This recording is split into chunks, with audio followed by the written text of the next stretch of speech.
King Shifter and Queen Fae is Book 4 in the Wicked Fae series. Published by Harley Romance Publishing 2023. Chapter 1. Aurelia. The crushing weight of losing Zeke bore down on me as Gray skidded to a stop outside. Damn it. Gray dropped me to the ground, and I landed on my feet and spun to see the problem. Secret Service agents surrounded us with their hands on their weapons. They weren't going to let us get away. I stared one of them down, but there was something off about the man's eyes. They were oddly blank. I glanced back at the doors we'd just come through, and my shoulders slumped at what we were leaving behind. Zeke. He'd pissed me off more often than not, but he was my friend and I hated leaving him behind. Asher clamped a hand on my shoulder. He would want us to get out of here, Aurelia. I know. My voice wobbled. Then stop looking back when the fight is in front of us. You've got to survive this. He nudged me forward. How are we going to get out of here? I asked, glancing around. Gray ran a hand down his face. I don't know how we can without using magic against the humans. That's our only option, Dan said. One of the agents stepped forward, his eyes glassy like all the others. Come with us quietly, and no one else needs to get hurt. Yeah, right, I growled. Your bosses plan to murder us the same way you did Zeke. I pulled magic in my palms. It wasn't the solution I wanted at all. I hated the idea of using magic against humans, but we needed to get out of here. I peered over at Gray, and he nodded his head in confirmation. I don't want to use my magic on them any more than you do, but it's the only way. He clenched his hands into fists. Weapons were drawn, and the men surrounding us aimed their guns but didn't move to shoot us. Using magic against us is illegal. You will be tried and put to death, the agent in front said. He took another step closer. Gray growled low in his throat. His eyes glowed with his wolf. Gray, Ash and Dan formed a tight circle around me, even though I was the most powerful among them. Overprotective men, I whispered under my breath. Gray shot me a wink. His oversensitive wolf ears picked up everything, including my annoyance at the men protecting me. I took a step forward but Gray blocked me. What are you doing? He asked. Fighting. We need to get out of here before more of them show up. I rolled my eyes and nudged him to the side. Stop. That voice was one I knew all too well. How did he evade us inside the event? I spun on my heel to face Malcolm, who stood at the top of the steps at the exit of the building from which we'd fled. I need them alive, he barked. The Secret Service agents holstered their weapons and lunged for us as one. My shadows writhed up my arms to my hands and shot out at the leader as he rushed me, trapping him in chains. How did we miss him in there? I asked. I didn't see him anywhere. It doesn't matter, Asher grunted. We need to get out of here. He tossed the man he was grappling with over his shoulder, and the man gasped as he landed on his back. Two more men rushed Ash with a battle cry and he roundhouse kicked them both, one after the other. Aurelia, behind you! Gray screamed. I ducked and spun around in a sweeping kick, taking my attacker off his feet, and jumped up into a fighting stance. The Secret Service agents outnumbered us 4-1. The odds of us getting out of here, without using magic on the humans, were terrible. I let my natural magic fill my palms, and prayed that what I wanted to do would work before flinging the magic at the men closest to me. That magic hit the first one in the chest, and his eyes rolled back in his head as he fell into the man next to him. He was out like a light, but I just hoped I'd only knocked him out and didn't kill him. There was no time to worry about that though, as 3 more men rushed forward to take his place. Ash stepped up behind me and plastered his back to mine. You need someone at your back, princess. They seem to be gunning for you specifically, Ash said. Yeah, I think that's Malcolm's influence, I mumbled and threw another ball of magic at the men circling me. One agent dove out of the way just in time for the ball to miss him, but it hit the man fighting Gray in the back and he toppled over. Please don't be dead. Magic was about motive, and I had no intention of killing them, so I had to believe they were just unconscious. Malcolm bellowed, "Get her." I don't care what you do with the others. I want her. He's still an obsessed psycho. I shook my head. I blasted more of the agents with magic, but the first ones I struck were already starting to wake up. The men took Malcolm's declaration to mean that he didn't care if the others died, and several of them drew their weapons, pointing them at Gray and the others. 10 agents surrounded Ash and me. Magic built faster in my palms, and I threw it as quickly as it was produced. I knocked out enough of them that I could at least escape the circle in which they'd surrounded me. Ash, go help Gray. I yelled as 3 agents attacked Gray from all sides. No. He'll be pissed if I leave you unprotected, Ash grunted. I turned at the sound to see a man holding a long, sharp blade that was dripping with Ash's blood. I screamed and launched myself at the man, my hands glowing with a mixture of magic and shadows. I refused to lose anyone else that night. You stupid man. I roared. You took a knife for me, didn't you? I glanced at Ash. There was a rip in both his shirt and jacket. A small line of blood dripped from the thin laceration. Aurelia, watch out. Ash bellowed. The distraction cost me. The man slashed at me and pain seared through my chest, burning agony lighting all my limbs on fire. The man grinned at me. He wasn't like the other agents. His eyes were cold and cruel. He yanked the blade from my stomach just as my magic hit him in the chest. He screamed as he flew back, and the shadows ate away at his skin. It was gruesome. The shadows burned away the fabric and melted his skin, until bones and tendons could be seen under the charred flesh. I nearly puked but got to my feet, and spun away from the true horror that my magic could inflict on another person. I'd done that. My magic was something truly terrifying, but I didn't have time to break down over what I'd just done. I had wanted the man to hurt just as badly as he'd hurt me. Did that make me a terrible person? I shook off the thoughts. I could unpack that later. Blood dripped down the front of my dress, but my wound would heal soon enough. I turned to find more agents with long blades. They clearly weren't human, but rather Fae pretending to be Secret Service. One of them slashed at Gray and he jumped back. Pain echoed in the wound left by the Fae guard. It pulsed and blood continued its steady stream from the wound. It should have started healing already. Maybe it was just the adrenaline of the fight keeping the blood pumping out of me. I couldn't stop though. I had to keep fighting, no matter what. We had to get out of here. Everything depended on us escaping this mess, but we were still outnumbered, and more agents continued to flood the streets. I'd lost sight of Gray and Dan in the commotion as I spun, kicking out at a guard. Blood gushed from his side as my stiletto pierced his skin. I shoved him away from me and searched for Gray and Dan. There were too many enemies and not enough allies. How the hell were we going to get out of this?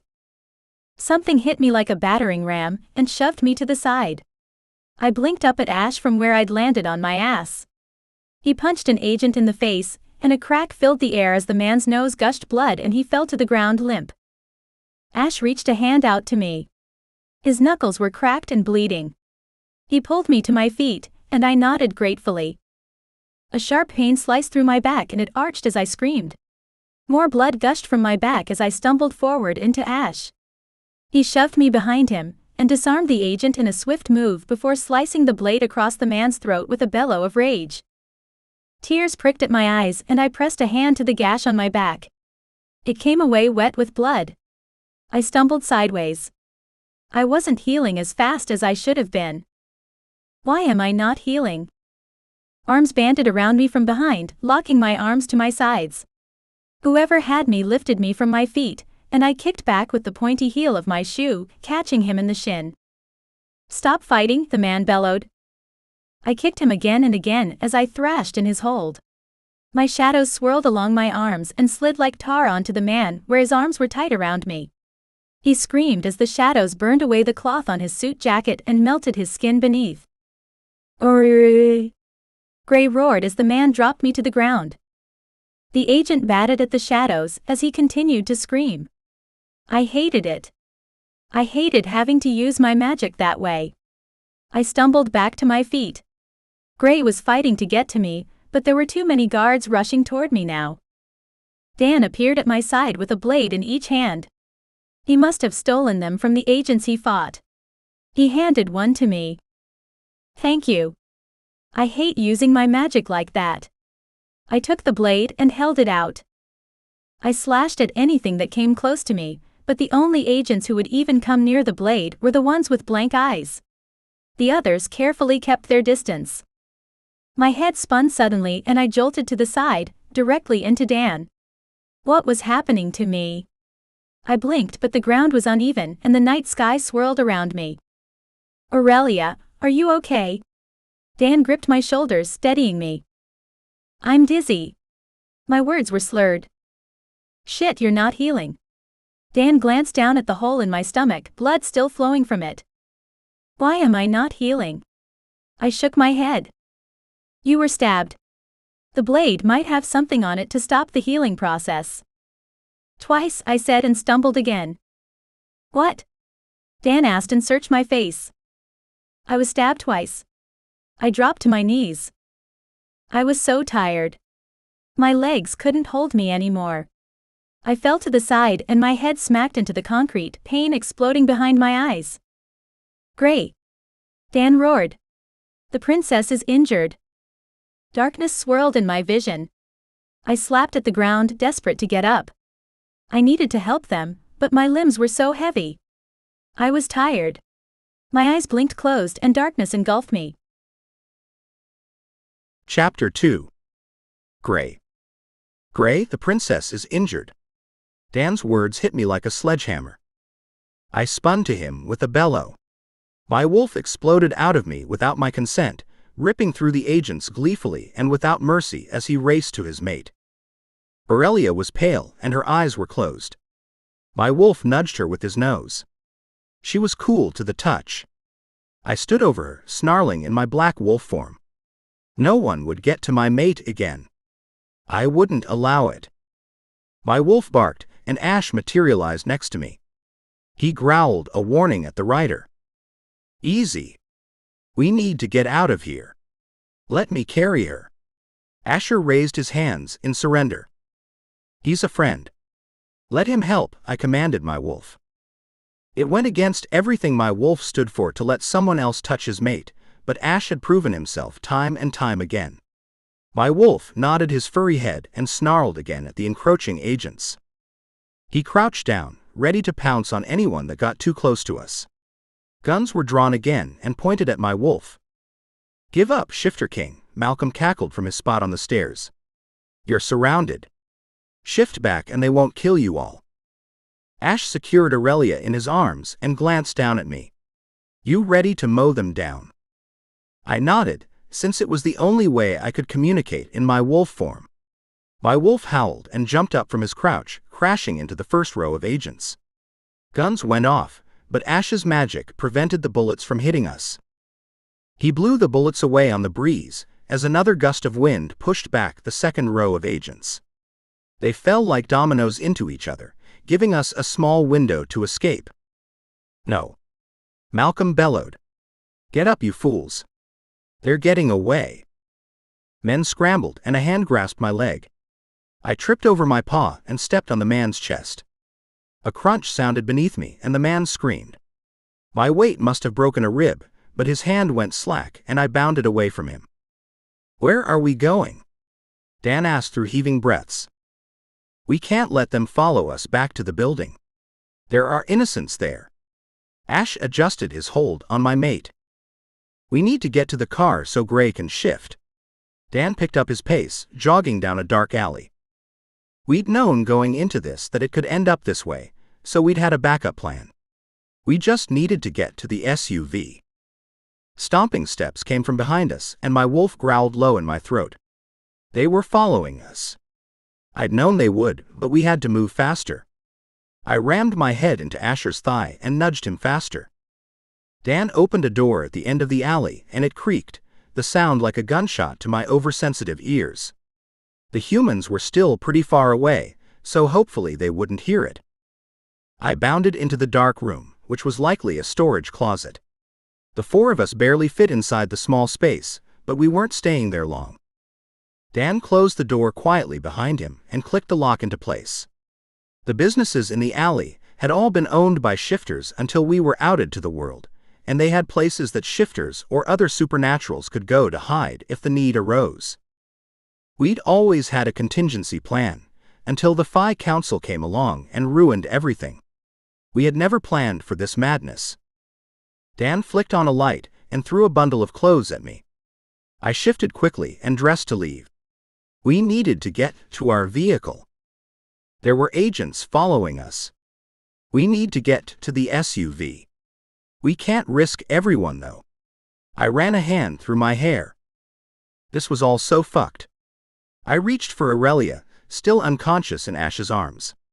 The only way I knew she was alive was the faint beating of her heart. What the fuck happened? I asked as I followed Dan out of a hidden door into what used to be a restaurant. Those knives the Fae had, they must have had something on them to prevent healing. Dan clicked the door shut behind him, and we followed him into the cool night air. We need to get her somewhere safe. She's lost too much blood. I pulled her closer to my chest. Ash sighed. The compound is heavily warded, and there's no one there, with my brothers helping at the syndicate. Okay, let's go. I gripped the door handle and pulled it open. I jumped in the back seat with Aurelia curled in my lap. I pressed my lips to her forehead, praying that we could figure out a way to save her in time. I needed her. The entire supernatural world needed her. Fuck! Dan yelled as a gunshot exploded in the air. He dove in the driver's seat and slammed the door quickly behind him as bullets pinged the metal. My SUVs were all bulletproof, which was why I insisted we bring one of them instead of the mission-ready SUVs the syndicate used. Drive! I shouted as bullets pinged off the metal. Dan sat up in his seat and pushed the button to start the vehicle and threw it into drive. We tore out of the abandoned parking lot as quickly as possible while men in suits chased after us, shooting the entire time. Take as many turns and side streets as you can before going into the woods east of Dallas, Ash instructed. Dan tore down alley after alley, but it was taking too long to get where we needed to go. Aurelia's respiration was getting lighter the longer we took to get to the Riders' compound. We need to get there, now. I think we lost them. I pulled Aurelia's head on my shoulder, squeezing her tighter. Are you sure? Dan asked and glanced at Ash. Yeah, I think Gray is right. We lost them, and the princess needs healing. Ash clenched his fist. He glanced back at me holding her with a grimace. Dan's knuckles were white, he was gripping the steering wheel so tightly. There's just one problem. None of us are healers. Dan's eyes widened in the rearview mirror as he spoke. We'll worry about that when we get to the compound, Ash said, but he seemed scared himself. My mate inspired loyalty in nearly everyone she met. The gods couldn't take her from me. She had to survive these wounds. She had to. My wolf whimpered in my mind at the thought of losing his mate. His power was stronger than almost any other supernatural. If he lost his mate, I didn't know if I would be able to control him, or that I would even want to. The world would burn if she died, and I would light the match. Dan tore through the city streets, and in no time, we were driving down a dirt road into the forest. The road was bumpy, and I shielded Aurelia from it as best as I could. She didn't open her eyes, but she was still breathing at least.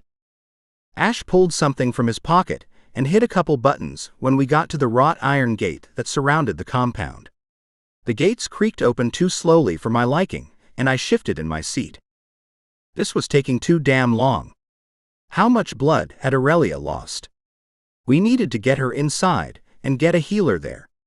Dan hit the gas as soon as the gate opened and followed the curved driveway to a state-of-the-art garage that was already open. As soon as the SUV was parked, I threw my door open. Get Fenric on the phone immediately. Got it, boss. Dan pulled his phone from his pocket. Ash ushered me through the door in the garage that led to the main house. I didn't even look at the place as I followed him down the long hallway. Dan was hot on our heels, barking orders into his phone. How's he going to get here? Dan asked as we turned a corner into a spare bedroom. I laid Aurelia on the bed as Ash spoke. The king has been here before. It was a very long time ago, but he should be able to sift to the gate. I ran my fingers through Aurelia's hair as the two men spoke quietly in the corner about Fenric. They would get him here. I knew they would. My wolf whined in my head to be let out, but I couldn't lose control right now. After she's healed. Once Fenric arrived and healed her, I could shift and sleep by her side. I didn't want to be apart from her any more than my wolf did. Fenric and the king will be here momentarily, Ash said. I glanced up from my mate, noticing that Dan was gone, and Ash had pulled a chair up on the other side of the bed. I peered back at Aurelia, not wanting to take my eyes off her for another second. Her heartbeat had slowed significantly, even though the bleeding had finally stopped. I think you need to get cleaned up, Gray. Ash grimaced. I was covered in blood, but I couldn't bring myself to care. I wasn't leaving Aurelia's side until she was healed. No. Gray, you're covered in your mate's blood and the blood of the men you killed tonight, Ash said. I didn't kill anyone tonight. Besides, you're covered in blood too. I never took my eyes from Aurelia's pale face. I leaned down and kissed her forehead, pushing every bit of love and devotion I had for her into the kiss. I know, and as soon as Dan gets back to make sure you don't shift and tear Fenric apart when he heals Aurelia, I'm going to go clean up.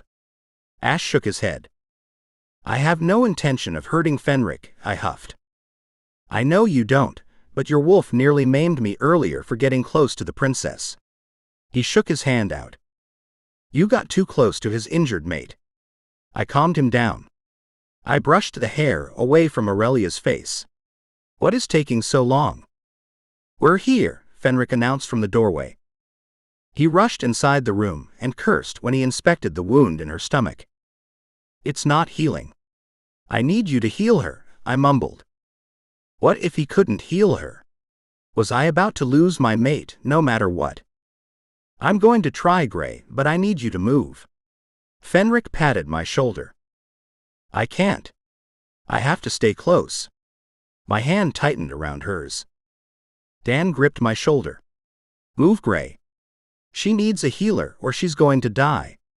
I will move you myself if I have to. He was right. I needed to move, but how could I force myself away from her when she was injured? My wolf howled in my mind and butted against my barriers as I stood. He didn't want to be too far from his mate. I held my hands up in surrender and backed away from the bed. Every step away from her was painful. My heart cracked in my chest, but I stepped back all the same. I needed her to be okay. I needed it more than my next breath. Just fix her, I whispered. My hands clenched into fists at my sides even as my wolf howled and whined and attempted to break free. I needed her healed. There would be no world I wanted to live in if she died. I would incinerate it all, and every single person responsible for her death would pay. Chapter 3. Aurelia. My body burned on my left side. Why was I so hot? I threaded my fingers through soft fur. What? My eyes blinked open to a sterile white room, and a black wolf asleep practically on top of me. What the hell happened? Where are we? The black wolf was obviously gray, but what had happened to us? Nothing in the room was familiar. I sat up, wincing at the pain in my gut. Memories flooded back to me of the fight with the humans, and me being injured. I ran my fingers over my abdomen, where the blade had cut through my skin. It was no longer bleeding, and there were no puckered scars from the serrated blade. Did the council actually capture us? I shook the big wolf body next to me and tried to wake him, but he didn't budge. Did they do something to him? Was that why I couldn't get him to wake up? What was going on? This room wasn't the best, but it also didn't remind me of how the council treated their prisoners. Gray, I croaked. I needed water. It was like I'd chewed glass the night before and swallowed it. I nudged Gray again, and his wolf whined in his sleep but still didn't open his eyes. Gray, wake up. What happened? I shoved his flank. His wolfy tongue lolled out of his mouth, and in any other situation I would have found that adorable, but my hands were shaking, and my imagination was running wild with what the council could have done to us to keep us here. The wolf whimpered and turned blinking blue eyes at me before that same tongue licked up the side of my face with a yip of excitement. "Hey Wolfie. I'm glad to see you too, but I need to talk to Gray." I buried my face in his fur, surreptitiously wiping the wolf drool off my face. The wolf whined, but seconds later, a very naked Gray pulled me into his arms. "You're alive. We have to find a way out of here. What happened? How did they catch us?" I asked rapid fire. I tugged out of his grip and grasped his hand in mine to pull him out of the bed, but he was immovable. "Stop. We're safe, Aurelia." "What are you talking about?" Gray frowned. "Where are we then, Gray? I've never seen this place before." I chewed my lip. "We couldn't go back to the building, because we were being followed. This is the Rider's compound. We're safe." He kissed my temple. "I promise we're safe." "Safe? Are we really safe anywhere?" "The Rider's compound?" I asked, my heart cracking in my chest. They had lost their brother because he was helping me, and now I was taking refuge in their space. How was that even fair? They had all done nothing but help us with this Phi Council problem, and I was grateful to them for it, but now guilt gnawed at me. "Hey, don't think like that. I can already see and smell the guilt all over you. Helping us helps all supernaturals, and Asher would be happy to help you heal." Gray wrapped his arms around my waist and pulled me into his naked body. "How the hell can you smell my guilt?" I asked. "I'm the Shifter King, mate. My nose is better than anyone's." He rested his chin on the top of my head. "We're really safe and at the Rider's compound?" I asked. I trusted Gray with my life, but I needed confirmation with everything that had happened. I just couldn't believe that they actually got us away from the President's Secret Service detail. "Yes, but now I need to ask how you're feeling. You didn't heal. They stabbed you and you weren't healing. It drove me and my wolf to madness thinking you were going to die." "I'm fine." I turned my gaze up to him and kissed his chin. There was a shadow of a beard there that tickled my nose, and I giggled. I rested my head on his chest and listened to the sound of his heart thumping beneath my ear, steady and strong. He was solid. I could always rely on Gray. He was my mate. His fingers trailed over the line where the knife had sliced my stomach, but there was nothing there. Only the memory of that wound still existed between us. "Should we get dressed and figure out what our next steps are?" I asked. Gray's arms tightened around me like he didn't want to let me go. I understood the sentiment, because I would have been the same if the roles were reversed. "Not yet," Gray said with a growl. His wolf was riding him. His eyes glowed as the wolf lunged to the surface. I raked my fingers through his hair and nuzzled into his neck, pressing my lips to his skin. "I think everyone wants to know I'm okay," I said. "Fuck everyone else. I'm your mate and I'm not ready to give you up to the rest of the world yet," Gray growled. It was so strange after all the years that I'd had no one, to knowing I had a mate and parents who loved me. I had friends who trusted me and needed me. I was out of my element. Gray's arms tightened around me and he sighed. "You're right. We need to go so they all know you're okay. We need to come up with a plan," I mumbled into his chest. Things were getting worse now more than ever. Those agents' blank eyes flashed in my memory. They weren't normal. Malcolm had been controlling them, and if we didn't do something about it, we were in a lot more trouble than we'd bargained for. "You should probably get dressed first." I giggled. Gray glanced down at his naked body, which drew my own gaze. Did I really want him to get dressed? All that tan-toned skin was on display. I shifted next to him and winced in pain. I was still stiff and sore, even though someone had healed me. Gray pushed me back to the bed and got up, grabbing a pair of sweats from the chair next to the bed. "You're still sore?" "Only a little." I pouted. "Come on, let's go tell the others you're awake, and figure out how we're going to stop the council." Gray held a hand out to me. I glowered, but gingerly got up from the bed. Someone had changed me into sleep shorts and a tank. Pretty sure it was Gray. I squeezed his hands in thanks. I didn't want anyone else changing my clothes. I didn't care who it was. Gray opened the door, and Fenric fell inside from his sitting position on the floor. He blinked his eyes open rapidly and jumped to his feet. What's going on? Fenric scanned the hallway. His shoulders bunched and his hands clenched into fists at his sides as he searched for a threat. Everything's fine. I smiled at Fenric. His eyes widened and he blew out a relieved breath. You scared us, princess? I kind of scared myself. I chuckled. Never again, Gray growled. None of us can promise that. All we can do is our best not to let it happen again, and I promise to do my best so it doesn't. I stepped forward. Now we need to come up with a plan. You're right, princess, Fenric muttered as he led the way down the hall.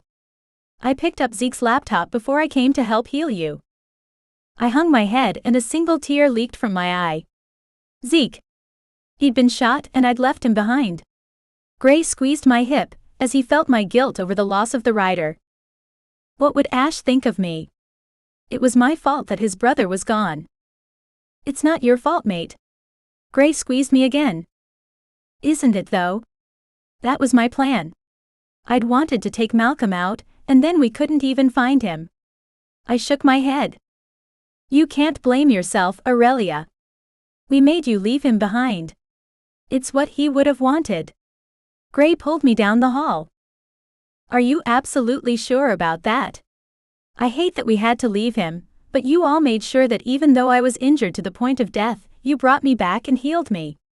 My life isn't worth more than anyone else's. Fenric turned sharply and scowled at me. It's not.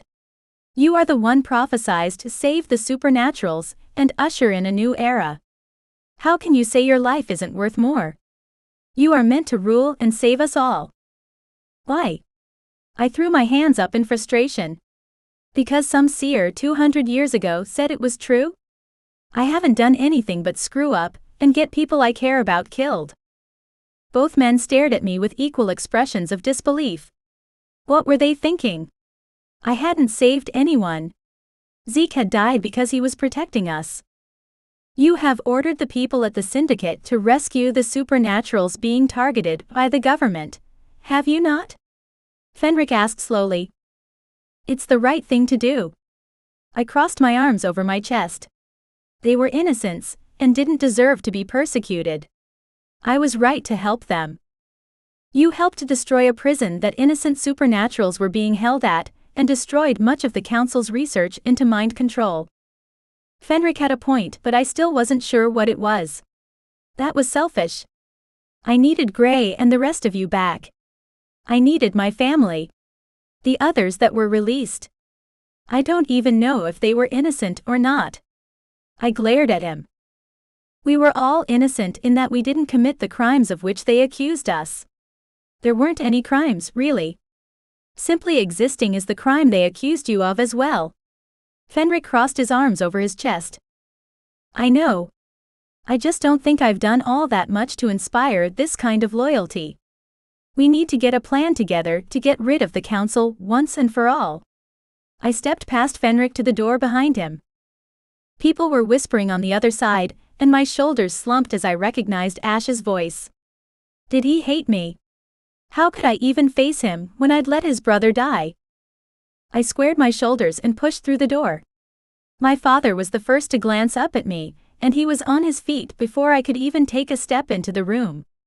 His arms wrapped around me and he blew out a relieved breath. I'm so glad you're okay, daughter, he said.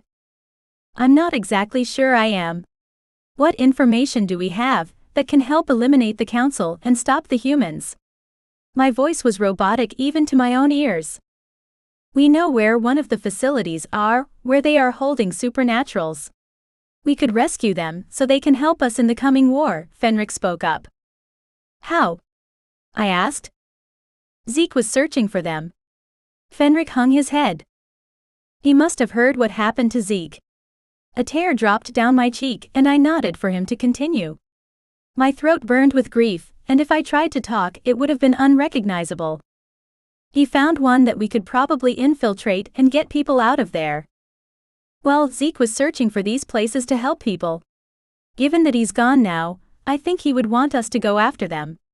Let's make a plan and free our people, I said with a conviction I didn't feel. We were going to save the supernaturals, and then we were going to destroy the council. Zeke deserved that from us. Chapter 4. Gray. I pulled Aurelia against my chest.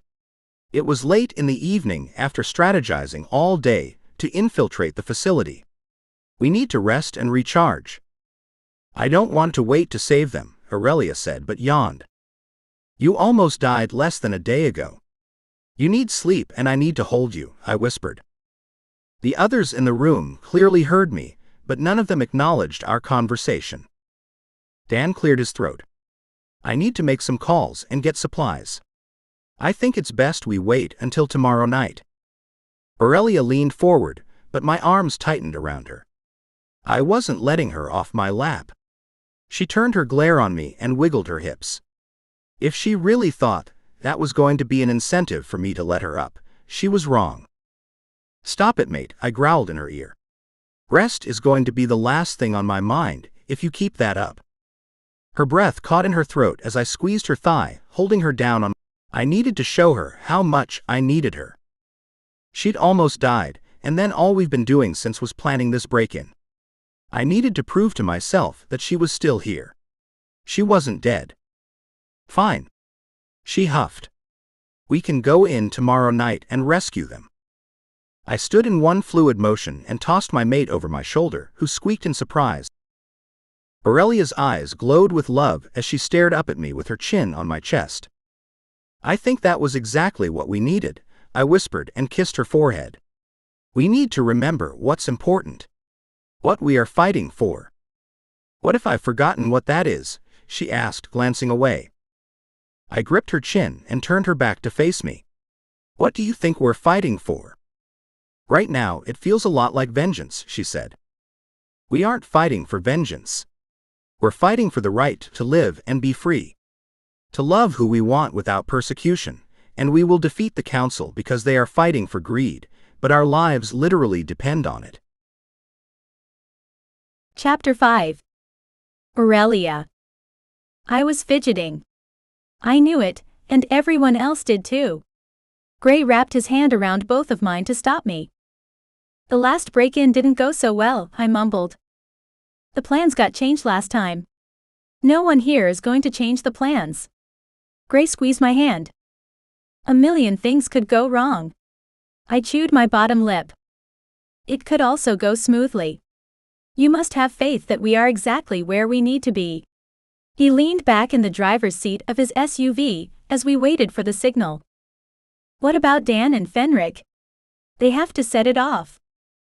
Ash patted my shoulder from the back seat. Stop worrying, princess. They're both skilled warriors. They won't fail you. He said it like they were doing this just for me, and not the good of all supernaturals, and I didn't know how I felt about that. I didn't want them to fail, but they wouldn't be failing me if they did. We were here for everyone, not just a few. Gray tensed, and I turned to him just as the explosion rattled the windows of the SUV. Fire and smoke rose behind the building we were watching, and I shoved open the door. We all scrambled from the vehicle, as Fenric appeared in front of us with a grin. Time to go. He placed a hand on my shoulder, the other on Gray's, and sifted us into the building. I stumbled slightly, and Gray's hand on my arm steadied me as we appeared in a dark room. Dan stood in front of us, his gaze far off as he stared at something I couldn't see. Dan? I asked. He spun around, his eyes wide, and I gasped at the glimpse I got from behind him. No, I said. What? Gray asked. He marched forward to peer around Dan. Fuck. What are they doing? The scene before me was like something out of a horror movie. The window Dan stood in front of was like a viewing window. Ultraviolet lights glowed in the room beyond. Beds lined the walls and supernaturals were unconscious with tubes coming out of them. IV bags pumped a bright blue liquid into their veins. What is going on? Is this a testing facility? I asked in shock. It is, but I never even imagined it would be like this though. They're killing them, Fenric growled. This is crazy. How are we supposed to get everyone out when they're hooked up to tubes? I planted my hands on my hips and hung my head. We didn't think this through. How could we do anything to rescue these people when we didn't have enough help? The facility is huge. Maybe the Shadow Warriors are in a different section. Fenric patted my shoulder. They're all shifters, Gray said, sniffing the air. They aren't going to last much longer. We need to get them out now. I squeezed Gray's hand in comfort. He could feel their torment as the Shifter King and their ultimate alpha. This had to be the hardest on him. Fenric, can you go sift and get my parents? We need as many Fae that are on our side to sift these people out. I glanced at my childhood protector. Fenric nodded and sifted from the room. Something wasn't sitting right with me. How were we able to sift in and out at all, let alone undetected? Is the council getting sloppy? I wondered. Why would you think that? Gray asked. Does this seem too easy to you? We sifted in undetected. Maybe they think the human government got to us first? Gray folded his arms over his chest. Fenric popped back in a minute later with both my parents and the Shadow Guardian that helped me get out of Fairy when I was trapped there. I sighed in relief. They were here to help get those people out of there. I rushed to the door next to the viewing window and wrenched it open, but a siren blared as soon as I stepped through the door. Fuck. We need to get them out of here, immediately. My parents and the Guardian jumped into action, unhooking the shifters as quickly as possible and sifting several of them out at once. Come on. Gray gripped my hand and dragged me through another door at the other end of the room. This room was more of the same, and I deflated. We had our work cut out for us. How on earth were we going to get everyone out of here with the sirens blaring and guards most likely bearing down on us? I spun in a circle, searching for someone who could help us get some of the people out. A man sat up in a bed at the other end of the room. His eyes glimmered with hope as he stared at me. Gray, the fire in this room. I ran to the man and pulled the wires from his arms and unbuckled the straps around his wrists and ankles. Can you walk? Princess Aurelia, I knew you would come. The man bowed his head to me. Less bowing and more getting the fuck out of here, I grumbled, still hating the bowing and scraping thing. Gray chuckled. She doesn't like that. We also don't have a lot of time. Is everyone here Fae? Yes. Mostly guards from the Shadow Kingdom who refuse to fall in line.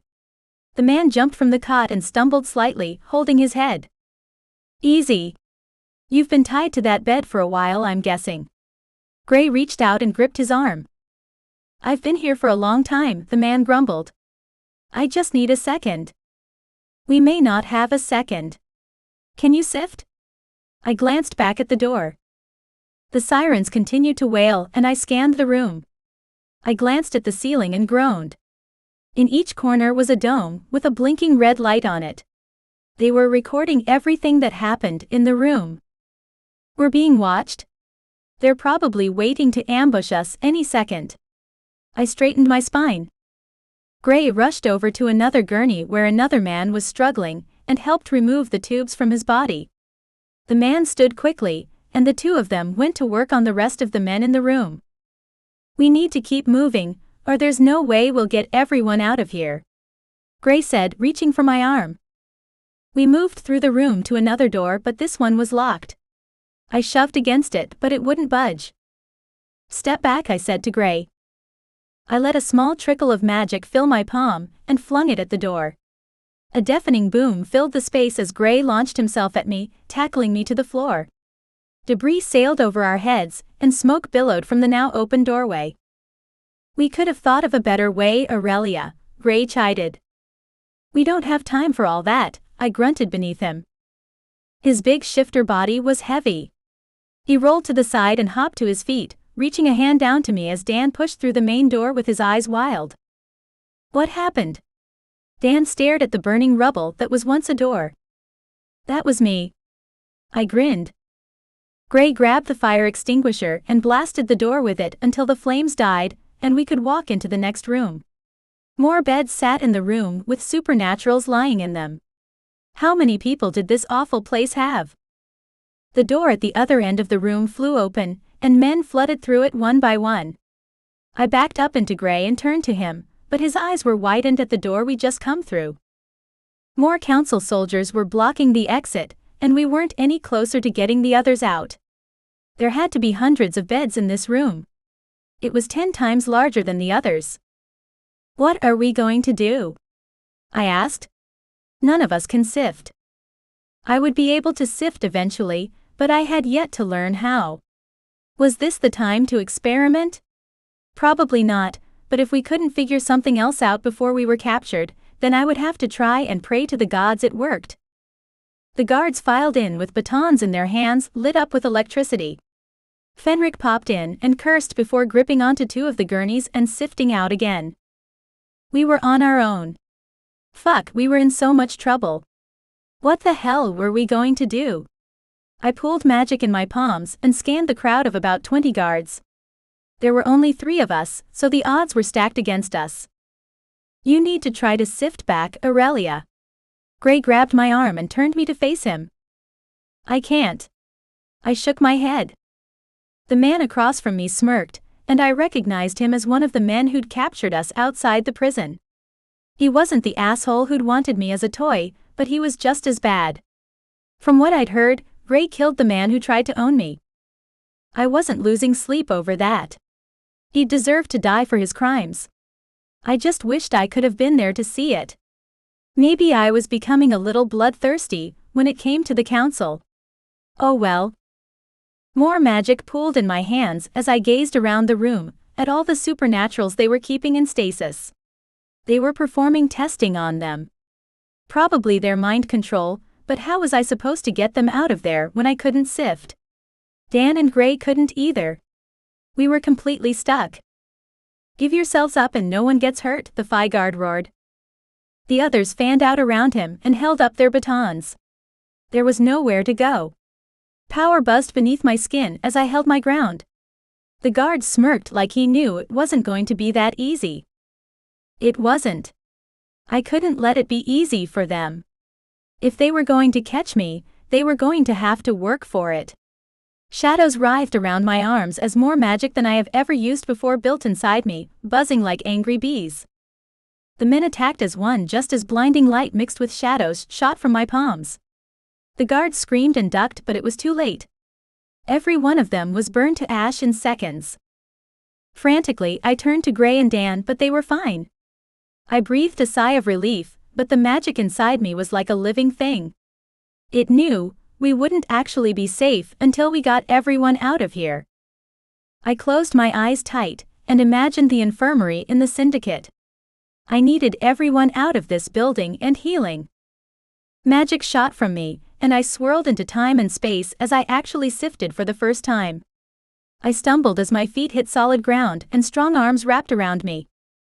You are truly incredible, Aurelia, Gray said, squeezing me to him. His eyes weren't on me though. They were on the 100 men that had been in beds in that facility. I slumped into Gray's chest, but the relief was short-lived as exhaustion took over. If Gray hadn't been holding me, I would have slumped to the ground and passed out. I passed out in his arms instead. Chapter 6. Gray. 100 warriors are great. I ran a hand down my face. But they still won't be enough. Aurelia was sleeping in my lap, from her overuse of magic.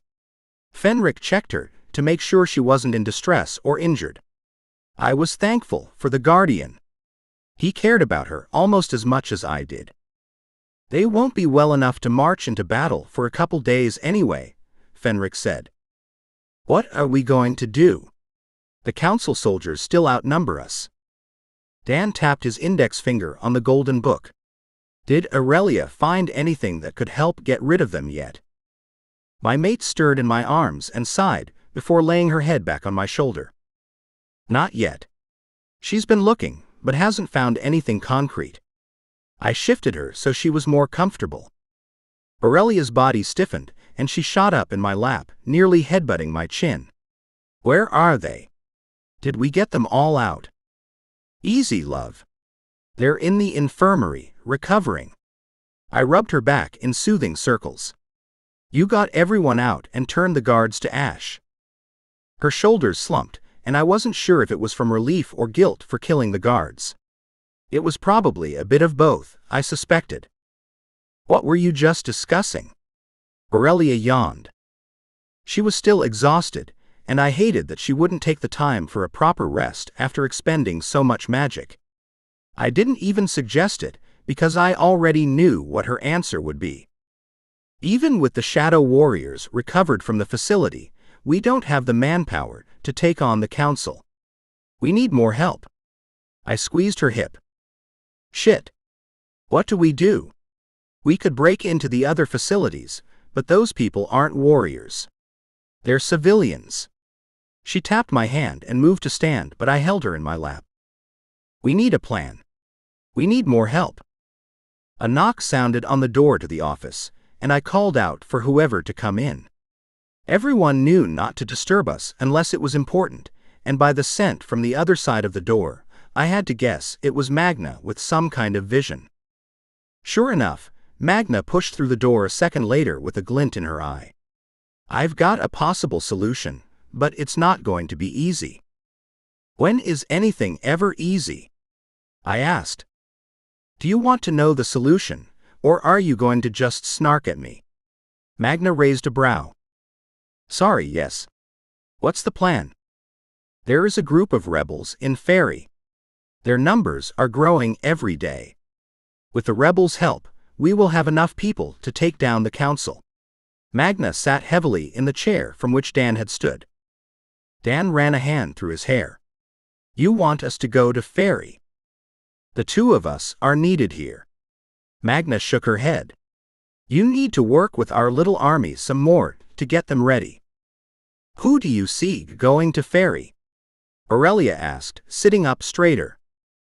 I wished like hell that she would stay behind where it was the safest, but I knew that would never happen. My strong-willed mate would never let us go off into danger and leave her behind. Your father must go, so that means that Fenric will volunteer as well. The two of you must go, so Asher will likely volunteer to go also, Magna said knowingly. She wasn't wrong. Ash had become attached to Aurelia. He protected her just like Zeke had. I'd never seen the riders of the hunt actually care about something other than their bikes and each other, but they cared about the princess.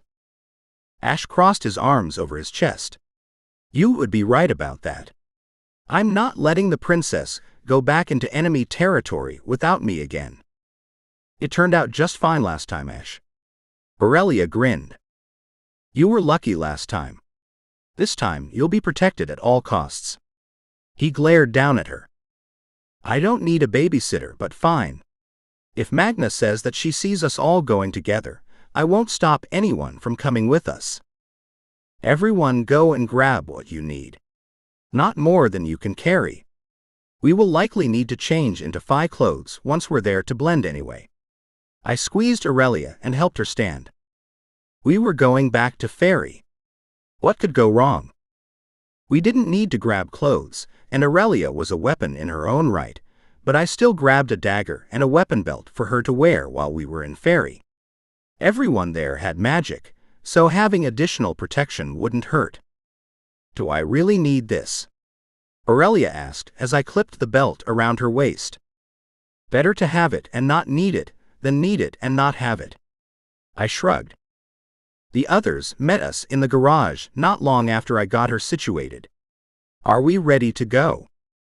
They all nodded. We raced out past the wards and Aurelia frowned. How did I sift us into the building? I don't know. I squeezed her shoulder. I guess you're more powerful than the wards. That's slightly terrifying. She groaned. Why? Ash asked next to me. It's a good thing you're powerful enough to take care of yourself. Power corrupts. Look at the council. I don't want to be corrupted like them. She shook her head.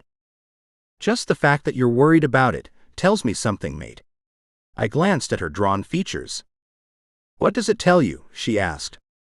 That you could never be corrupted, Ash answered before I could. I glared at him.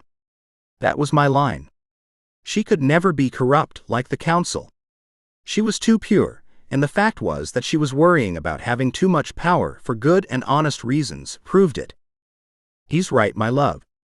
I was just going to say that before he interrupted me. Are you sure? Her expression was skeptical. Absolutely, I said as I crossed the wards. Aurelia didn't shudder like she usually did when she passed through them. She frowned in confusion. It made sense that if she was stronger than the magic holding the wards in place, that she wouldn't feel the effects of walking through them. Fenric set a hand on my shoulder and his other on Aurelia's, while the king placed his on Ash. We needed to get to Faerie and try to recruit the rebels to our cause. I swirled through time and space as we sifted to Faerie once again. I breathed out a sigh when we landed in the forest outside the Shadow Kingdom. There's a small village close by where we can get information, Fenric said. Let's go. Aurelia waved a hand for him to lead the way. We picked through the forest around the brush, Aurelia occasionally laying her hand on a tree, smiling softly as it spoke to her. When we were just inside the tree line, she stopped and frowned. Something isn't right. The trees want us to stop and go the other direction. Why? I asked. Danger. She shook her head. All they know is that the town is dangerous to us. Should I glamour myself and take a look? Fenric asked.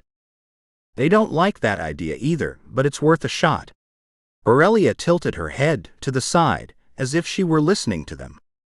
I'll go with you, I said. If you can glamour me too. I can do that. Princess, stay here with Asher and your father. We'll be right back.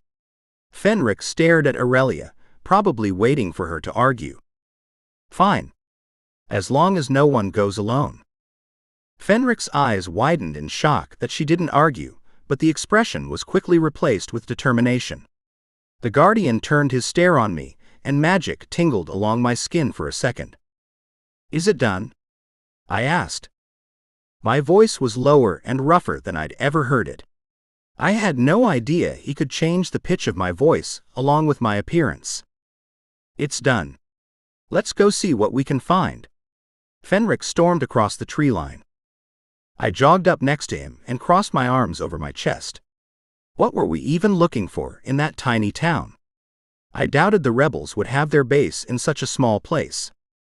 Fenric squared his shoulders and marched to the place like he was still a soldier working for the king. Having that kind of attitude in unknown territory could be dangerous if he wasn't careful. We needed to blend in with the locals, not give them a reason to turn us over to the council. Shit, I cursed. Fenric turned to me with a frown as I pointed at a sign in the town square. Wanted posters were plastered all over the town message board. I strolled up to the board as casually as I could while dread coursed through my body. What is that? Fenric whispered as he glanced at the board as well. Wanted posters. They have rewards out for us even here, I mumbled. There was a picture of me that must have been taken when I was at the prison without my knowledge, and one of Fenric and the king as well. Aurelia's picture was hand-drawn and looked like it could be anyone. Can you read what that says? I asked. Basically, if any of those people are spotted in Faerie, they are to be turned over to the council guards immediately. The reward is no taxes for a year. Fenric clenched a fist. What do you mean, no taxes? I didn't think the kingdoms believed in taxation. They had enough land to be powerful, and employed the common fae to tend to it. Was this the council's doing? Were they taxing the citizens of Faerie to keep them weak and the council in control?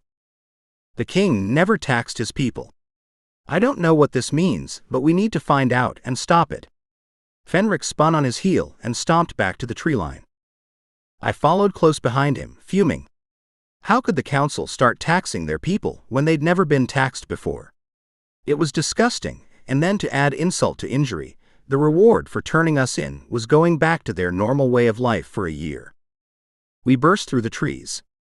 Ash tensed, stepping in front of Aurelia before he realized it was us in glamour, and relaxed. The council is even more corrupt than we realized, Your Majesty. Fenric hung his head. What? The Shadow King asked. They are taxing the citizens of the Shadow Kingdom, Fenric growled. Taxing? Aurelia questioned. Don't taxes keep a kingdom running? No, my love. That's just what the humans say. The Fae don't tax their people. They help keep their people fed by employing them to tend the land and giving them options. This is disgusting. Also, Fenric said, they have a bounty on all our heads. The most desperate will try to hand us over to the council. What's the bounty? Ash asked, folding his arms over his chest. 1 year of no taxes, I growled. So, we basically need to act as if everyone in this realm is an enemy, or we could get captured by the council? Aurelia chewed her lip. This development just made our lives 100 times harder. Fenric scrubbed a hand down his face. Everyone needs to be glamored, and no one goes anywhere alone. We all need to be on our toes. Desperate people do desperate things, and we don't want to be casualties, I said with a huff. This was fucking bad. How were we going to find the rebels while dodging desperate Fae? Chapter 7. Aurelia. We still need to go into town. What if the rebels are there and we miss them? I shuffled my feet. We couldn't just skip the town because there were signs up asking for information on us and putting bounties on our heads. We needed information, no matter how dangerous it was to obtain. I doubt the rebels made this tiny village their base of operations. Gray peered around the forest. They most likely didn't, but shouldn't we at least check it out before making assumptions? That will save us time. I crossed my arms over my chest. Okay, but we all need to be glamored. Desperate people do desperate things, and they can't even be held responsible for those actions. Gray ran a hand down his face. That I can do. I grinned. I had been glamoring my wings for as long as I could remember. How hard could it be to change my appearance? I closed my eyes and let a trickle of magic pour from my core to my limbs. I imagined red hair and brown eyes over my actual blonde hair and blue eyes. When I opened my eyes, everyone's shocked expressions met mine. Very good, daughter. My father nodded. You look completely different. Gray grinned. What about Ash? I asked. He's not Fae. How is he going to blend in? I'll glamour him, Father said, turning to Asher. If he will allow me to. Of course, Your Majesty. Ash nodded. It was the first time I'd ever heard the rider show deference to my father as the Shadow King. He called me princess all the time, but I didn't remember him ever addressing my father that way. I glanced between the two of them with a shrug. Gray wrapped an arm around me, and we picked our way through the underbrush and crossed the tree line into the little village. This is mainly people who work the fields for the palace, Father said. And now they are doing what? I asked. I don't know. If the council is taxing them, then they are basically slaves. He clenched his hands into fists. They need to be stopped, I whispered. We strolled through the town, peering around at the drawn faces. That wasn't what I remembered of the small village. It had always been lively, with smiling Fae and friendliness. Everyone glared at each other with suspicion. What had happened to them? Was the council really using them as slaves? As we walked through the town, whispers followed us. The gazes of the townspeople were distrusting and accusatory. Shit, my father said behind me, and I turned my shocked gaze on him. What? I asked. He nodded to a man standing in a nearby doorway. Thomas can see through glamour. My king, the man mumbled. How could you abandon us? My father's shoulders slumped at the accusation. I didn't abandon you. Hold out hope, we are going to fix everything. There is no hope left. They are making us work your fields and giving us just enough to sustain one person, even those who have families. Everything else they take for their army. They take everything. We are going to stop them. I stepped toward Thomas. I'm sorry, my king, but I have to feed my family. Thomas glanced away. What are you talking about? I asked. Thomas made a hand motion and suddenly we were surrounded by council guards. Forgive me. My father nodded to the man. Swords were drawn all around us, but there was something off with these guards. Their eyes were blank, just like the human Secret Service agents. I thought Fae had shields around their minds? I asked, glancing between my father and Fenric. They do, Fenric said, stepping up to my side. Then how are they being controlled? Magic pooled in my palms as the guards rushed forward. Ash used his elemental magic to push them back, but it didn't work for long. There were 10 of them, and only 5 of us. We'd survived worse odds before, but we'd always been in the human realm. Everyone in the village had magic, and would do whatever they could to capture us, to feed their families.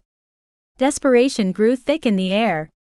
The promise of no taxes and more food was too tempting for people who had been starving. What do you mean, they are being controlled? My father asked. Their eyes are just like the Secret Service agents. I threw a small ball of magic at the encroaching guards. They dove out of the way before the magic could hit them. Gray slid in front of me and growled. We can't worry about that. We need to get out of here. We've drawn a crowd. Fenric grimaced. I glanced over my shoulder to find angry Fae staring at us like they wanted to kill us all. Well, that was just great. What were we going to do now that we were surrounded by even more enemies? I don't want to hurt them, I sighed. They're just desperate Fae that need help. We can't help them if the council gets their hands on you. Fenric clapped a hand on my shoulder. I don't know how much longer I can hold them off, Princess, Ash grunted. We're going to have to fight our way out, Aurelia. It's the only way, Ray said over his shoulder. My shadows pulsed and writhed along my arms as I allowed magic to pool in my palms. I couldn't help but wonder what might happen if the guards were no longer under the control of the council. Would they be on our side, or would they still come after us? Let them come, Ash. We aren't getting out of here any faster this way, I said. Ash dropped the magic and the guards rushed forward. Gray pulled the sword from his side and rushed the nearest guards. They all formed a circle around me, swords drawn and battling with the council guards. The magic pulsed in my hands and my shadows writhed down my arms, mixing together in a huge ball of sparkling shadow. I blinked down at the magic, unsure if I should use it. What was it going to do to the Fae around me?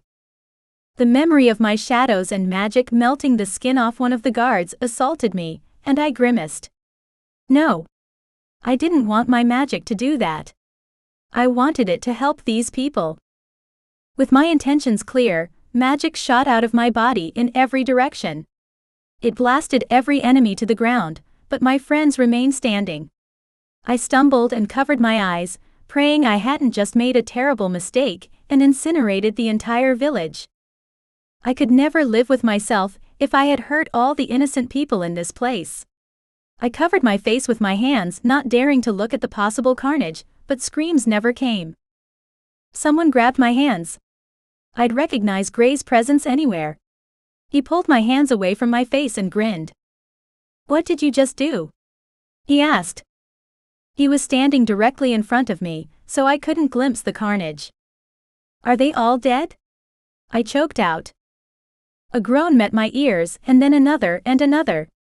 What the hell had I done? Were they all dying slow deaths? I moved to the side and glanced over Gray's shoulder. The guards were all blinking and holding their heads. What happened? One of them asked. My head's all fuzzy. I blinked at the Fae man. His eyes were no longer blank, they were confused. Had I actually lifted their mind control? I dropped my glamour and stood directly in front of him. Do you know who I am? He instantly dropped his face to the ground in a deep bow that the rest of the guards all followed. Your Highness. What's happened? They told us you were dead. They had you under mind control. I shook my head and motioned for them all to rise. I remember now. They put us in prison for refusing to join their ranks. How did we end up here? He glanced at the others, who all shrugged. They somehow figured out how to mind control Fae despite our mind blocks. This is extremely concerning. How many of the guards here are actually working for the council of their own free will? Gray asked. I don't know. Fenric peered around at the townspeople. But we need to get out of here before they call more guards. You have a choice to make, I said to the guards. We're leaving here now. Are you with us or the council? I want to take those snakes down, the same man said. Then we need a way out of here, without the Fae here following us. Do you know a place that's safe? I asked. We don't know what's safe anymore, Princess. I can't remember what atrocities we committed when we were under their control. I'm sorry, I failed my kingdom. He hung his head. Not your fault, but we really need to get out of here. I glanced around the village. I think I know a place. Gray frowned. If it's still there and warded after all these years. Are you helping us or the council? I asked the 10 men around us. You need to decide now. We aren't taking anyone with us who is assisting the council. The men all dropped to their knees again and bowed to me. I swear fealty to the Princess of the Shadow Court. I swear my sword and my protection to any monarch to come after Princess Aurelia and her shifter king, the first man said, and the others followed along. I was stunned but breathed out a sigh. They were actually on our side. Things were looking up if we had more trained soldiers with us. Was it possible that there were others in Fairy who were also under the council's control? Could I lift the mind control on all of them to build our army? Please rise. We need to run, because the locals are getting restless. I peered around at the villagers. They didn't want to hurt us, I was sure, but their survival was more important than their morals. The council had the realm right where they wanted them. They would do anything to survive, and I had a feeling that was exactly why Ronaldo had started taxing them. It was disgusting, and I had every intention of destroying him for it. He'd already earned his death by my hand 100 times over, but this was going too far. Let's go. Gray wrapped a hand around my wrist and pulled me away from the soldiers. Wait. I turned back to the shadow guards. Can you sift us out? Somewhere in the forest, where the townspeople won't be able to follow. Yes, Your Highness, the same man said, bowing his head. He held out a hand to me, but Gray was there first. You take us together and do not touch my mate. I stared up at Gray with wide eyes. He was always possessive, but why was he acting like that with new allies? The guard had sworn fealty to me. He wasn't going to hurt me. I needed to have a talk with him and the others about the overprotective bullshit they were constantly pulling. It was getting stifling, especially when we all knew I was the key to stopping the council. The man simply nodded and took Gray's hand. He'd sworn fealty to Gray and any future monarchs as well.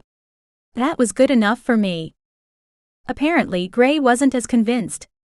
He pulled me into his arms, and we were sucked into a swirl of time and space. I had to trust we would be safe, even though I had no idea where the hell we were going. Chapter 8. Gray. The world spun around us and dropped us into the middle of the forest. It was a dark and gloomy place, and I recognized it instantly. This isn't the same forest we were just in, I said, pulling my sword from its sheath. Why did you bring us here? You said you might know of somewhere to hide out, the man said. I brought you to the dark forest. What's your name? I asked. Talon, Your Majesty. He bowed his head and I flinched. I wasn't the shifter king yet. I was no one's majesty, and wouldn't be even after this was all over. It wasn't who I was. I may have been the rightful shifter king, but that didn't mean I wanted everyone bowing and scraping at my feet. Talon, I'm Gray, and you will call me that. I do recognize the dark forest. It was just outside my home, but where are the others? I peered around the blackened, gnarled trees, but none of the others had sifted in yet. I didn't like this. I pulled Aurelia behind me, still not trusting the Fae even after his oath. It hadn't been made in blood, and I never trusted an oath not sealed with blood. We couldn't exactly spill blood in the village for an oath when we were running from the council, though. The others are right behind us, I'm sure, Talon said. I narrowed my eyes at him. How can you be sure? We have a mind link. The king made sure his men could communicate in battle, but when we were controlled by the council, I'm not sure if it worked or not. I'm hoping they got my message. So we're waiting here, hoping that the others got your message.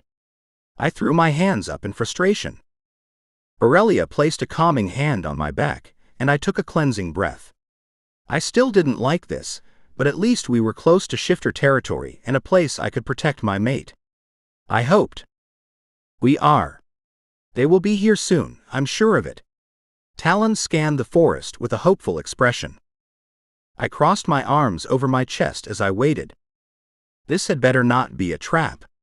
I will not hesitate to shift and rip the Fae apart with my teeth.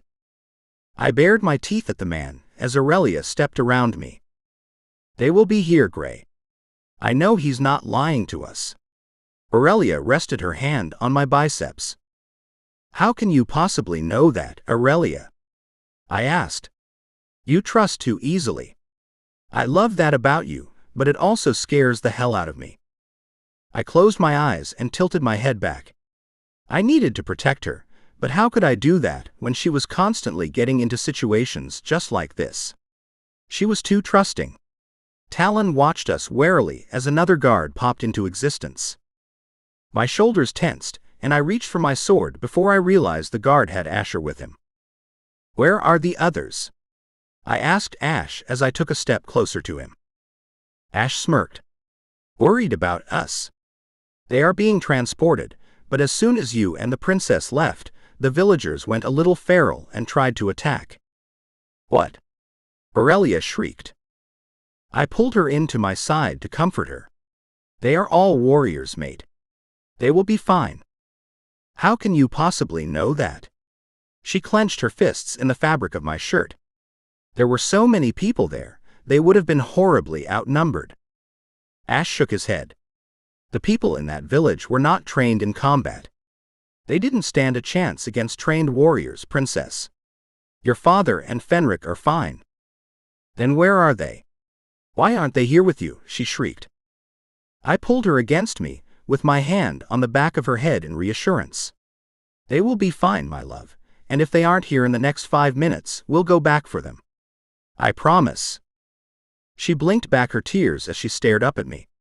They better be here in 5 minutes unharmed, or the council is going to have a battle on their hands much sooner than they ever expected. There's my bloodthirsty mate. I chuckled and kissed her forehead. I would make sure that the council paid if anything happened to the king or Fenric. These people had become important to me simply because they were important to Aurelia. It was a new feeling. One I hadn't felt in more than 2 centuries. This princess was like a bulldozer when she came into my life and changed every fucking thing. I'm not bloodthirsty, she growled. Ash cleared his throat. I want to go back and help them. No need. Fenric's voice sounded behind me.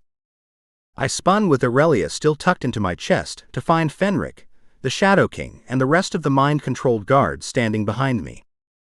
Thank fates, I sighed. We need to find shelter. I thought you knew of a place, Fenric said with a raised brow. I do, but we were waiting for you. Took you long enough. Those people were crazy. I get that they're starving, but they were like animals and we didn't want to hurt them. Fenric turned his gaze on my mate. She was the reason they had shied away from hurting the villagers. She wouldn't have liked it. We were in the midst of a war, and she was too kind-hearted for death and destruction. She was the same way with the Secret Service agents. How were we going to defeat the council when she refused to use her magic to hurt others unless they absolutely deserved it? That was why we continued to protect her. We couldn't afford for her hesitation when it came down to her life or someone else's. I would burn the realms to the ground if they hurt her because she wavered. I would not hesitate to destroy everything. She was my everything. As I stared at Ash, the king, and Fenric, I realized they would do the same. I sniffed the air and peered around the forest to get my bearings. My sense of direction wasn't as great as it once was, but I leaned into Aurelia. "Can you ask the trees where we are?" Aurelia nodded and pulled away from my arms to set her hand on the nearest trunk. She flinched slightly as she spoke to the tree. "We are about a mile west of the Shifter King's castle." She stared at me. "Good. We should be able to get to the safe house pretty quickly then." I nodded and headed toward the castle. My own personal hideout as a pup wasn't far away.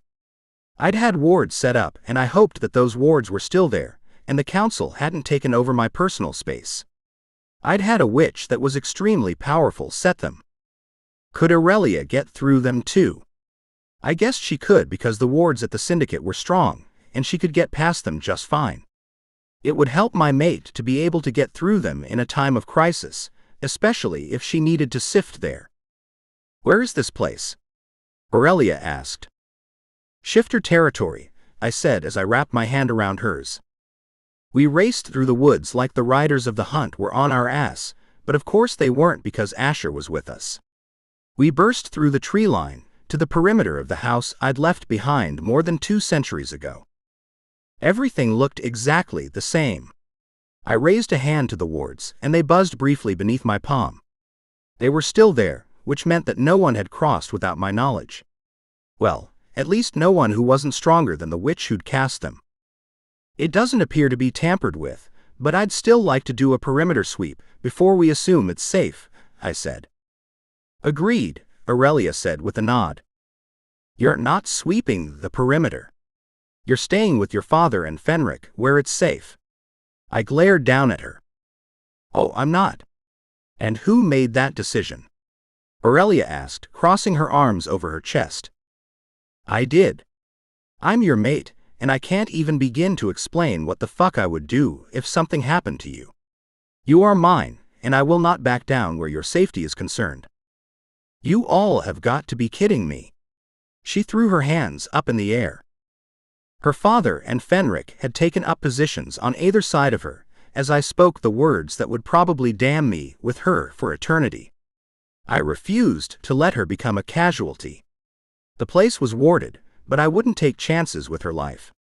She was the key to everything. If the council had gotten inside the protection to ambush us and I didn't check first and lost her, we were all doomed.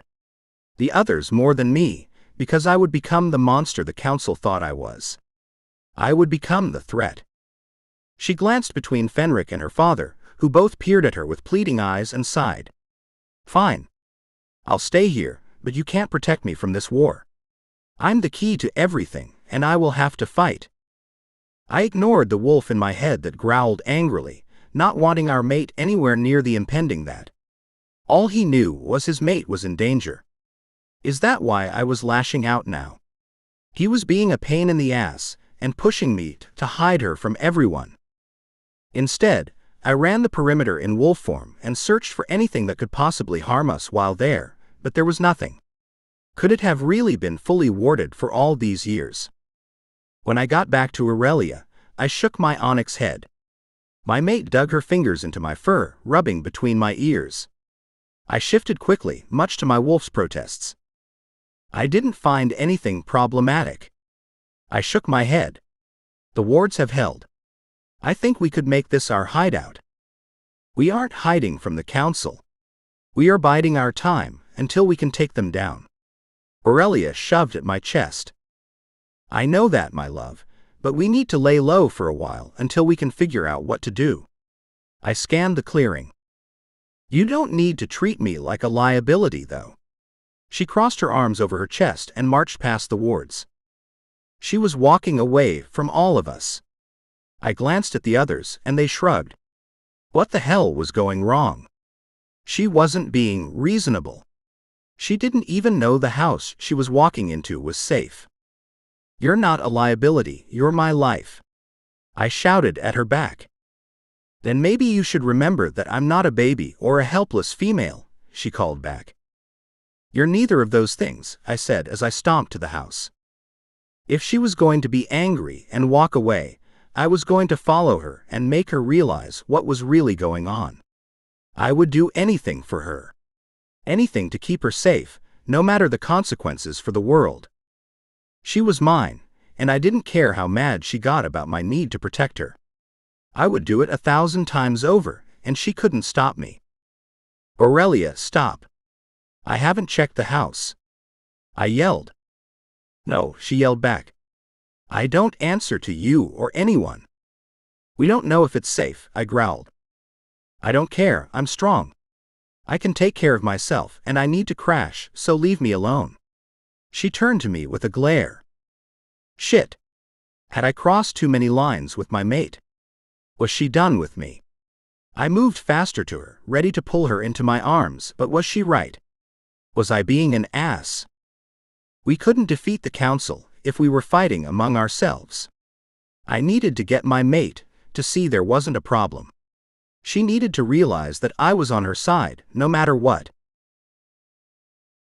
Chapter 9. Aurelia. I stormed into the beautiful old house fuming. Why did he act like that? What made him think I wasn't capable of taking care of myself? The anger bubbled up as I pushed through the double doors and stepped inside. Dust puffed up in my face and I coughed. Yes, it was old and had been sitting unused for centuries, but the amount of dust was slightly alarming. I waved a hand in front of my face and stepped further inside. It would be beautiful if it were cleaned up. There were worn sofas under vaulted ceilings, but there were no decorations of any kind. Aurelia, where are you going? Gray shouted behind me. I stomped through the house and down the hallway. I didn't want to be in the same room with the overbearing asshole right then. I'm going to find somewhere to sleep. Alone. I yelled back.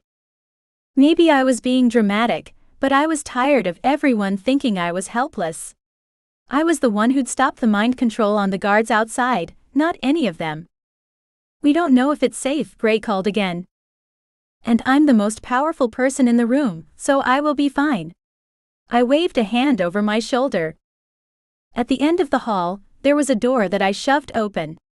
A huge bed sat against the back wall, and a bedside table was on each side. It was perfect for a nap. I crept inside, but the heat at my back let me know I wasn't alone. An angry shifter was right behind me. Great.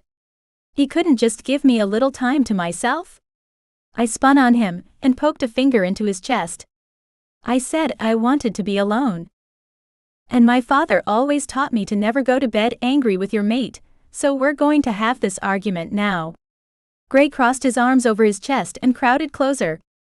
His woodsy scent filled my nose as I sucked in a breath.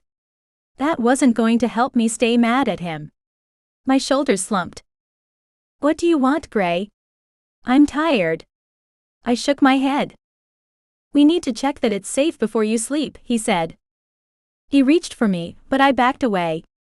I was tired of proving myself and demonstrating I was different from everyone else, only to be coddled and treated like a child. Then check the house already. I need rest. Do you have any idea how exhausting that magic was? I shoved at his chest. It was the wrong move. I knew it the second I touched his sculpted pecs. He pushed forward and crowded me until my hands were pinned between us. Do you have any idea what I would do to the world if something happened to you? He cupped my cheek. I turned my face away so I couldn't see the fire in his eyes and did my best not to breathe through my nose as I glared at the floor. You are treating me like a helpless damsel in distress when we both know that I'm anything but. I saved you from the council prison. My gaze clashed with his. I would be the monster the council expects me to be if anything happened to you, Aurelia. I would burn the world and anyone who ever hurt you or looked at you wrong. Know that. You are mine. Mine to love and mine to fucking protect. I gasped at his words and the glowing intensity of his eyes. He was serious. He would destroy the world for me. Don't do that. I need you to see me as an equal.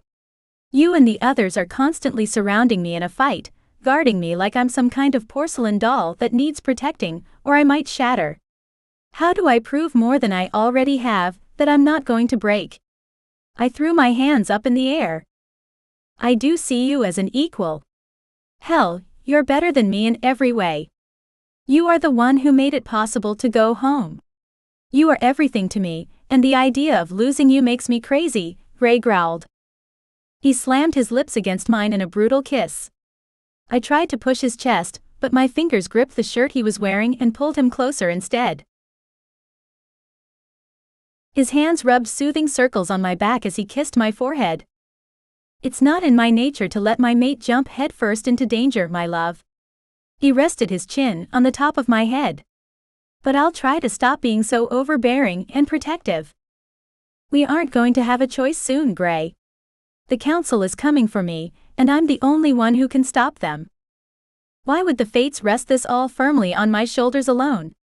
It seemed like an impossible task, but one I had to face, no matter the consequences. Chapter 10. Gray. The house is secure, Fenric said as we walked out of the bedroom. Though there is 2 centuries worth of dust caked everywhere. That's to be expected. I shrugged. I still think we should look for more council guards that have been controlled by the council, Aurelia said, crossing her arms. I don't want you going after the council's guards, just to see if you can do to them what you did with your father's men. It feels like a risk. My wolf growled in my head in agreement. He was riding me hard to keep our mate protected, but after the conversation I just had with her, I knew that wasn't practical. She was part of this, whether I liked it or not. My wolf was just going to have to learn to get over the fact that his mate was stronger than him, and be done with it. I'm not going in without a plan, or setting myself up as bait, Gray. If you would just listen. She glared at me. Shit. I was fucking everything up. Sorry, my wolf is being a pain in my ass. It's fine. She sighed. I think the guards should go back to their posts and pretend they are still on the council's side. They can send word when they discover a new group of blank-eyed guards, so I can try to heal their minds. Ash stepped forward, grinning. That's a good tactical plan, that puts you in as little danger as possible, Princess. I like it. He wasn't wrong. The plan was solid, and while the guards were out searching for others, we could still track down the rebels. Fenric nodded. It makes sense. We could divide and conquer, with both groups looking for something different. If we succeed in both, we might actually stand a chance against the council. Agreed, I said, and Aurelia's gaze snapped to mine. You're agreeing. Even though we have no idea if I will be able to clear the others of mind control. Her gaze flicked back and forth between my eyes, searching for something. My love, we all know you'll be able to do it again. You're the only one unsure. We all believe in you. I wrapped my arms around her. Then why fight it, she asked. I thought you were planning to take unnecessary risks. You have a track record of doing that in the past. Only to save you, you big dumb wolf. She laid her head on my chest and my heart thumped harder. It scared the hell out of me and made me proud at the same time that she would risk herself for me. I leaned down and kissed the top of her head again. No more risking yourself, especially not for me, I whispered into her hair. I make no promises on that, wolf. Her words were muffled in my chest, but I still heard them. How could I make this woman see that there was no life for me without her in it? There was no life for anyone without her, well, none that anyone wanted. If the council won the upcoming battles, they would enslave everyone. We had to stop them before their greed won out and doomed us all. Let's get back to the plan, Ash said, clapping me on the back. He was right. This wasn't a conversation for mixed company. The guards peered at us with amusement, like watching their princess spar with the Shifter King was the highlight of their day. It probably was, since they couldn't remember most of it because of the mind control. Aurelia turned to the guards and straightened, rolling her shoulders back as she peered at every man in turn. Do you think you can do this? Can you pretend to be under their control? What about the villagers who saw you run off with us? The leader of the group stepped forward and bowed his head to us both in turn before he spoke.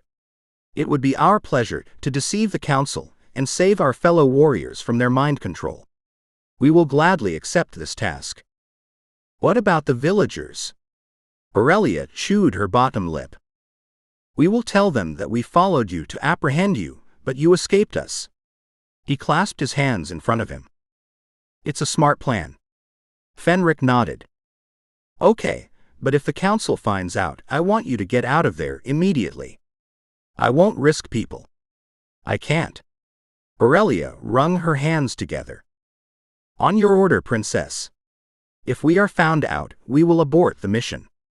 He bowed again and placed a fist over his heart. The men filed out and I wrapped my arms around my mate once more. You're going to be the best queen.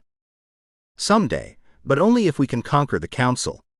The only way to beat them is to find the rebels. Easier said than done. She sighed. There's a town, a little larger than the village we were in, on the other side of the dark forest. We should check there, Fenric said. Hopefully, there's no one who can see through glamour there. I rubbed my eyes. We'll need different disguises this time, since the council will probably be looking for those. Aurelia huffed. She stepped away from me and closed her eyes. She was so beautiful, she took my breath away at times. I still couldn't believe she was mine. That she forgave me for the mess with Dan and her foster mother. It was a miracle we were all here. Her body transformed before my eyes, and I grinned at the black-haired beauty standing in front of me. Fenric gripped my shoulder, and cool magic washed over me in a wave as the glamour slid into place. I was just lucky shifters weren't allowed back in Fairy yet, because they would sniff me out a mile away. We all good? I asked, my voice a rasp. It still amazed me how far Fae glamour could go. It changed me into a different person entirely. We are good to go, Fenric confirmed. He gripped both mine and Aurelia's arms while the Shadow King held out a hand to Ash. We were swirling in time and space in a matter of seconds. My feet hit the soft, packed dirt a second later, and I caught Aurelia before she stumbled and fell. The chattering of Fae met my ears from the other side of the tree line. Fenric had sifted us to the other side of the dark forest. They've already heard that the king is back somewhere in Fairy. But the excitement doesn't appear to be because they think they're going to be saved. Several are openly discussing the reward. We need to be wary. I clenched my fists at my sides. We'll be careful, Aurelia promised and patted my arm. I know you will be. I held my hand out to her and she placed her hand in mine. Because you're not leaving my side. Aurelia rolled her now green eyes but didn't comment further. I was grateful for that, because that meant she would listen to me just this once. Let's try the local pub. We can have a meal and get some information. Fenric strode to the village. We followed along behind him, and I kept my hand in Aurelia's the whole way. We walked past Fae, but all chatter died away as they saw us striding through their little town. Were they wary of strangers? Several older Fae glared in my direction, and some just scurried into their homes, slamming the door shut behind them. I'm not getting a welcoming vibe here, I whispered. They're scared, Aurelia said. The council is taking everything from them, and newcomers must be suspected now. The council has spies everywhere, Fenric agreed. Any strange people in town are suspicious. I get it, but it's going to make this twice as hard. The Shadow King squeezed Fenric's shoulder. That's why we're going to the pub. People get drunk and let things slip out in mixed company. Fenric's plan was solid, but as we rounded the corner to the pub, whispers floated to me. The word rebellion caught my attention and I flinched, stopping in my tracks. You all go ahead. I'm going to check something out real quick. I squeezed Aurelia's hand before I let go. I thought we were sticking together, she said. It's probably nothing, but I overheard a whispered conversation. I just want to check it out. I'll be inside in a few minutes. I strode away from the group and rounded the corner of the pub. Two men stood at the back of the stone building with their heads together, whispering about something I couldn't quite make out. "You're part of the rebellion," I whispered so only they could hear me. Both men flinched and spun on me, magic flaring in their hands. "There is no rebellion. What kind of nonsense are you speaking? I was told by a powerful seer to seek out the rebellion." "That's you, right?" I was still whispering so I didn't bring unwanted attention to the conversation, but the men before me had no such issues. "The powerful seer was wrong, or maybe you're a spy for the council," the same man spoke, crossing his arms over his chest, his bushy eyebrows pinched down in a scowl. "I'm the last thing from a council spy." I laughed. I couldn't help it, that was the farthest thing from the truth. The other man took a threatening step forward. "If you're not a spy, then you're working against them, and there's a hefty reward out for any council dissenters. Give us one good reason why we shouldn't call the guards and have you arrested for questioning," bushy eyebrow guy said. "Because we both know it won't just be for questioning. The council is on a massive power trip." I planted my hands on my hips. "Plus, I could take you both down before you even opened your mouth to call for the guards." The men glanced at each other warily, and then back to me. I held my hands up in the air. "I don't want to do that. We're on the same side, I think, but I won't be taken by the council again, so take your pick." I clenched and unclenched my fists at my side. My wolf was snarling in my head. He wanted out and to prove who the Shifter King really was. I couldn't shift though, since it would blow my cover. "What do you want?" the bushy eyebrow guy asked. Magic filled his palms again. He didn't believe me, and was ready for a fight. I didn't blame him. His life was on the line if he was found out by the council. "I just want to talk. I need to find the rebellion." "I already told you the rebellion doesn't exist. We've all been thoroughly beaten into submission by the council. We couldn't rebel if we tried." "Take that back to the council," bushy eyebrow guy snarled. The other guy stepped forward, who also had magic pooling in his hands. They were ready for a fight, and clearly convinced I was working with the council. How bad would it be if I shifted in that back alley and showed them once and for all that I definitely wasn't working for the council? No. If I shifted, they would know who I was, and I couldn't let that happen until I knew for sure they were rebels. I guess I have a fight on my hands. I hope this doesn't destroy any chance we have of the rebels aiding us in the war. Chapter 11. Aurelia. "Where is he?" I asked, chewing my lip nervously. He was taking too long, and it was making me twitchy. Was Gray okay? Maybe I should have gone with him. "He'll be fine, daughter." My father patted my shoulder. He couldn't know that for sure though. We had no idea what Gray was facing behind the pub.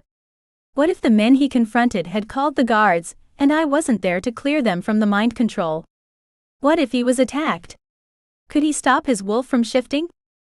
I shifted uncomfortably in my seat as a woman brought over 5 bowls of some kind of stew and drinks for us all, but Gray still wasn't back yet. "I need to go check on him," I grumbled. "You're not going anywhere alone." Ash gripped my arm lightly. "He'll have my ass if I let you go out there. You all are a bunch of cavemen." I threw my hands up. Why couldn't any of them stop this? "She's right," Fenric said with a sigh. "He's been gone too long. I think we need to check." "See?" I glared at Ash and my father. "Fenric and I will go check, and you two stay here." "No, we aren't splitting up again. We all go or none of us." Ash crossed his arms over his chest. "Fine, but what about the food?" I asked. "We still need to eat." "We'll come back as soon as we find Gray," my father said and waved a hand to the woman behind the bar. He handed her some coins and her eyes widened in surprise. "Give those bowls to anyone in need. We will be back to eat after we find my daughter's mate." The woman nodded and dropped the coins in her pocket, before hurrying to clear the bowls from the table and shuffle to the back. "That was nice," I said, grinning at my father. "I hate seeing what the council has done to my people," he growled under his breath. We'll fix this. I stormed out the door, the men grumbling behind me. I rounded the same corner that Gray had, and gasped at the scene in front of me. 2 men were standing in front of Gray, their glittering magic pooled in their palms. What's going on here? I asked as I stepped closer. Gray's shoulders bunched up at the tone of my voice, and he glanced at me over his shoulder. Go back inside, love. I have this under control. No, I'm not going back inside. They are threatening you. I took a step toward the men. My shadows appeared on my arms, writhing with anger. Their eyes widened in horror as they stepped back. You're a shadow fae? The one to the left with really big eyebrows whispered. I am. I grinned. Now, do you want to tell me what is going on here? You're in league with him. We'll tell the council that you're dissenters and we will be rewarded, he said loudly. My father gripped my arm and pulled me back. I glanced over my shoulder to see his head cocked to the side. Teo, is that you? How do you know that name? The man asked. Bram. Shit. What are 2 of my best guards doing in this little town? My father dropped his glamour for a second and both men cursed. You know them? I asked, frowning at my father. You could have led with that, Dad. We can't talk here. Teo scanned the empty alley. How did you get here? Where have you been? Not here, I said. You already said it's not safe. We're looking for the rebellion, Father whispered. Bram and Teo glanced at each other and then glared at Gray. You vouch for him? Bram sneered. I edged closer to Gray, my shadows still swirling along my arms, begging for a reason to put them in their places. My father pushed me gently toward Gray and stepped in front of me. Of course I vouch for him. He's my daughter's mate and the Shifter King. He raised a brow at the men, who both cursed and glanced at Gray with wide eyes. You're the princess? Shit, Bram said softly. We need get you out of here. The town is crawling with council guards. Teo waved for us to follow him further down the alley. Dad, are you sure about them? They threatened to take us to the council, I whispered. Yes, daughter. They are 2 of my most loyal warriors. Okay, I said and followed the 2 fae.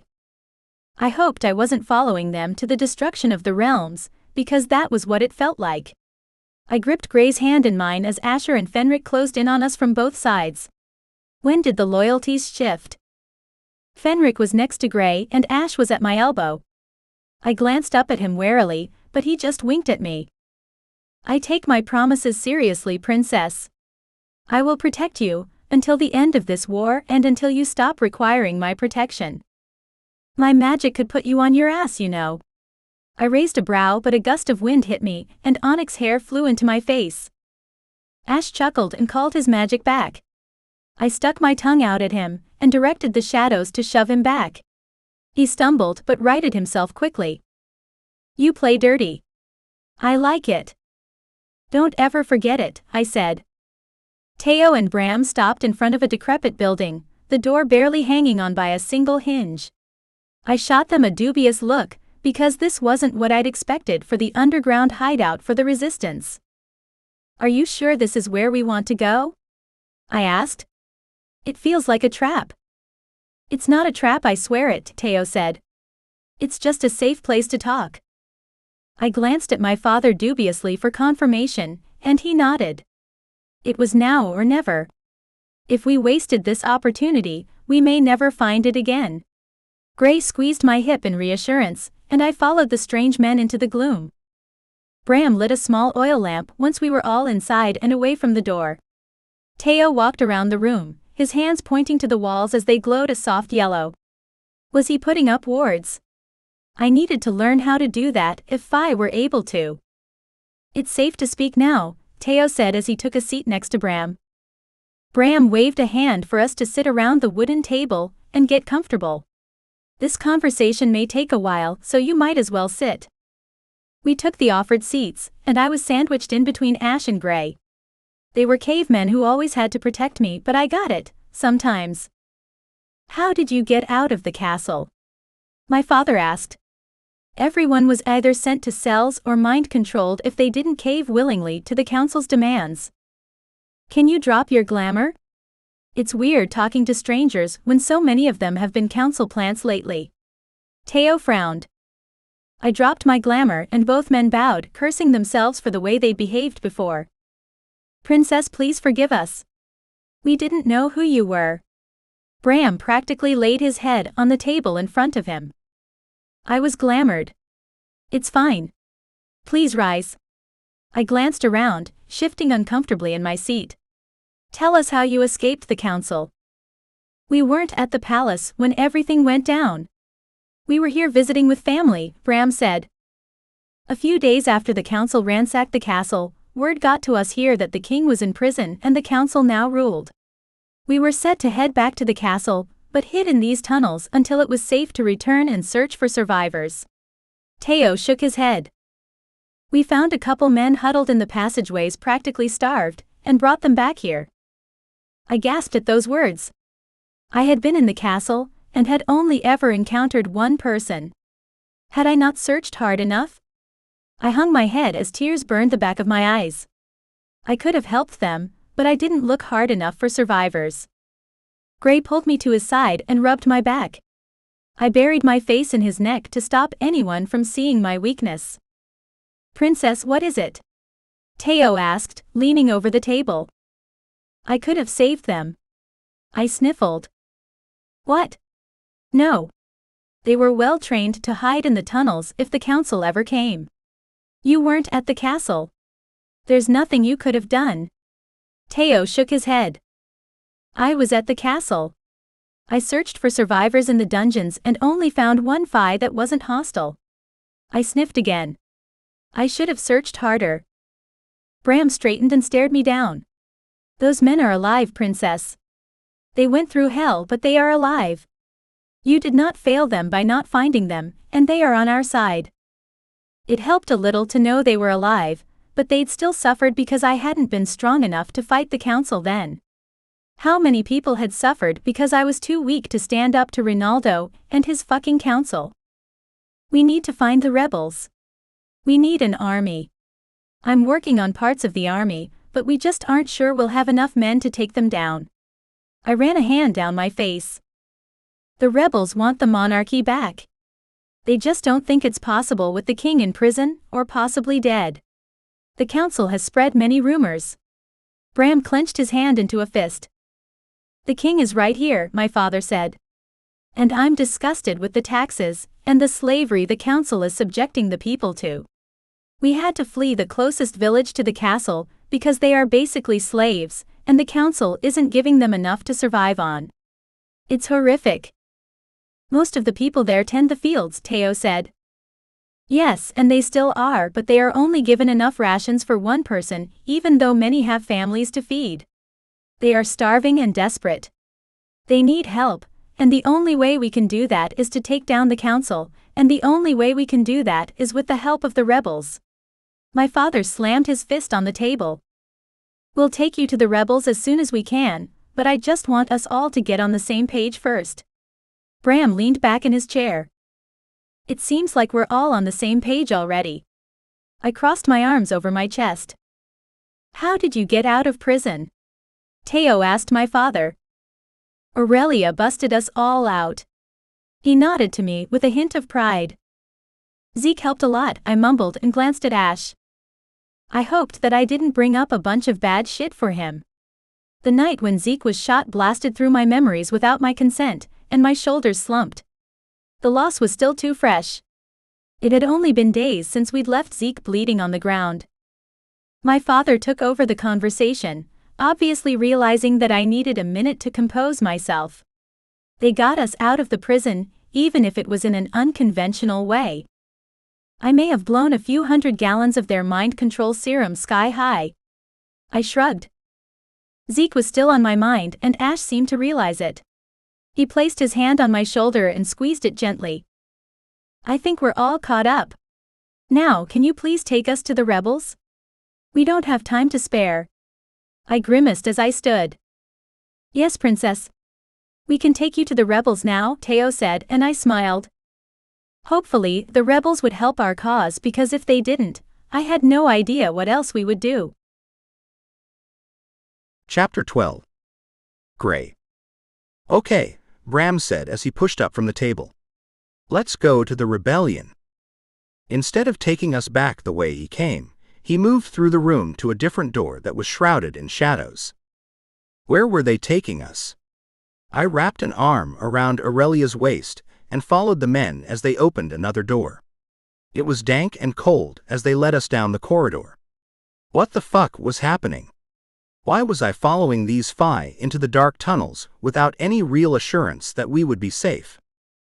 The king trusted them, but was that enough? The king had blindly followed the council for centuries. Was this more of the same? I pushed Aurelia behind me and nodded to Ash and Fenric. The two of them didn't need any more encouragement than that to close ranks at her sides. Aurelia huffed, and I glanced back just in time to see her roll her eyes. Don't argue, I said under my breath. I have no intention of arguing, she said with a grin. Good. I nodded to Fenric and Ash to stay close, and continued to follow the two men who'd accosted me in the alley. They had been assholes, and I still didn't trust anywhere they planned to take us. No matter what the king said, I would have my guard up when it came to Aurelia's safety. Her safety always came first, and the king knew that as well as I did. We traveled through the tunnels to who knew where, and the longer we traveled, the more wary I was. It could have been an elaborate trap set by the council and the guards Aurelia had freed with her magic. Were they really in on it with the council, and seeing exactly what my mate would go through to help her people? Here we are. Bram yelled and threw his arms out wide. Welcome to the resistance. Did he have to play up the dramatics? The entire room went silent. The sounds of swords clashing subsided as everyone turned to stare at us. There were people of all walks of life in the huge space into which we strolled. I even noticed some shadow Fae with shadows writhing over their arms. They were trying to learn from the centuries-old Fae how to wield them, even though my mate had all but mastered them in a few short months. A man on a dais stood as he saw us walk through the passageway, glaring at our group. I didn't like the look he was giving us. Were we going to be handed over to the council? We didn't have our glamours on, so the whispers from the group on the ground all spoke of the kings and the princess. Some even recognized Fenric as Aurelia's guardian. They knew who we were, so why weren't they welcoming us? We were obviously on the same side. Suntory, the king boomed, taking a step toward the man on the dais. Is that you? My king? It can't be. The man took a step toward us. How did you escape the council? The king turned to Aurelia and nodded with pride. My daughter saved us all. She's going to save the realms as well. That's little Aurelia. The man cocked his head to the side as he rushed to us from his spot on the dais. You're so big. I'm an adult now, yes. Aurelia said, crossing her arms. Yes, I apologize. I meant you've grown up. The last time I saw you was when you were 9. He shook his head. Before Malcolm kidnapped me. Her shoulders slumped. I didn't know if that would ever stop being an issue for her. She'd lost out on so many memories as a child because of it. I pulled her closer to my side and kissed her temple. Things had to work out exactly as they had, or I never would have met her, and we never would have gone on this journey together to save the realms. Right, Centauri said. Malcolm.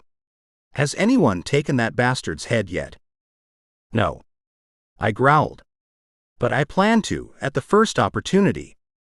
Centauri glanced at me and cocked his head to the side as if confused by what I was doing there.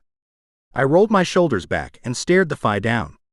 He was one of the king's friends, but that didn't mean he wouldn't have the same bias as the other Fae. You're the Shifter King, he asked.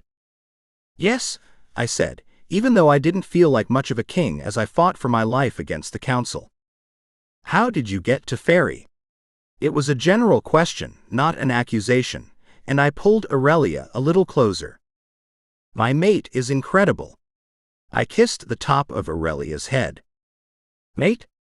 Things have been happening. Come, I want to hear everything.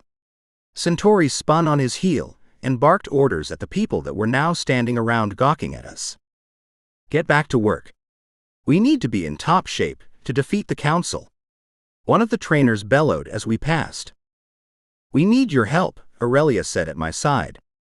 "We have a small army, but it's not enough to defeat the council. Their actions are unforgivable and must be stopped." "We have the same goal, Princess. Let's go eat and discuss how we can help each other." Centauri grinned as he opened a door that led into more tunnels. It seemed that everything the rebels did was underground. It would drive my wolf mad to constantly be underground and not feel the sun on my skin. These were dark and dangerous times though, so I could understand the need to hide. We followed him into the tunnels, to a large dining area. It was empty, but could easily seat 100 men.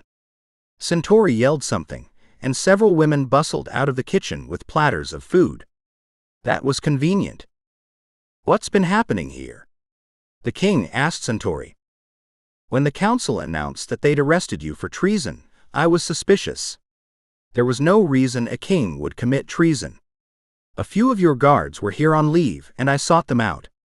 They said that Aurelia had been found and sentenced by the council to death, and you all fled." He eyed our group. "Is that true?" "Yes, after Ronaldo tortured me to get my powers to ignite." Aurelia crossed her arms. She hated talking about her time in the castle dungeons, and I knew it wasn't because of the torture. That was where she'd befriended my father, and then he died trying to protect her. My father was many things, but that was what I was most grateful to him for. He'd protected my mate when I couldn't. We fled and were looking for something to defeat them, when Aurelia was sucked down a hole and the rest of us were captured and taken to a human prison to be tortured and killed, the king said. Aurelia and Asher helped us escape. Centauri eyed Ash.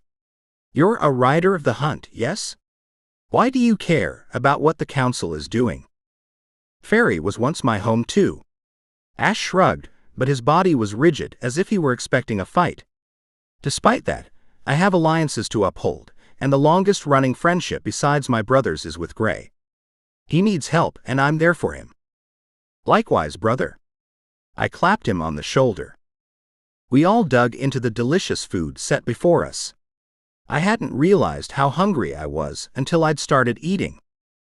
We somewhat have a plan in place, but we're not sure of anything after gathering allies. Aurelia sat up straighter in her chair.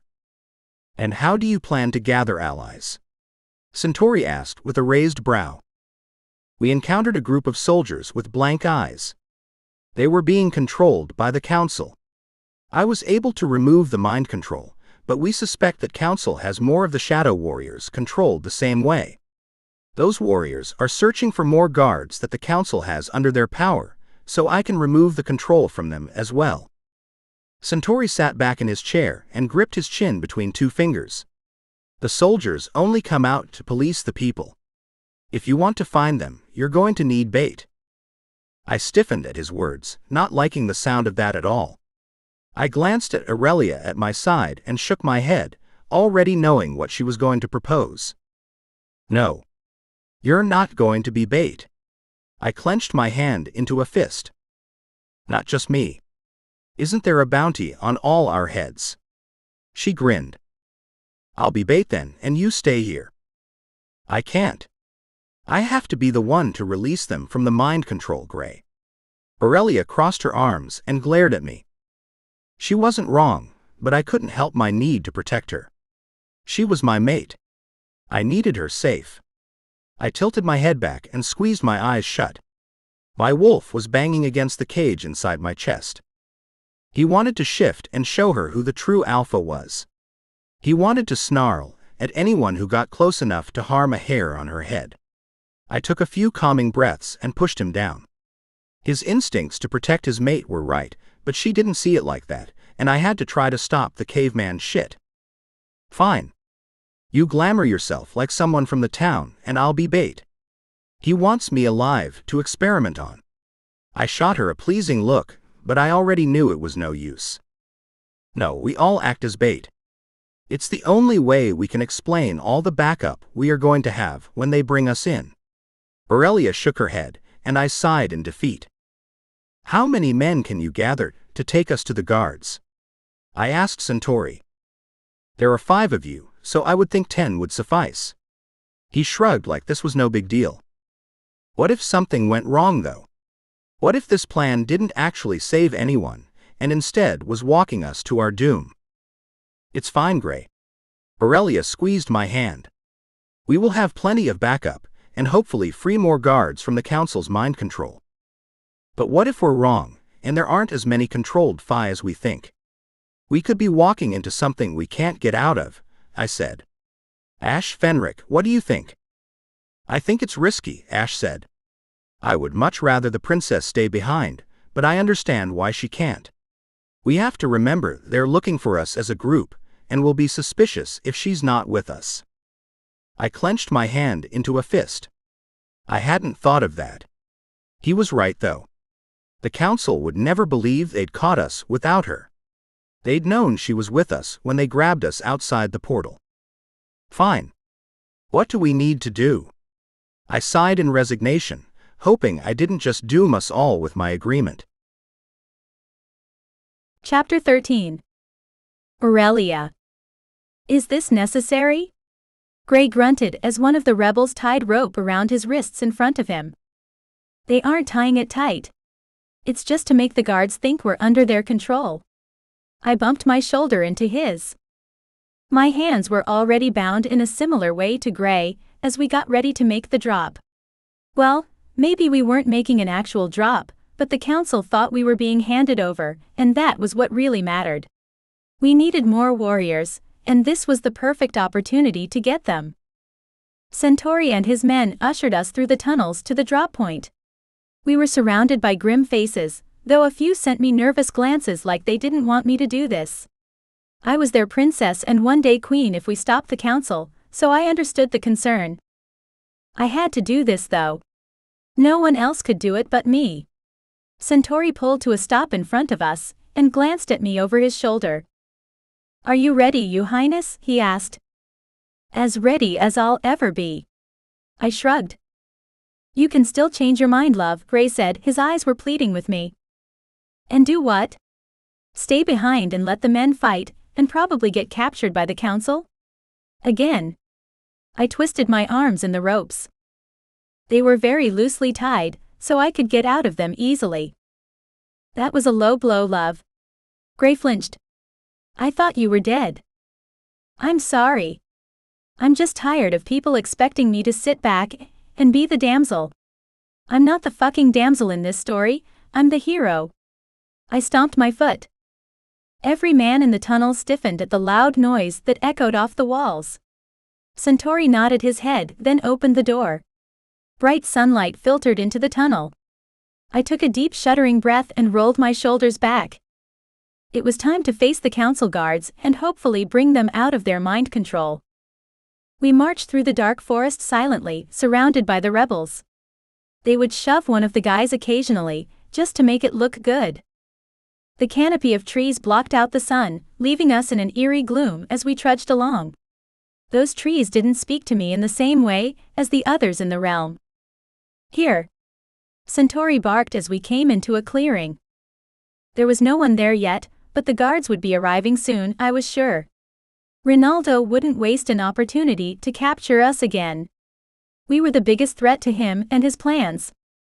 People are coming, Gray whispered in my ear. They're trying to surround us. A man stepped through the trees dressed in the armor of the Council.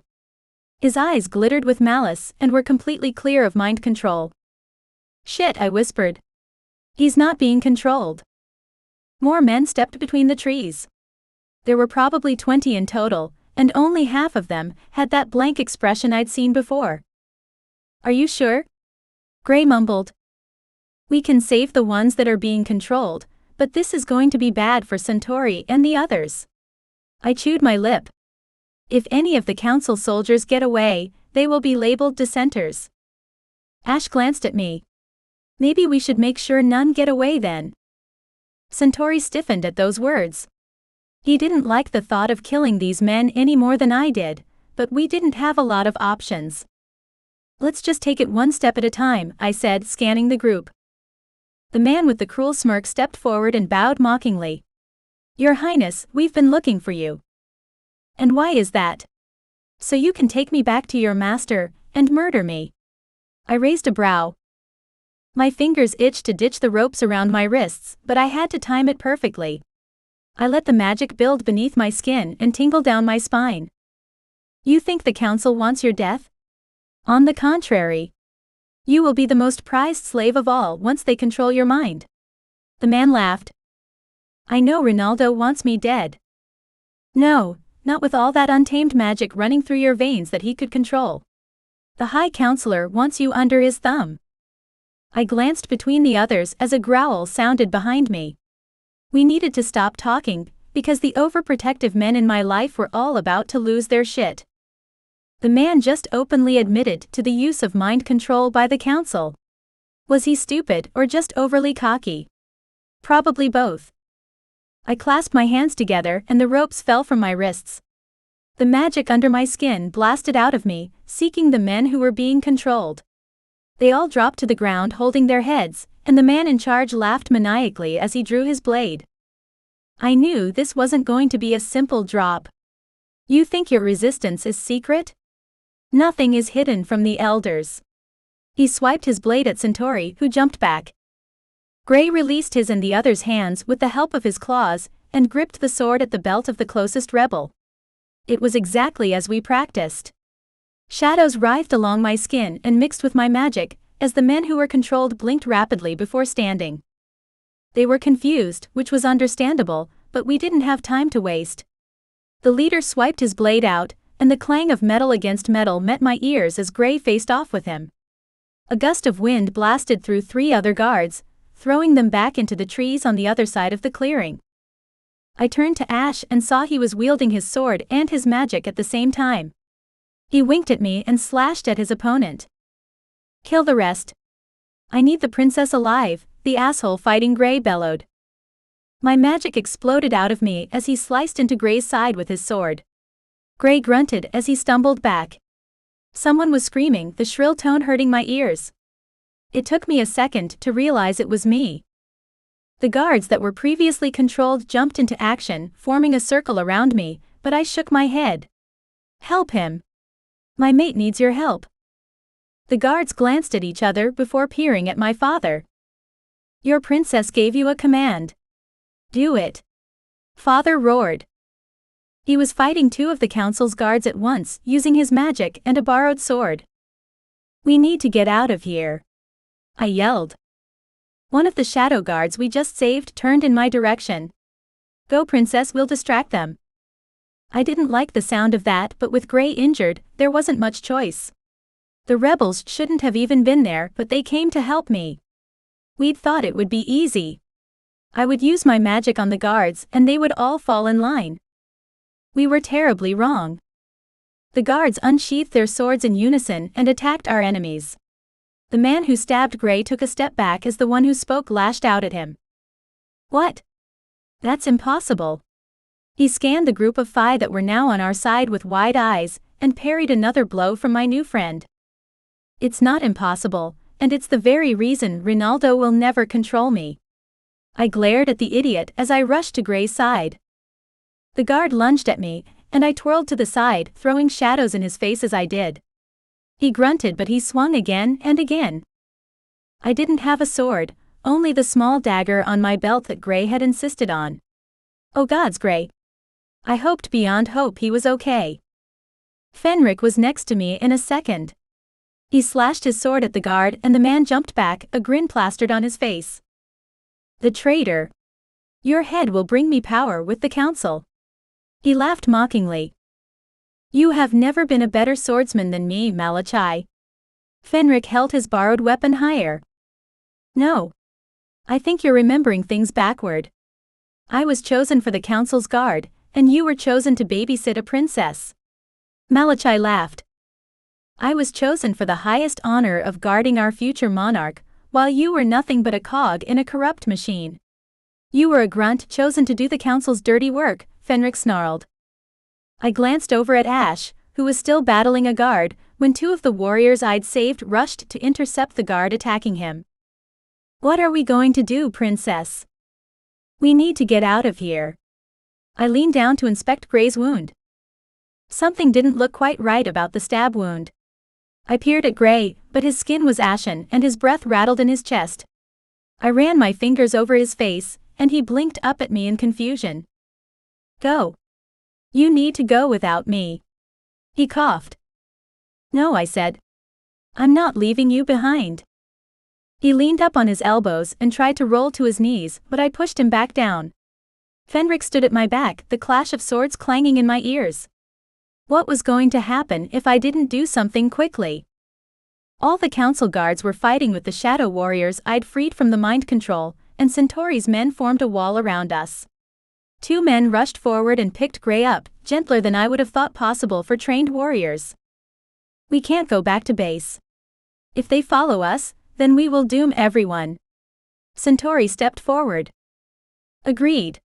We have a place, but sifting is still difficult for me, and I'm afraid with his injuries it will be too much.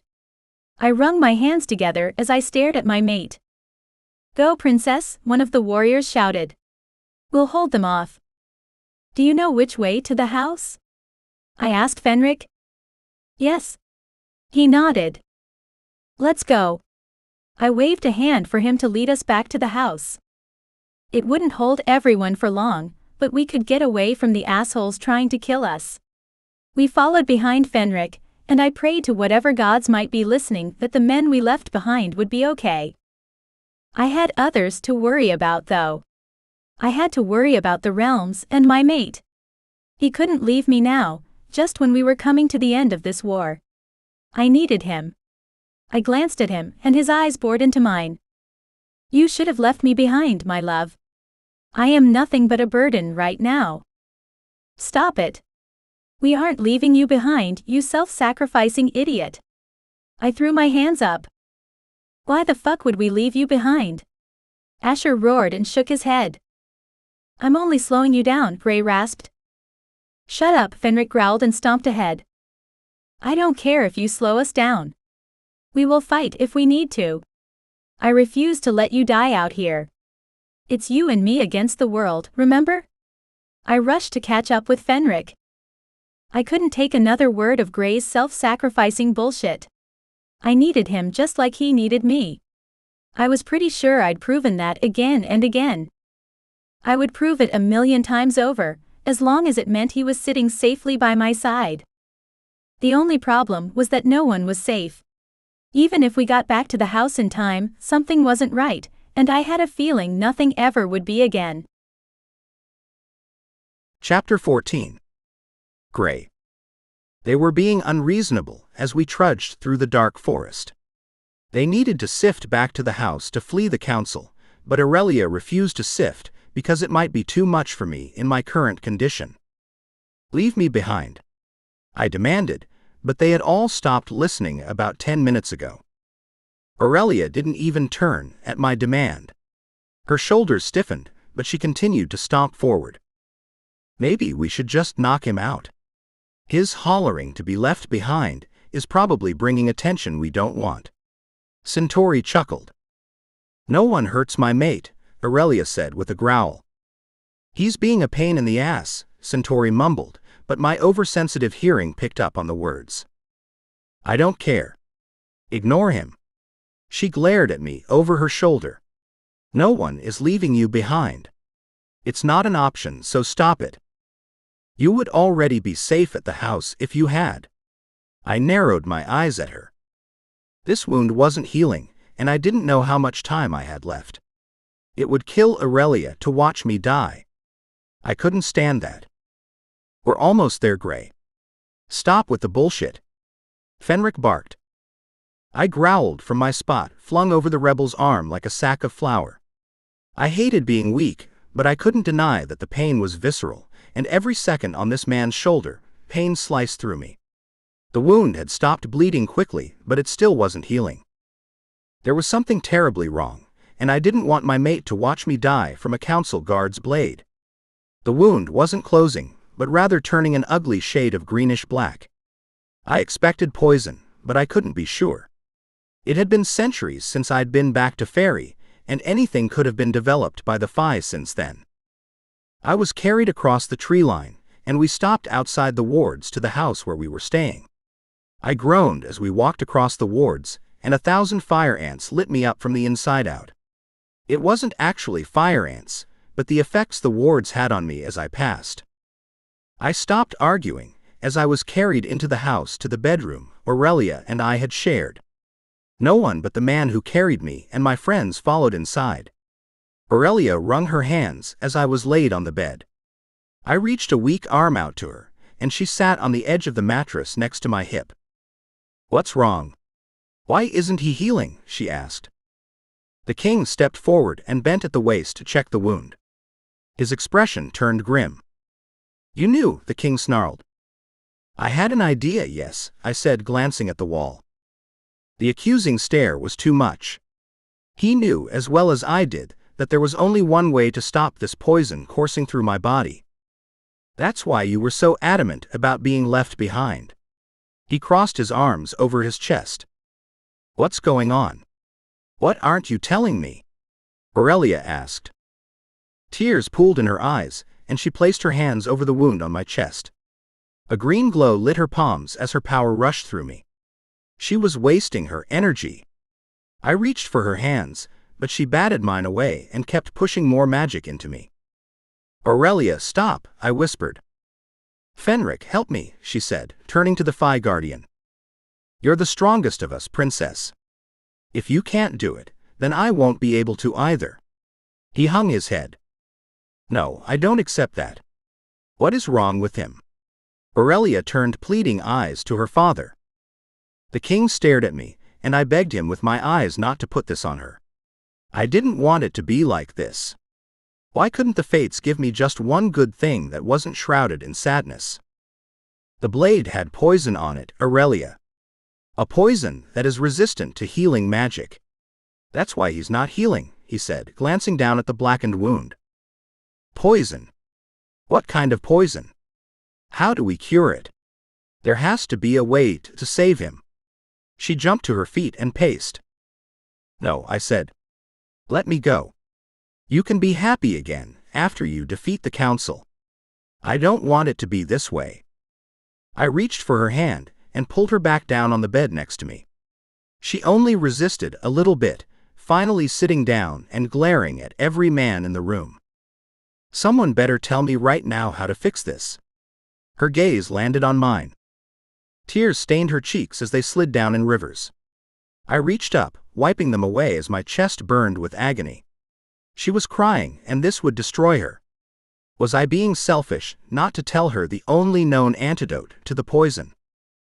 I've only ever heard rumors about this working, and there's a cost involved. The king glanced at me. "Doing this could put your life at risk as well, daughter." "I don't care. I will do anything to save him. Tell me what I must do."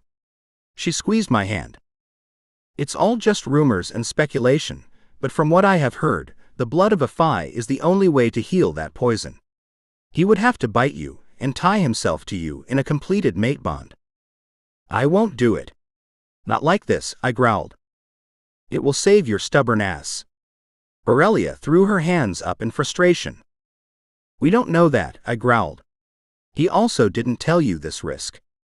If this rumor isn't true and your blood can't save me, then you will die with me. Everything will be for nothing if you die, and the council enslaves everyone." I winced as the blackness on my stomach spread a little more. Pain rushed through me, but the pain in my heart was worse. My chest cracked open at the thought of leaving Aurelia behind, but that was the fate I was dealt. "I don't care," she screamed. "I will not lose you. Let the fucking world burn for all I care." Her shadows pulsed and writhed angrily on her arms as she stared me down with a fire I didn't know she was capable of. In that moment, I saw her for who she could have been if the council and Malcolm hadn't gotten away with her kidnapping.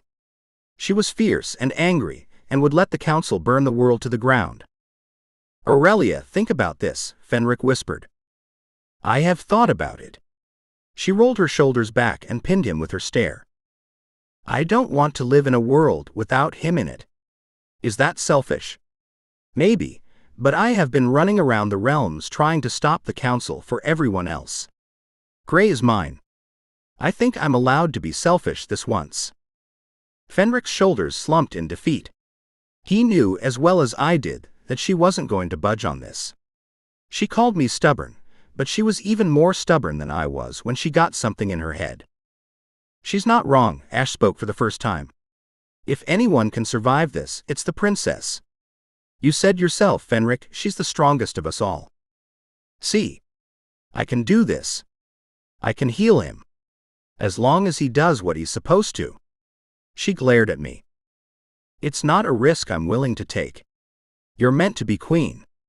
You're meant to save the supernaturals and usher in a new era for all supernaturals. You can't do that if you're dead." I flinched in pain as I shifted on the bed. "Everyone out," Aurelia whispered. "He won't do this with everyone here. I won't do this at all, so they might as well stay." "Get out," Aurelia roared. I shook my head, but the others still stepped out of the room, closing the door firmly behind them. The traitors. Though, I probably would have done the same if that anger had been directed at me. "You will do this, Gray." She clenched her fists at her sides. "No. If you don't, I'll follow you right into the beyond. I will let the world burn." She placed her palm on my chest over my heart. My wolf was eerily silent through the entire argument. He didn't really understand what was happening or why he was so weak.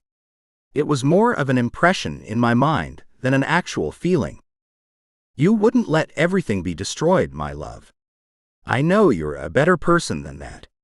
I shook my head and placed my hand over hers on my heart. "Please, Gray. Don't make me live without you. Try, please," she cried. Pain, sadness, and anger warred inside of me that it was coming to this. Aurelia leaned her head down on my shoulder, her hot tears dropping on me, but I didn't dare wipe them away. If the roles were reversed, would I be begging her the same? I would do anything to keep her safe and in my arms, and I was denying her that same right. But I wasn't the one who was meant to change the world. She was. If she died, all would be lost. We would be in the beyond together, though, and we wouldn't have to live in the world without each other. My own selfish desires were warring with my need to fix this world, and the longer she sobbed over me, the harder they were to fight. I didn't want our actual mating to be in a time of sadness, of a desperate need to save me, I whispered and wrapped my arm around her. "We won't have a mating at all if you don't stop being so bullheaded." She sniffed. I chuckled and then groaned as the pain seared through me. It was getting worse. I was getting weaker. If I didn't make a decision soon, I wouldn't be able to. "Okay," I said, and her head shot up from my shoulder. "I'll do it. This will work, Ray. It has to."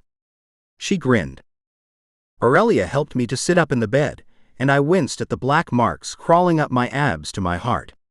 She pushed her hair away from her neck and tilted her head to the side, offering me everything in that one moment. This selfless, beautiful, perfect woman was mine, and providing me another chance to try to prove I was worthy of her. I wasn't worthy of her, but every second I breathed, I was going to do my best to show her how truly perfect she was, and that she was mine. I kissed her neck in the spot where I intended to claim her L. My mate gasped at the contact, but only leaned in closer to me. "I love you, Gray. Please make me yours for eternity," she whispered. My wolf howled in my head. It was the first noise he'd made since I'd been stabbed, and my teeth elongated in my mouth. I kissed her neck again, hoping I didn't hurt her when I claimed her as mine. Aurelia fisted the sheets at my sides as my teeth grazed her skin, not in a bite but a tease. I needed her to relax. This was meant to be euphoric, but since we were in a dire situation, I wasn't sure how it would go. I prayed to whatever gods might be listening that I wasn't about to doom the world as I sank my fangs into her neck. Chapter 15. Aurelia. As Gray plunged his teeth into my skin, I screamed. White-hot euphoria blasted through me, and rainbows danced behind my eyes.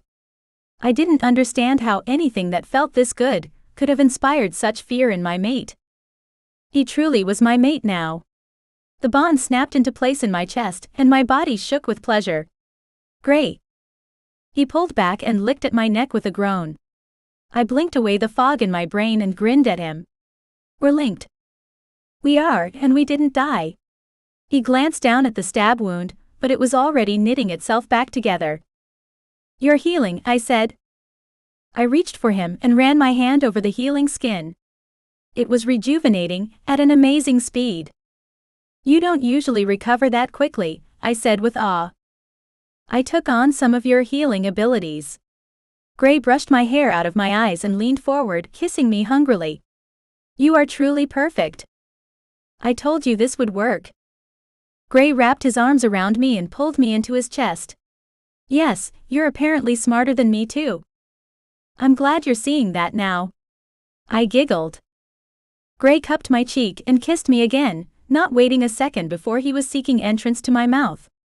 I pulled back and frowned at him. You're still healing. You nearly died. We can't do that right now. I shook my head. It's part of the bonding, love. He kissed down my throat over the mark he'd just left on my skin. I shuddered under his touch. We can't, I groaned. Gray ignored me as he rolled us, so he was pinning me to the bed. I need you. Now. I laid my head on his chest, listening closely to the strong beat of his heart. He was here, and we were connected.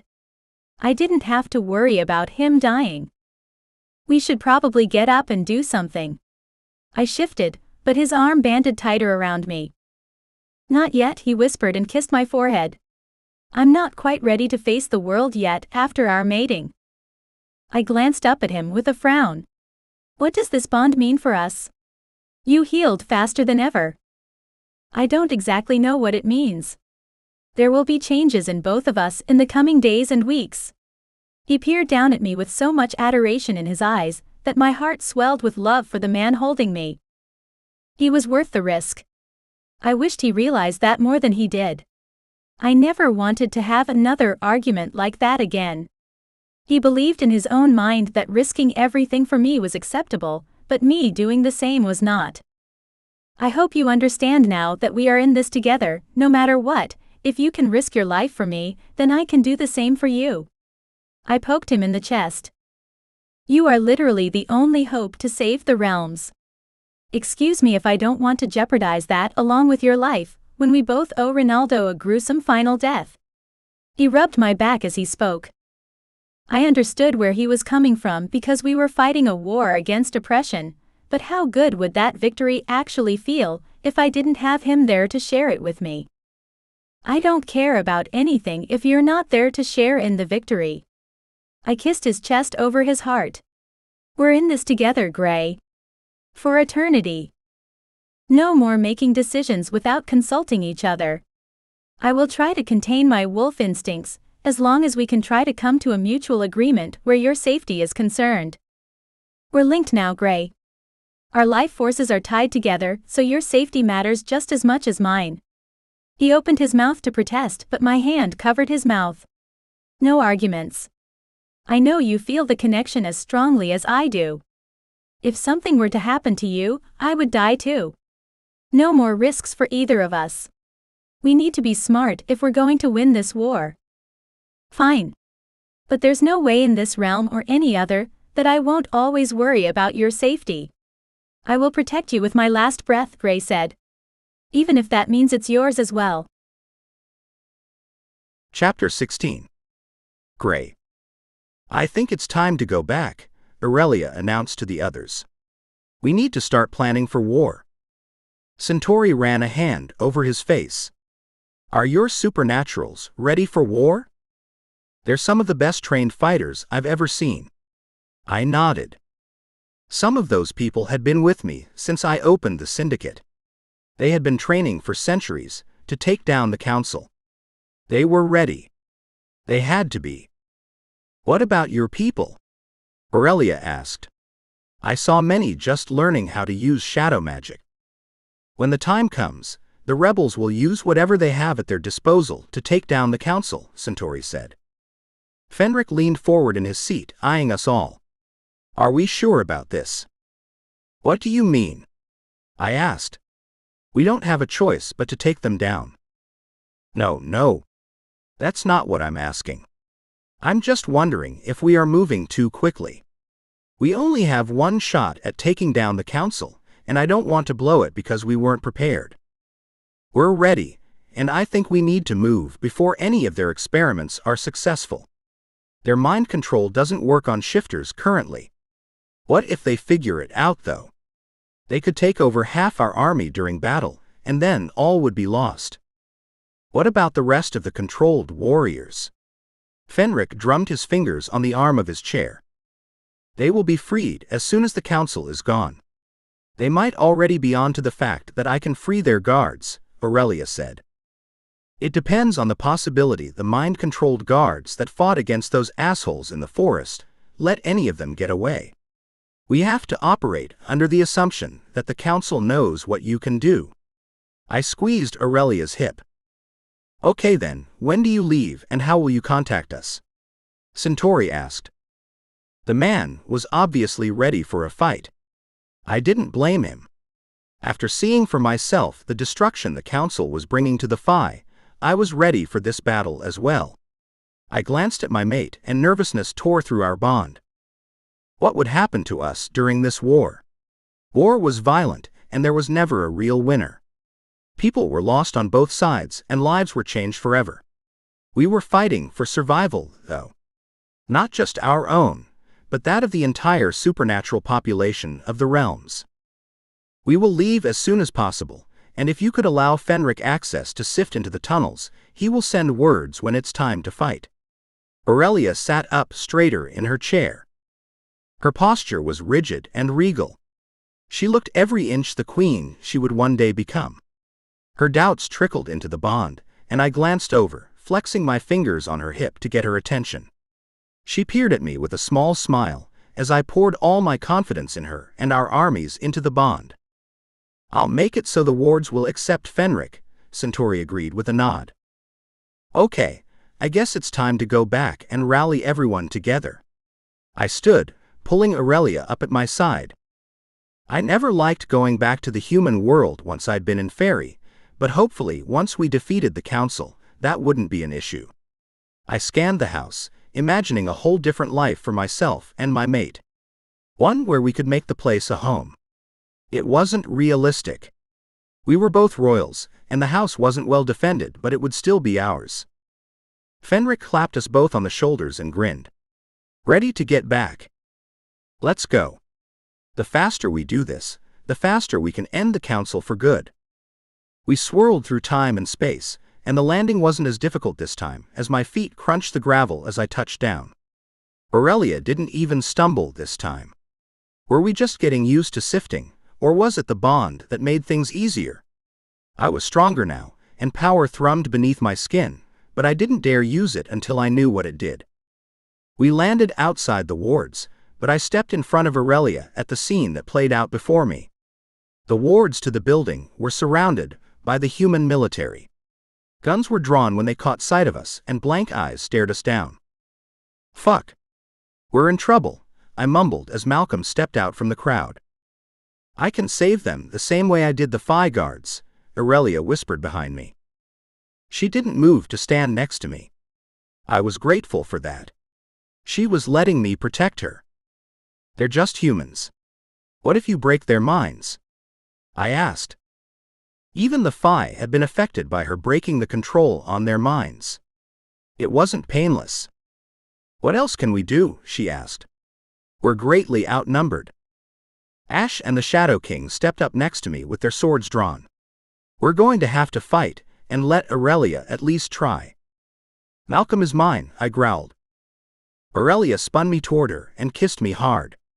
I'm going to try to break the control, and then race across the wards to get help. That's a good plan. I nodded and turned back to the humans.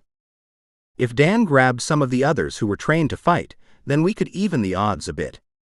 How long had they been outside my wards, waiting to ambush my people? Malcolm. I roared. Fight me. Why would I do that, when I could just have the humans kill you and bring the princess with me? Malcolm planted his hands on his hips. You mean my bonded mate? I asked with a grin. Malcolm's expression became murderous as his face turned red. You lie. Malcolm unsheathed his sword. Why would I lie about that? I crouched into a fighting stance. He stalked forward, his face turning almost purple with rage. You would lie to get out of death.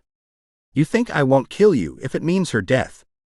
He slashed his sword at me, and I jumped back, bringing up my own weapon to block the blow. We were evenly matched. We'd fought several times before, and the slippery bastard had always gotten away. I lunged forward and sliced at his midsection, but the clang of his sword meeting mine filled the air.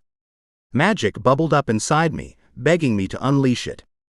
I didn't know how to use magic. I was a shifter, and the only thing I'd ever learned to do was shift.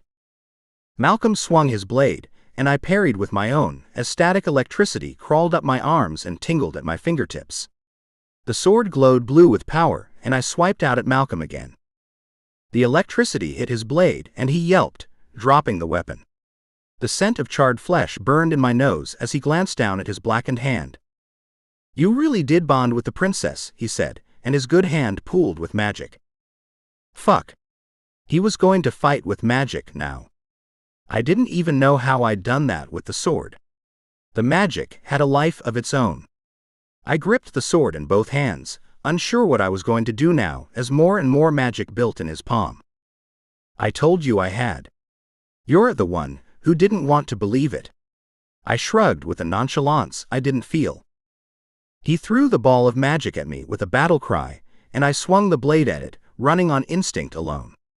When the magic connected with the blade, it bounced off and hit Malcolm square in the chest.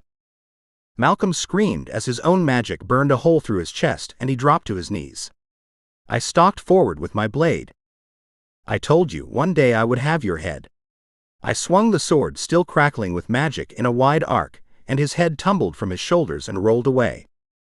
The humans all stopped battling with the supernaturals that Aurelia had gotten to help, and blinked at each other in confusion. I scanned the battlefield, only caring about finding one person. Aurelia was several feet from the wards, squaring off with a human who stopped and blinked at her. She held her magic back at the last second, before spinning on her heel. A brilliant smile lit up her face with relief and pride when she glanced at the body at my feet. You did it, she yelled and ran into my arms. He's finally gone. Aurelia, the king bellowed, and I spun just in time to shield her from the man that rushed us. What did you do to us? The man shouted. He held his gun at the ready, with his finger on the trigger, willing to take us out if necessary. Aurelia squared her shoulders and rose up to her full height as she stared the human down. We did nothing but save you from being controlled by that monster. You're all monsters. That man was helping us round up all of you. This soldier had obviously been drinking Kool-Aid before his mind had been controlled. These monsters have been living among humans for centuries, and you never knew it. They have been your neighbors or possibly even friends, and you turn on them so easily because they were born with magic? Aurelia said. They were biding their time, waiting to enslave humans, the soldier said. I scoffed. Yeah, because we sat back and waited for human technology that could literally destroy the world before we were ready to attack you and take you out. We watched the human population grow to an unimaginable size that outnumbered us 100 to 1 before we decided it was time. Do you even hear yourself right now?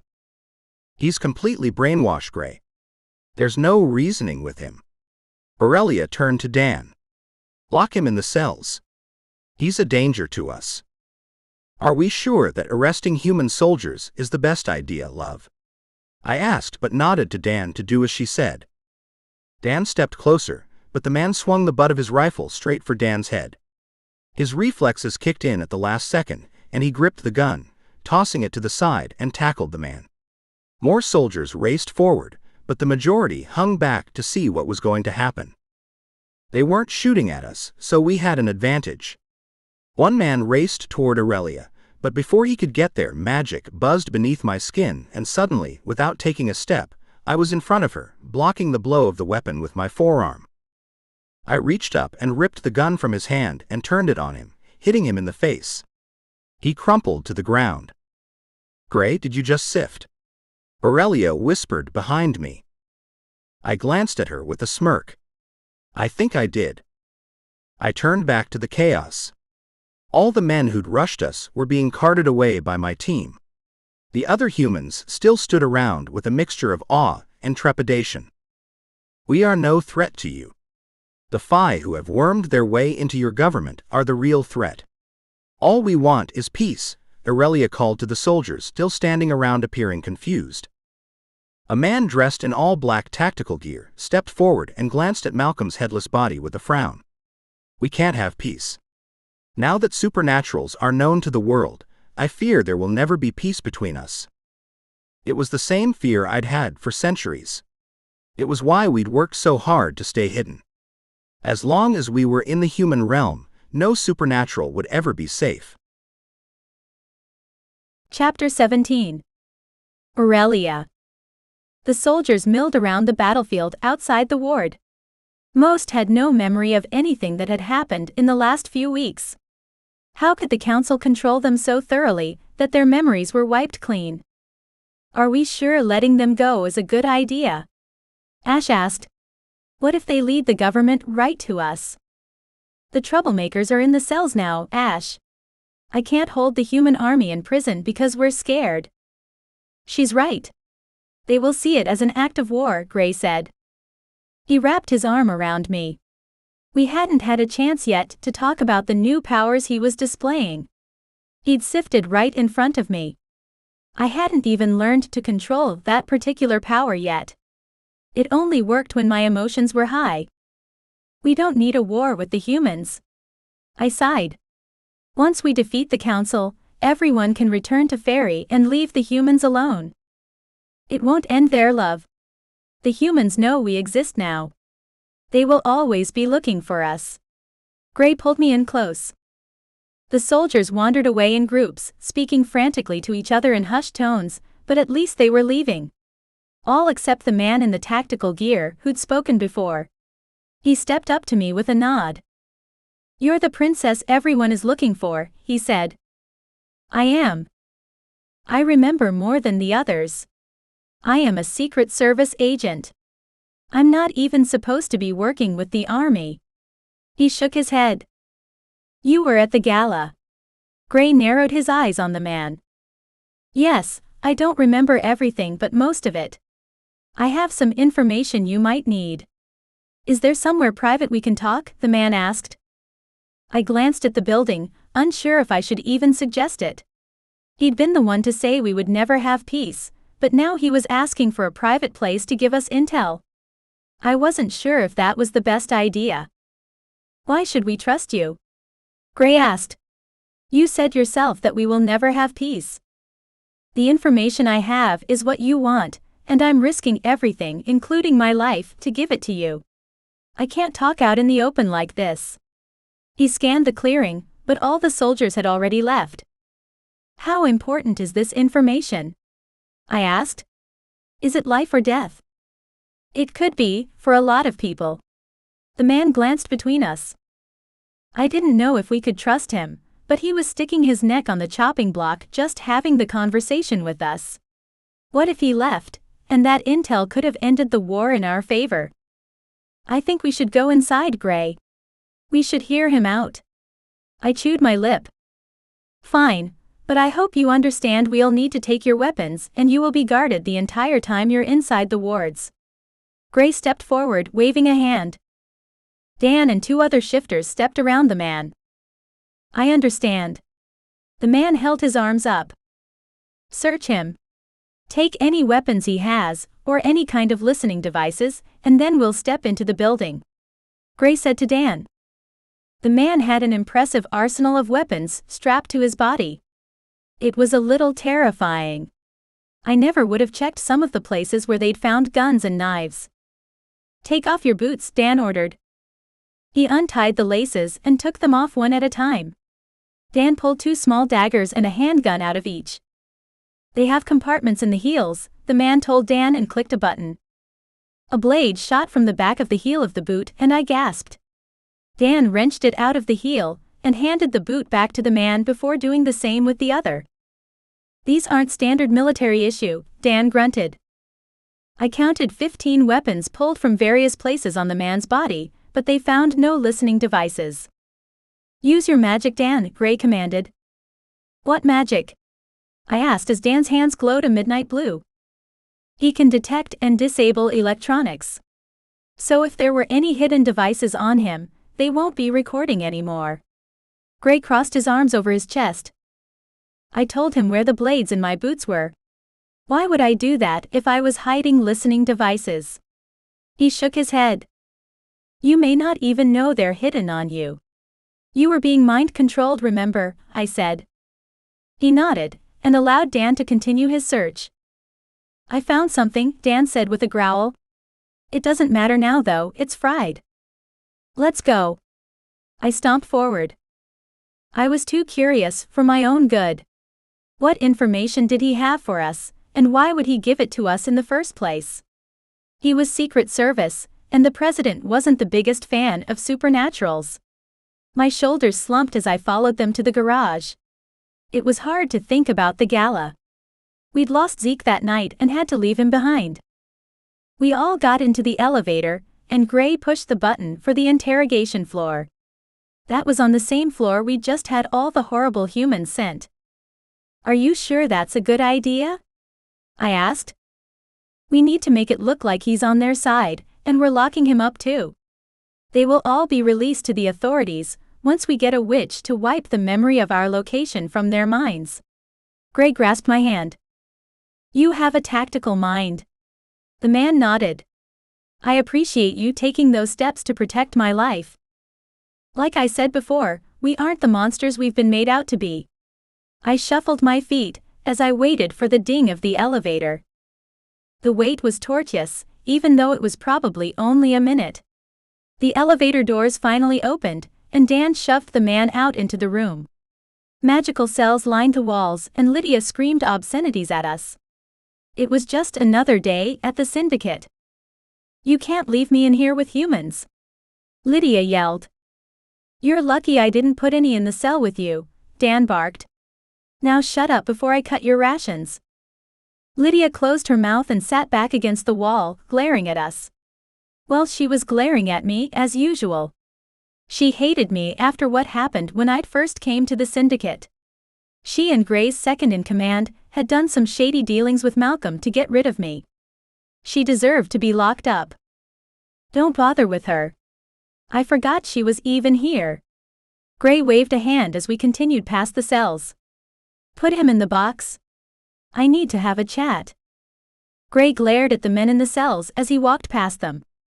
They had attacked us of their own free will. They thought we were monsters, but they were. They were the ones rounding up supernaturals and persecuting them for being different. Had they learned nothing from their own history?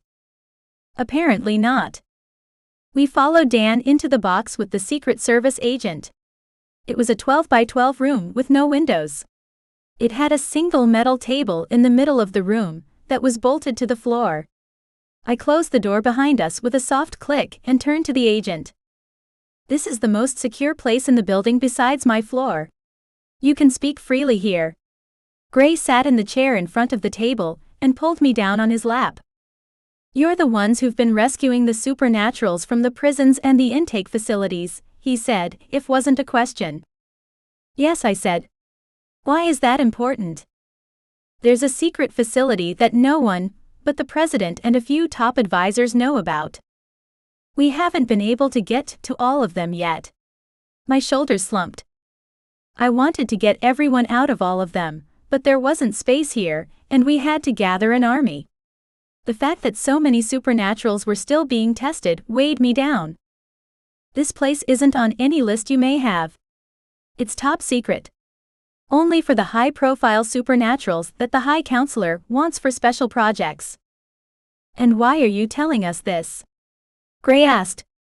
"You said you have been breaking in and getting people out. I'm giving you the top secret location of one of these places to do just that."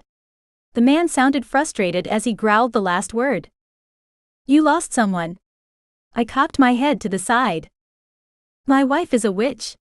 They somehow figured it out and detained her and my 19-year-old daughter. They have been holding them there over my head, so I'll do their bidding." He rubbed his eyes. I glanced away from him. He was emotional, and I didn't think he would appreciate my sympathy. "I'm sorry about your wife and daughter, but we have a war on the horizon and more people here than we can deal with. Once we beat the council, we'll try to get everyone out of those facilities and make a treaty with the president, but until then, we are spread too thin." I hung my head. Tears clogged my throat and burned the back of my eyes.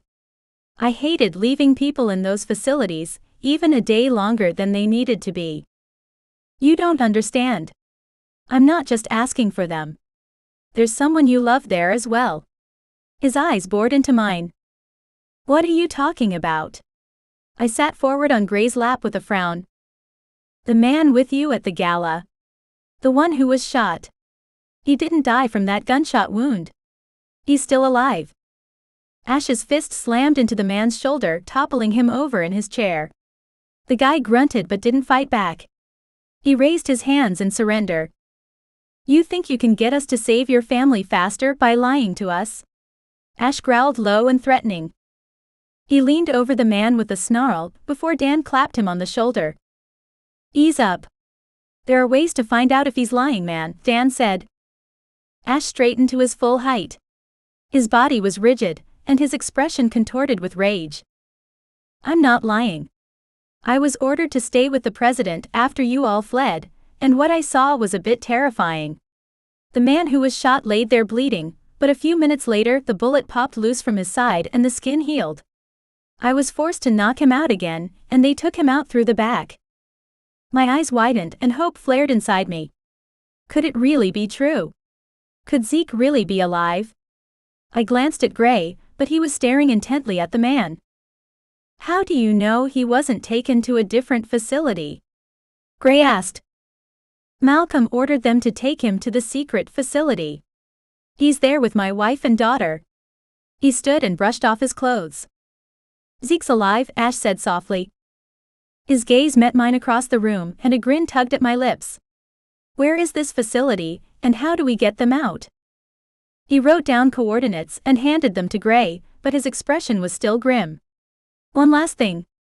You need to hurry, because Ronaldo almost has his mind control serum perfected.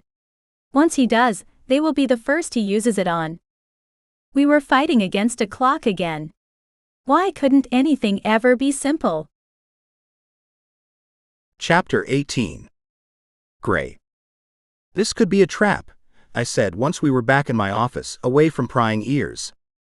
"He dropped a bomb on us. Was it so we would hurry up and free his family? We can't let the council complete their serum." Dan ran a hand down his face. Fenric pulled Zeke's laptop closer and powered it on, gripping the coordinates in his other hand. How did we even know if the place existed? The guy could have been lying through his teeth about everything to lure us to the government. "If Zeke's alive, we have to do something," Aurelia said. She held an insane amount of guilt bottled up inside for what had happened to Zeke. I wished I could take it away or soothe it somehow. "It's in the Nevada desert, but there's nothing there. Just sand."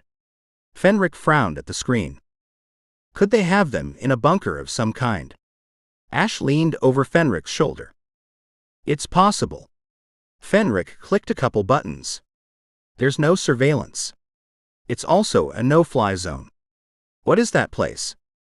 "You have to be fucking kidding me," I said and rubbed my chin. "What?" Aurelia asked. "You don't think?" I sighed.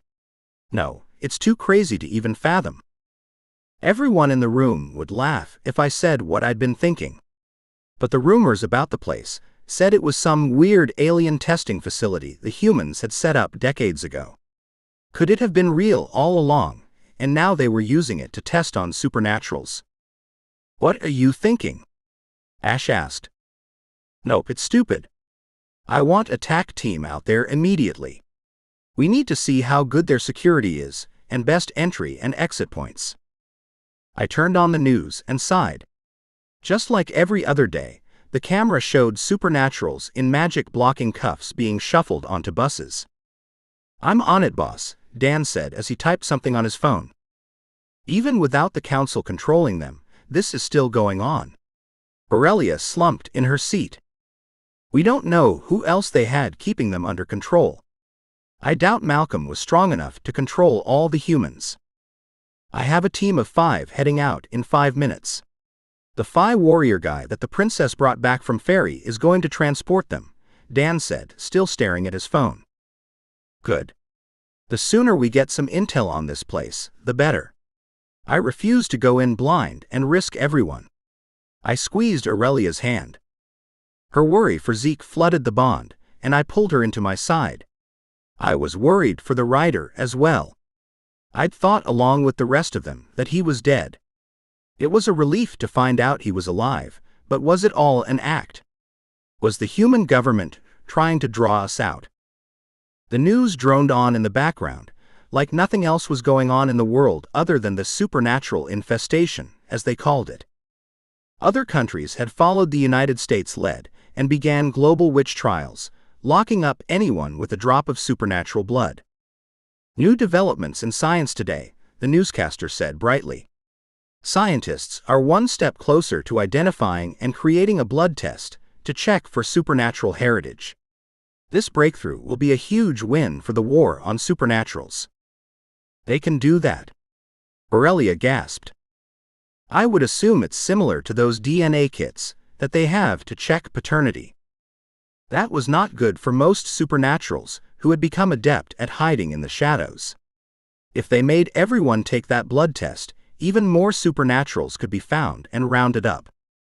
"We are well on our way to a national database for supernatural species. It's a huge victory, and to be honest, I can't wait to take this test to prove that I'm human. It will be a relief to have that piece of paper to show everyone that I'm not a monster." The newscaster flipped her hair over her shoulder. The man next to her put a finger to his ear and held up a hand. "We're getting word that the president is about to address the nation."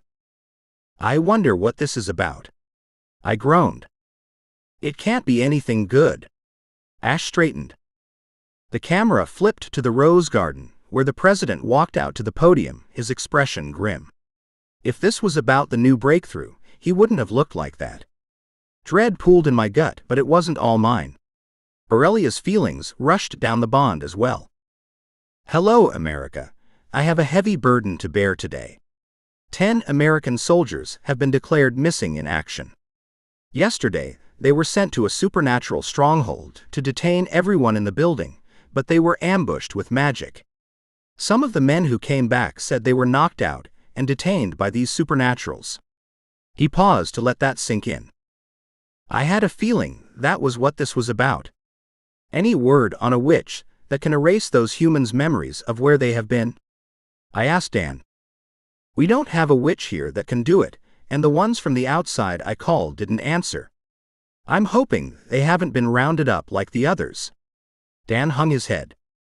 "These are dangerous criminals.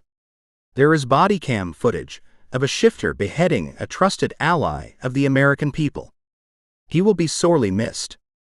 He paused again. "Not likely," I grumbled.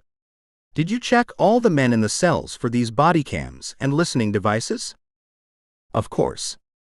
The good news is that I have been informed that these supernaturals are the same as the ones who blew up the Dallas prison, and we have a powerful alliance that will eradicate them.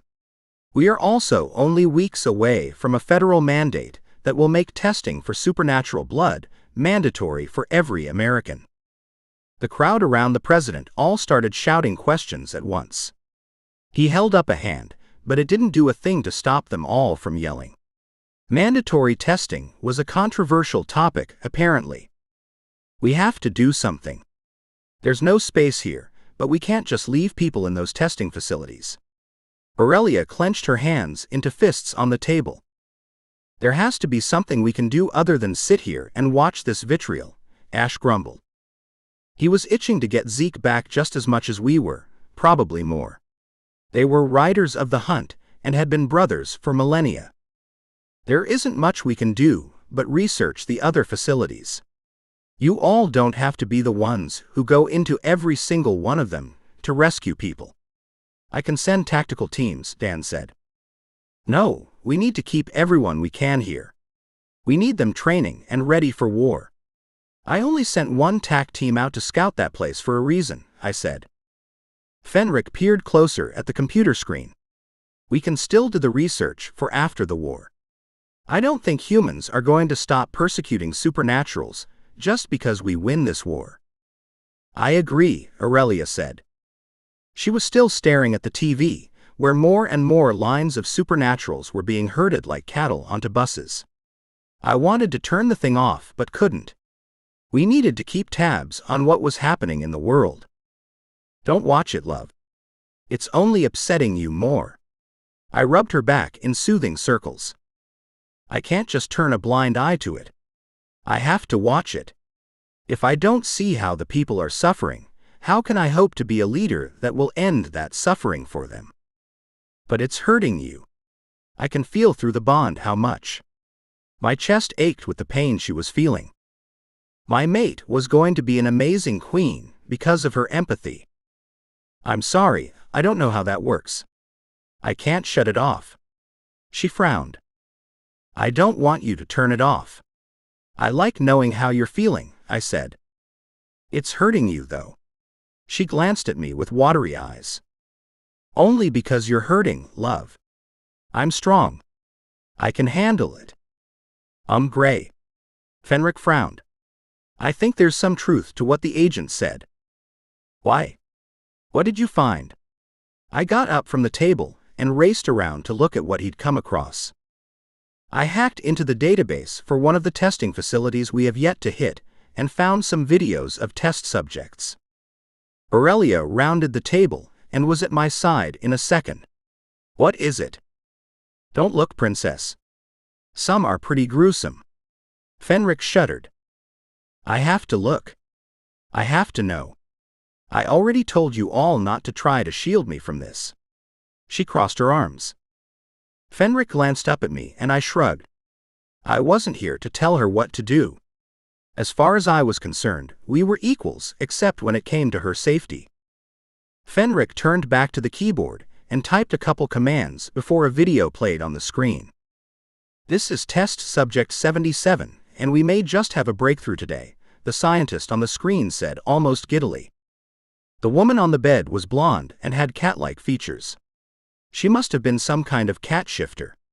Her eyes were closed, but her face was contorted in pain as her body convulsed on the bed. The scientist turned to her, and a look of horror crossed his face as he screamed. Foam bubbled from her mouth as the convulsions became even worse than before. She was dying. It resembled a human overdose. How much of that damn serum had they given that poor woman? Pain sliced through my chest as her hands shifted into black claws and then back. She was a jaguar shifter, and they were rare.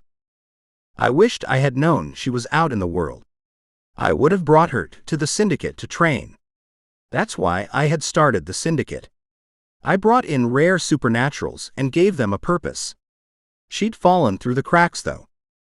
The machines hooked to her flatlined, and the scientist screamed as he grabbed some paddles to try to restart her heart. I hoped for the woman's sake that he was unsuccessful. She wouldn't suffer in the beyond. That poor woman, Aurelia whispered. We have to stop this. They are killing supernaturals in the name of science. There's more, Fenric said as he clicked another video. After the unfortunate incident yesterday, the scientist started speaking. We are going to try something different today. Do I even want to know? I asked. Probably not. Fenric shuddered. This is test subject 82. She is a known witch, and we are going to practice transference. What the hell? Is that what it sounds like? Are they trying to remove her magic? I stared at Fenric. The brunette was tied to a table with tubes and electrodes all over her frail frame. The scientist flipped a switch, and the woman gasped as electricity flowed into her and magic pooled at her fingertips. The giddy scientist brought over some kind of suction thing and attempted to suck the magic into a canister connected to it, but it wouldn't work. Release your power to me and the pain stops, the scientist barked at the girl, but no matter how hard he tried, he couldn't suck away her magic. This is disgusting. I don't need to see any more to know we have to do something, but the question is, what? Chapter 19. Aurelia. Sit down, Ash. I glared at him, but my face softened when I saw the worry in his eyes. We'd all seen the horrific videos of the testing facility. I shuddered as I remembered the witch dying on the table, as the scientist lost his temper and turned up the voltage. They weren't people to him, they were just test subjects. It was disgusting, and I prayed to whatever gods were listening that Zeke could survive it, until we were able to get him out of there. I can't. Ash bellowed. Where is the tactical team? It's been 2 days of silence. We need to go in. We don't have any information on the place, Ash. We could be walking to our deaths if we try without any kind of recon. I reminded him for probably the 100th time. I glanced back down at the book in front of me. It was the golden book I'd been searching for this whole time, but so far it hadn't given me any insight into how to defeat the council. Had I been wrong all along? Was the book not important? Was I banking all my hopes on a book that didn't actually have a way to stop them? I had been going through the book for days, but nothing in it had called to me. We'd risked our lives for that book. There had to be a reason. There had to be something. Where's Magna? I asked Anne. She's helping with rations today. Why? He asked. I need to speak to her about this useless book. I pointed to the gold book with a huff of frustration. Why had she thought this was the key? Why had I thought the same before I poured my own memories into the other book? I'm sure it's not useless if Magna sent you to find it, knowing she would end up in prison and tortured after, Princess. Dan raised an eyebrow. I slumped back in my chair. He had a point. Magna was a powerful seer, so she would have known what would happen when we went to get the book, but the sneaky woman never told us all the facts. It could mess up the future. She told us that all the time. The news played in the background as I continued flipping pages. They were all excited that a breakthrough had been made in identifying supernatural DNA. It was a lot more complex than human DNA and had taken scientists a while to figure it out, but now they had it narrowed down and they were working on a test. The lengths they would go to so they could eradicate us from existence were terrifying. We would be gone soon if I couldn't find a way to defeat the damn council. I glanced back at the book and continued flipping through the pages. Magna will be here soon. Don't be harsh with her. She has a heavy burden to bear. She also went through hell in that prison. Dan sat next to me at the table. I would never be harsh with her. Magna is my friend even if she is cryptic half the time. I flipped another page, but I was barely paying attention. You asked to see me, Princess? Magna said as she glided into the room. What's with the princess shit? You never call me that. I crossed my arms over my chest. I figured I should get used to calling you by your title. She grinned and sat down on my other side. You're just screwing with me. You knew I was going to get frustrated and ask to see you today, didn't you? Of course I did. I know all, remember? She chuckled. You don't know all. I shook my head. How could she be so light when everything seemed so bleak? I was drowning in misery and responsibility. There were so many things I needed to do. I needed to free the supernaturals from the testing facilities and defeat the council, but I had no idea how I was going to do any of those things. There's nothing here.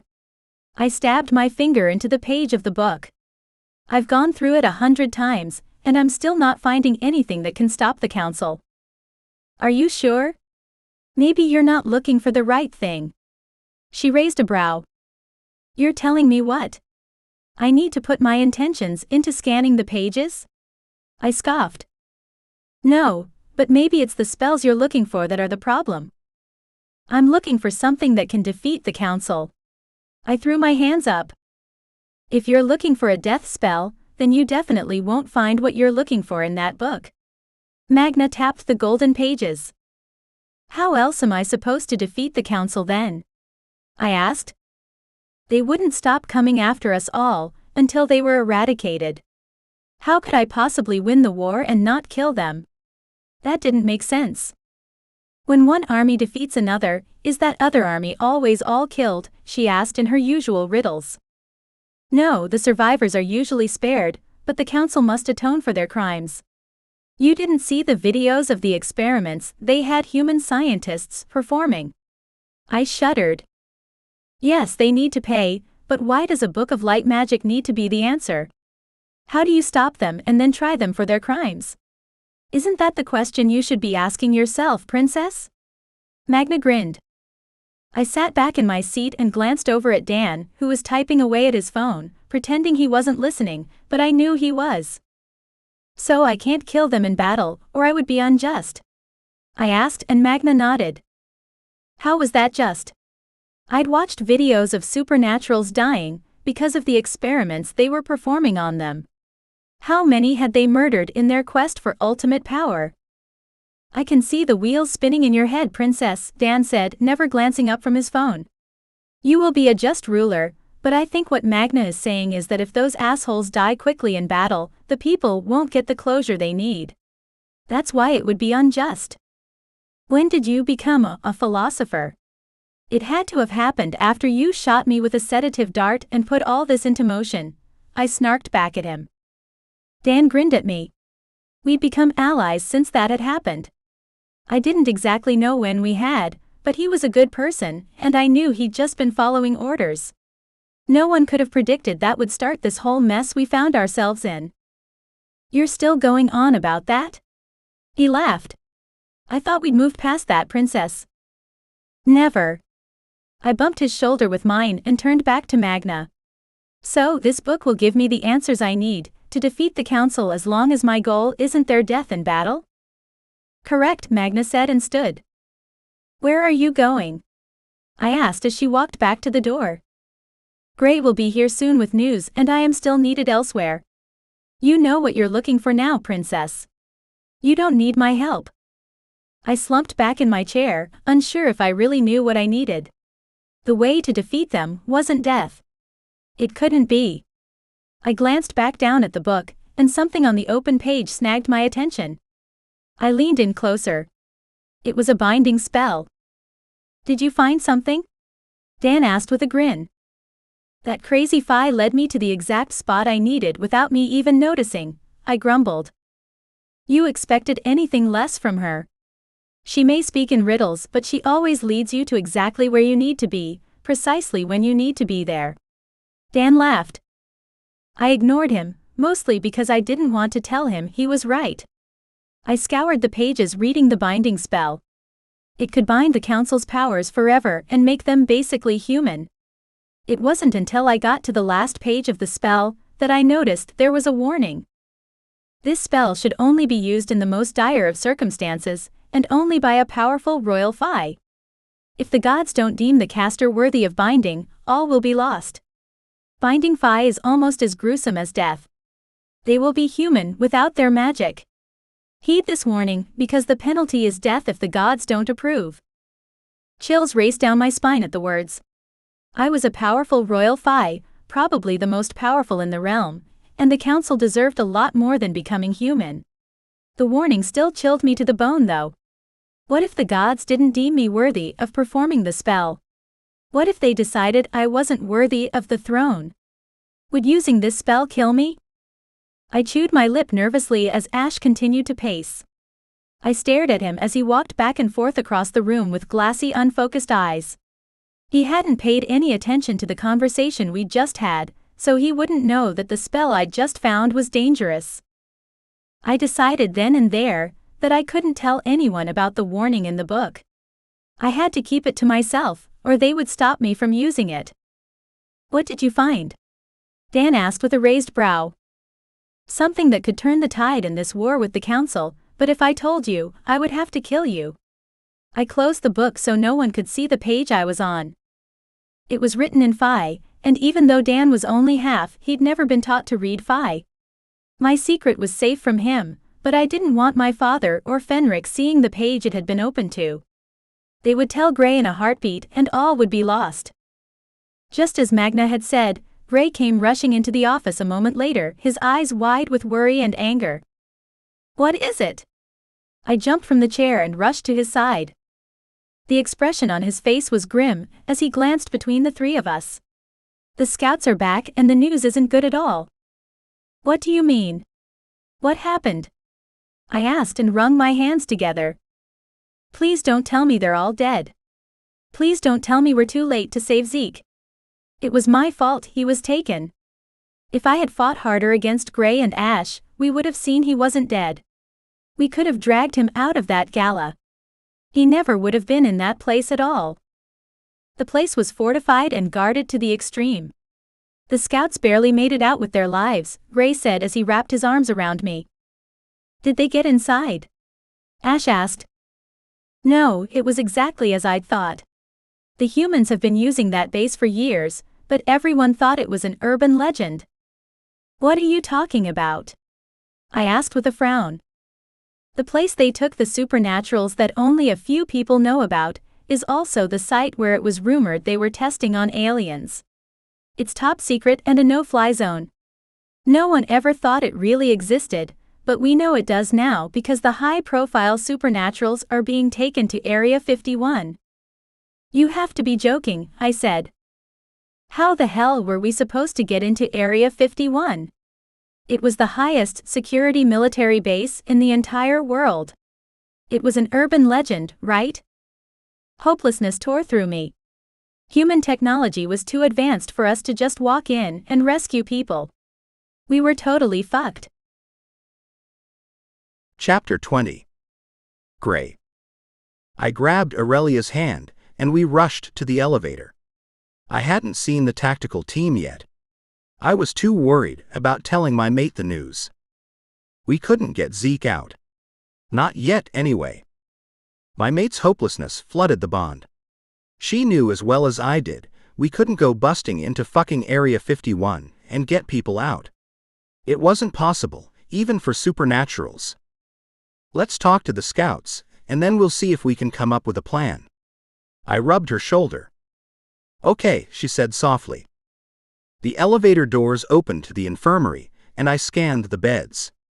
"I thought you sent a team of 6. Shit. Where are the others?" Dan cursed. "This is all that made it back?" Aurelia asked, covering her lips with her fingers. She walked over to the bed nearest us, and I recognized the Fae warrior she'd brought back from the castle. He was beaten and bloody, barely conscious. "Ambush," he said. "It was a trap. The agent lied to us." I clenched my hand into a fist. Anger pulsed through me, and I wanted to go down to the cells and beat him bloody. The warrior pushed himself to sit. I don't know if he lied, or if they were just ready for any possibility. We were scouting the area for an entire day, before we were ambushed by the military. There are definitely people being taken there, though. "Did you get close enough to see any entry or exit points?" I asked. Even though we weren't going to be able to go in and get them now, that didn't mean all the information we could gather wouldn't be useful. "No, they must have some high-tech sensors or something, because the second we were past a certain point, we were ambushed." He shook his head. Fenric crossed the room to us and held out his hands, but the warrior shook him off. "I'm Fae. I'll heal." Aurelia cocked a brow at him. "Don't be stubborn. Let Fenric help speed up the healing process." "Yes, Your Highness." He smirked. "Smartass. You look half dead and you're still acting like a smartass." She rolled her eyes. "You saw them bringing people in?" I asked, getting us back on track. "I did. The same buses that have been all over the news were coming and going that first day." Dan stepped up next to me. "Where is the rest of the team?" "Either dead or captured. I tried to get us all out of there, but they closed ranks on us and split us up, so I couldn't get a handle on everyone. I thought Duke was the one with the worst injuries, but I was stabbed in the gut right before I sifted us out." 4 more casualties in a war we never wanted to fight. If they were in the testing facility there, we were definitely going to have to get in and free our people. I just didn't know how. Is there a chance they're still fighting or we're left out there to die? Dan ran a hand down his face. I tried to go back, but before I could, the scouts at the wards brought me in. I don't think I could have done much anyway.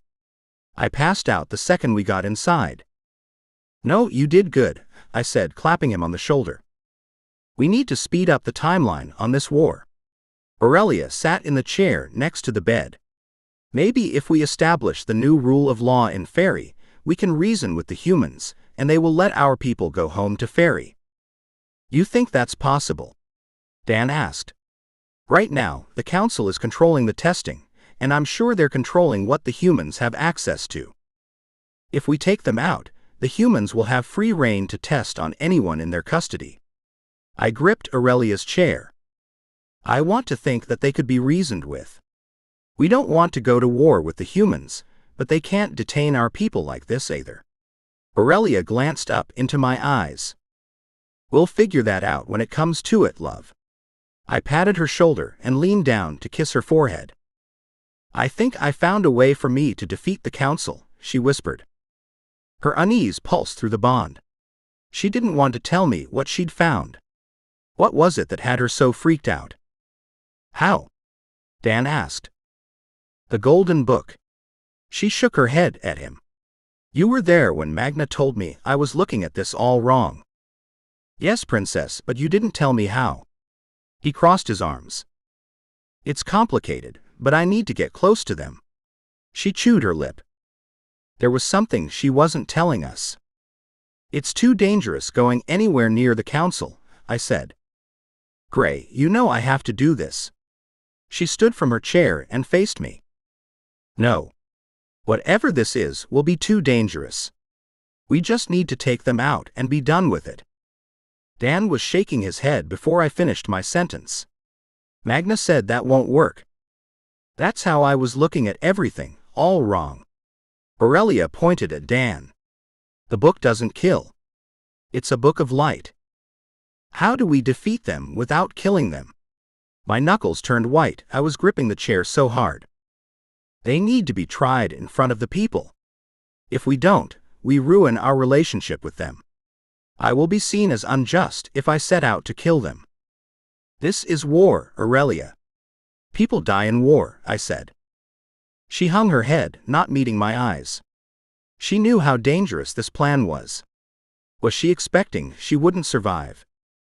I understand that more than you know, Gray. We're not discussing this anymore. We will figure out another plan that keeps you safe, I growled. Oh, we're not discussing this, huh? And I don't get a say in it. We're bonded, but that doesn't mean you get to make decisions for me. Her face turned red and anger flared through the bond. Shit. I'd really stepped in it. I sent my regret down the bond to her, but she wasn't having it. She glared at me in return.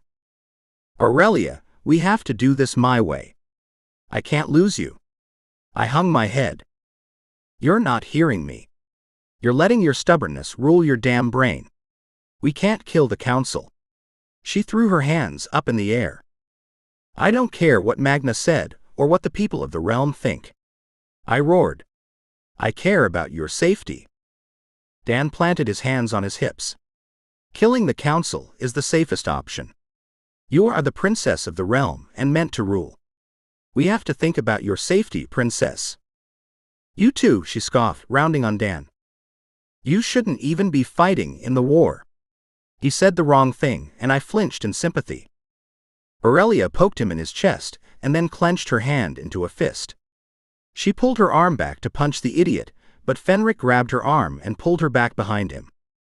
Our royalty have been warriors throughout the centuries. Aurelia is no different. She has proven time and again that she is capable, yet you all still doubt her. Shame on all of you. Thank you, Fenric. Aurelia glared at me and Dan in turn. I'm not done yet, princess. Fenric raised a brow at her. At the same time, you need to remember that their worry comes from a place of love and respect. Everyone wants to return to Fairy, but they want to go home to the place they remember. You are the only one who can give them that, and as such must be protected. Aurelia instantly deflated. Fine. We need a compromise then. You're going to put that plan into action whether I like it or not, aren't you? I asked. My stubborn mate wasn't about to back down, but what if I could convince her to have guards while she did it? The riders of the hunt loved her like a sister. I'd bet they would take up positions around her and protect her while she got close to the council to enact her plan. A commotion in the hall grabbed my attention, and I spun to the door to the infirmary. Fenric and Dan moved almost as fast as I did to block the possible threat to Aurelia. She rolled her eyes as a shifter burst through the door with heaving breaths. She slapped their backs and they both moved so she could walk to him. He was a scout trusted to watch the wards and no threat to her. I sighed with relief as I waited for him to catch his breath. Had he run up the stairs to get to the infirmary? You have something to report? Dan asked. Yes, sir, he wheezed. Give him a second to catch his breath. I shook my head at Dan. If it's so important that he ran all the way here, we may not have time for that, Dan said. Council, he said breathily. The council? What about them? Aurelia asked, her eyes wide. Here, he answered. Are you telling me the council is inside the building? I growled. No wards. Shit. They found us. I asked. The man nodded, and I grabbed the remote for the TVs and switched it to the surveillance footage from outside the building. They were bringing their attack to us. Half the people in that room were on the council's most wanted list, and we were out of time. How did they find us? Dan asked, but didn't appear to expect an answer. Were you followed? I asked the warrior still in the bed. It's possible. I have heard that the council has the power to follow the signature when sifting, but I thought it was just a rumor. It's not, Fenric confirmed. But the person has to be in close proximity during the sift to follow it, so there were Fae there when you sifted out, and they alerted the council to our location. Fuck, the warrior said, hanging his head. It's not your fault. You couldn't have known, Aurelia said with determination.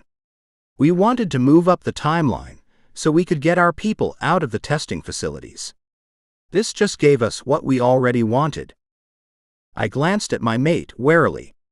Her determined glare ate away at something inside me. She wasn't going to listen to reason, and that announcement had gotten us out of our argument without a solution. I glared at the TV. The council had their entire army at our wards, using magic to try to get past them. They couldn't, which gave me a small bit of relief. Aurelia was stronger than them, but she wasn't as experienced. We need to sound the alarm. War has come for us, I said. Aurelia turned to the scout with a frown. Get all civilians to a safe place now. Everyone else needs to get to the garage. The man glanced at Dan, who nodded to do as she said.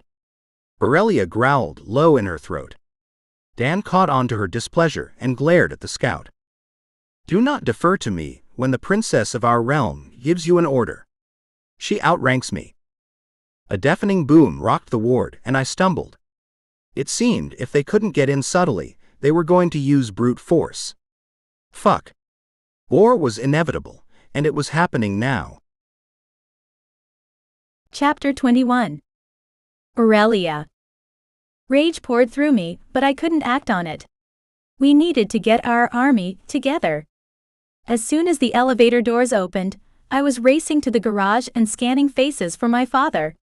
He needed to find the warriors we freed from mind control, while Fenric went to our rebel army. Fenric, follow me. I waved a hand at him.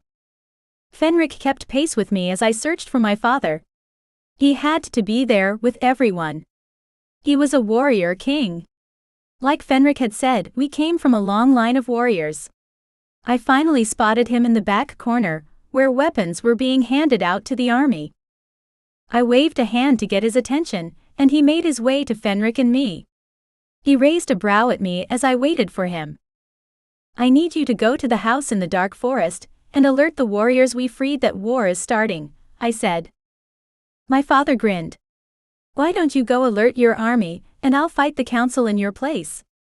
I bristled at his thinly veiled attempt to keep me out of battle. All these overprotective males were going to turn me prematurely gray. Nice try, Dad, but we all know I have to be the one to fight the council. I squared my shoulders. It was worth a shot. He kissed my forehead. Don't put yourself at unnecessary risk. Any risk I take will be calculated and absolutely necessary. I can promise you that. I hugged him hard. My father gasped like I'd shocked him, and when he pulled away, tears shined in his eyes. I'm so proud of you, daughter. Give them hell. I didn't know if I would ever see him again. The binding spell was complicated and could end in my death, but at least the council would no longer have their magic and my parents could try them for their crimes and usher in their own new era without me if that's what the fates decided. I will, I said with tears streaking down my face. I wiped them away and turned to Fenric. He was the friend I'd tormented as a child. The one person I could play hide and seek with, even though he hated it. He'd never figured out how I always hid so well from him. I smiled softly. Don't do that, Your Highness. You're not sacrificing yourself. Promise me. Fenric choked on his words. I'm not sacrificing myself, I'm doing everything I must to take them down. I rolled my shoulders back. Why do you look like you don't expect to see me again then? He gripped both my biceps in his hands. This is war, Fenric. There are always going to be casualties in war. I sighed. If I come back with the rebels and find you took unnecessary risks to protect the realms, I will be so angry with you, Princess, he choked out. I'm not doing that. We need the rebels here. Now. I don't have much of an army here without them.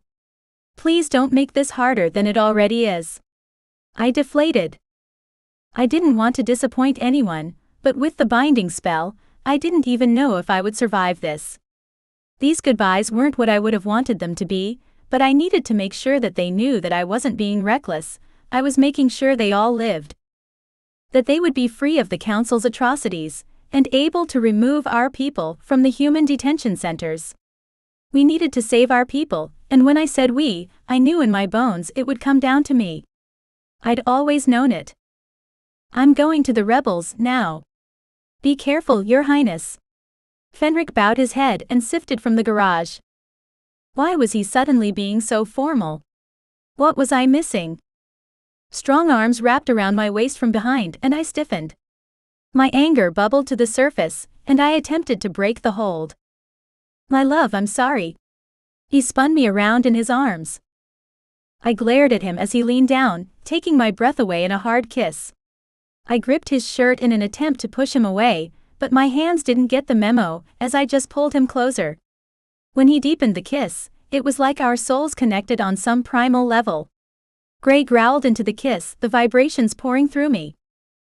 I just need you safe, love, he said after we broke apart.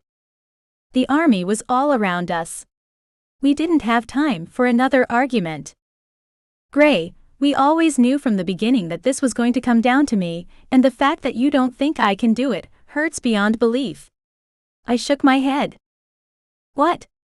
It's not about your capabilities, my love. It's the fact that we just bonded, and we're supposed to spend eternity together. I want a good deal of that time spent on this side of the veil. I want little princes and princesses we can spoil rotten. I want a life with you. Tears streaked in rivers down my face at his words because that was what I wanted too, but it was up to fate now. I had to do this. I had to defeat the council and try them for their crimes. The only way to do that was with the binding spell. No, love, don't cry. He leaned his forehead against mine. If the gods deem it so, then that's what we'll have. It's everything I want for our lives, but the realm needs to be safe first, and the only way to make it safe is to win this war and defeat the council my way. I stared directly into his eyes, hoping he would listen finally. Fine, but not alone, Gray said. I will be leading the army, and you will hang back until you can get a look at the council and do your thing. I just sent my father and Fenric to get our allies in Fairy. They can surround the council guards and we can win this fight faster than we thought possible. Especially if my plan works. It had to work. The book wouldn't have opened to that page randomly without it being the only way. Magna had said I needed an option that wouldn't kill. I stepped out of the garage and into the bright sunlight. It shouldn't have been a beautiful sunny day when this battle took place. Were the gods laughing at us as we fought for our own survival? Is that why it was a perfect warm day when blood would be shed in this place? The army all stared at me with trepidation. Most of them worked at the syndicate and knew how to hold their own, but many were those we'd rescued from regular lives among the humans. They weren't trained but they wanted to help, and had been working hard to make a difference. I was proud of them. We were still far enough away from the wards that Ronaldo and his army of assholes wouldn't see us as I faced the crowd. I held up a hand, and the chattering stopped as all eyes were on me. I was an orphan, or at least I thought I was. Even at the age of 9, I was working toward this day. The day we would take down the corrupt council who wants to see us as slaves. The crowd roared, and a figure among them stared back at me. What the hell was Magna doing with the warriors? She shouldn't be fighting. A sprite zipped by her side and I gasped.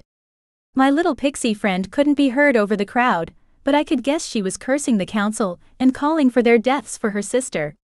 I smiled at them and nodded. I held my hand up to calm the crowd. We are about to go into battle. We aren't going into this for the same reasons the council is though.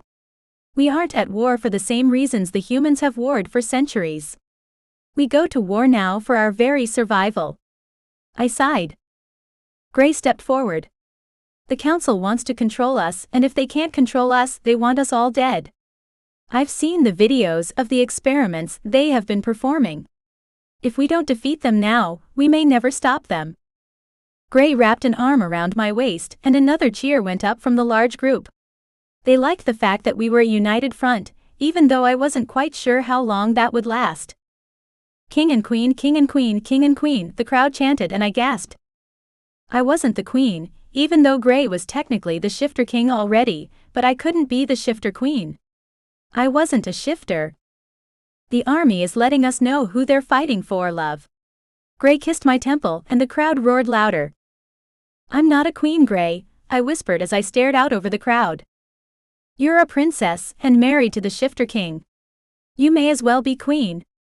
He raised a hand to silence the masses. The council is trying to destroy everything, including our way of life. We won't let them take that from us, will we? Gray roared. People were stomping and screaming, and I was sure we could be heard all the way back in Dallas city limits. They were going so crazy. Gray and me, together, obviously gave our army hope. I just prayed they would still have that hope after I did what I had to. Dan stepped up beside me and handed me my bag. I glanced inside and found the gold book.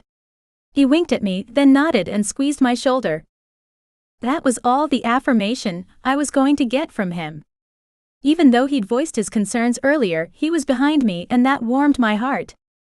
Are we ready to win this war? Dan roared. The warriors went insane, banging on anything they could find, still stomping their feet. Get into position and let's show the greedy Fae Council who's boss. With that, the warriors dispersed to get into position, and Gray spun me around once more. He kissed me hard and his arms wrapped around my waist. It felt like a goodbye and tears streamed down my cheeks. This couldn't be goodbye. It wouldn't be. Why did the fates have to be so cruel? I couldn't have even a year with my mate before everything went to hell? Gray, I love you. No matter what. Please remember that no matter what happens. I kissed him softly. You're making me want to put you in the cell with Lydia until this blows over, love. He leaned his forehead against mine. I think that might be worse than facing the council. I frowned. Whatever you do, love, don't die. Promise me. I can't promise you that any more than you can promise me, but I will do everything in my power to come back to you. In this life, and in any other. That I can promise, my love. I called him my love like he so often did to me because that was exactly what he was.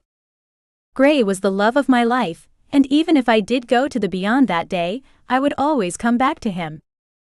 We would be together for eternity, even if taking out the council killed me. I would make sure of it. Chapter 22. Gray. As I pulled away from Aurelia, her words didn't sit well with me. Was she planning on dying in this ward? That was completely unacceptable. She had to survive. She would usher in a new era, which was what the prophecy had said. Now that I was thinking about the prophecy, I cursed myself in my head. It said she would usher in a new era for supernaturals, but it never said she would live to see that era. Was she meant to die? I couldn't bear the thought. She'd promised not to take unnecessary risks, but what was the spell she'd found in the book? I turned her in my arms and cupped her cheeks. I need you to promise me you'll stay back a safe distance to complete the spell on the council. I need to know you're at least somewhat safe. I will stay back as far as I can to complete the spell, she said and nodded. I have to do this, Gray. I must complete this spell. I know, love. Just be safe and come back to me, I said and spotted Magna. I wanted to have a conversation with the seer before we went to war. I tore myself away from my mate and beelined to Magna. What is she about to do? I asked. I don't know what you're talking about, Gray, she said too casually. Yes, you do. What is she planning? You told her that we couldn't kill the council in this war, and I want to know what you showed her, I growled. The Book of Light doesn't have death spells. She was searching in earnest for something that wasn't the correct answer. I pointed her in the right direction. Does the right direction end in her death? I asked, crossing my arms. If Magna said yes, then I didn't know what I was going to do. We'd been allies for centuries on Earth, but if she lost me my mate, I would never forgive her. Every decision that immortals make shows me a different timeline, Gray. You know this. We have discussed it many times. I cannot be sure if this time the decision to use the spell will end in her death, but the depth of your love for her and the love of those closest to her makes it highly improbable. That's not good enough for me. I knew you were going to say that, Gray. We have had this same conversation in my head 100 times. Magna smirked. You need to trust in your mate and your family. That's the way to make sure you both survive this battle. Family. I scoffed. I have no family, Magna, and you know it. You don't, she asked, hurt lacing her tone. So the found family that you have been working with for centuries doesn't count? That's not what I meant, and you know it, Mags. I'm sorry. I'm just lost and confused. I need direct answers, not riddles. I sighed. It's not riddles. Trust your gut and the people closest to you. They won't let you down. They would rather die than see the princess fall. Trust us. Ash and the other riders were huddled in the corner, watching Aurelia like they knew something was up. I nodded to Magna. I trust you all with my life, but I would give that up for her to live. Trust that we all know that and would do the same. I wouldn't have helped her if it wasn't the only way. Magna lowered her head. How many futures have you seen, and how many does she die in? I asked. I have seen infinite futures and some more terrible than others, but out of those where she enacts this plan, there's more that end with her alive than her death, Gray. Trust your people and trust yourself. She nodded and then walked away. What the fuck was I supposed to do with that? There were more riddles than truth. Magna hadn't told me exactly what the plan was, but the odds were higher this way that my mate would live. Only if the right decisions were made, though. I stalked toward the riders. They were a somber bunch now that Zeke was possibly locked in a bunker in Nevada. I stared at Asher, and he broke off from the group of his brothers. You love Aurelia like a sister, I said. Is that even a question? Asher asked. No, it was a statement. She agreed to hang back and take down the council. I need to be at the front line to lead our troops. I need someone to protect her. I don't know exactly what she's planning, but I know there's a chance she won't survive it. How do you know that? Ash asked. His tone was angry, like the thought of Aurelia not surviving this battle made him murderous. I felt the same. She had to survive, and if I couldn't be there to make sure of it, there was no one else I wanted at her back to ensure her safety. Magna said there is a chance that she might not survive, but free will and decisions made always have a hand in fate. She said to trust myself and trust my family, so I'm trusting in my brothers. The riders of the hunt will protect her even from herself. You have my word as a rider that I will do everything in my power to keep the princess safe, Gray. I would have done it even if you hadn't asked. She is our hope for a new world. Ash shook his head and held out his hand. I took his hand in mine and nodded. Relief flooded me. I trusted Ash with her life. He'd protected Aurelia on numerous occasions, even from me when that was what she needed. He would watch out for her, and my focus wouldn't be divided in this battle. We would come out victorious, even if the council thought they had us cornered. War was bloody, and we would have casualties, but in the end, the council would fall. I would make sure of it. I raced out of the garage to the front lines of our warriors. They were beating swords against shields, and many had already shifted into their animals. My gaze followed Ash and his brothers as they made their way to Aurelia and circled around her. Aurelia's irritation flared through the bond as she said something to him that I couldn't hear at that distance. Ash shrugged and pointed in my direction. Fucking traitor. He was selling me out to my mate, but I didn't have time to think about that, as Ronaldo's high-pitched squeak of a laugh grated on my ears. You think you can defeat my army that has been fighting for centuries with that group? Ronaldo laughed again. We have something they don't. I roared to my warriors. And what is that? Ronaldo asked mockingly. We are fighting for our right to live.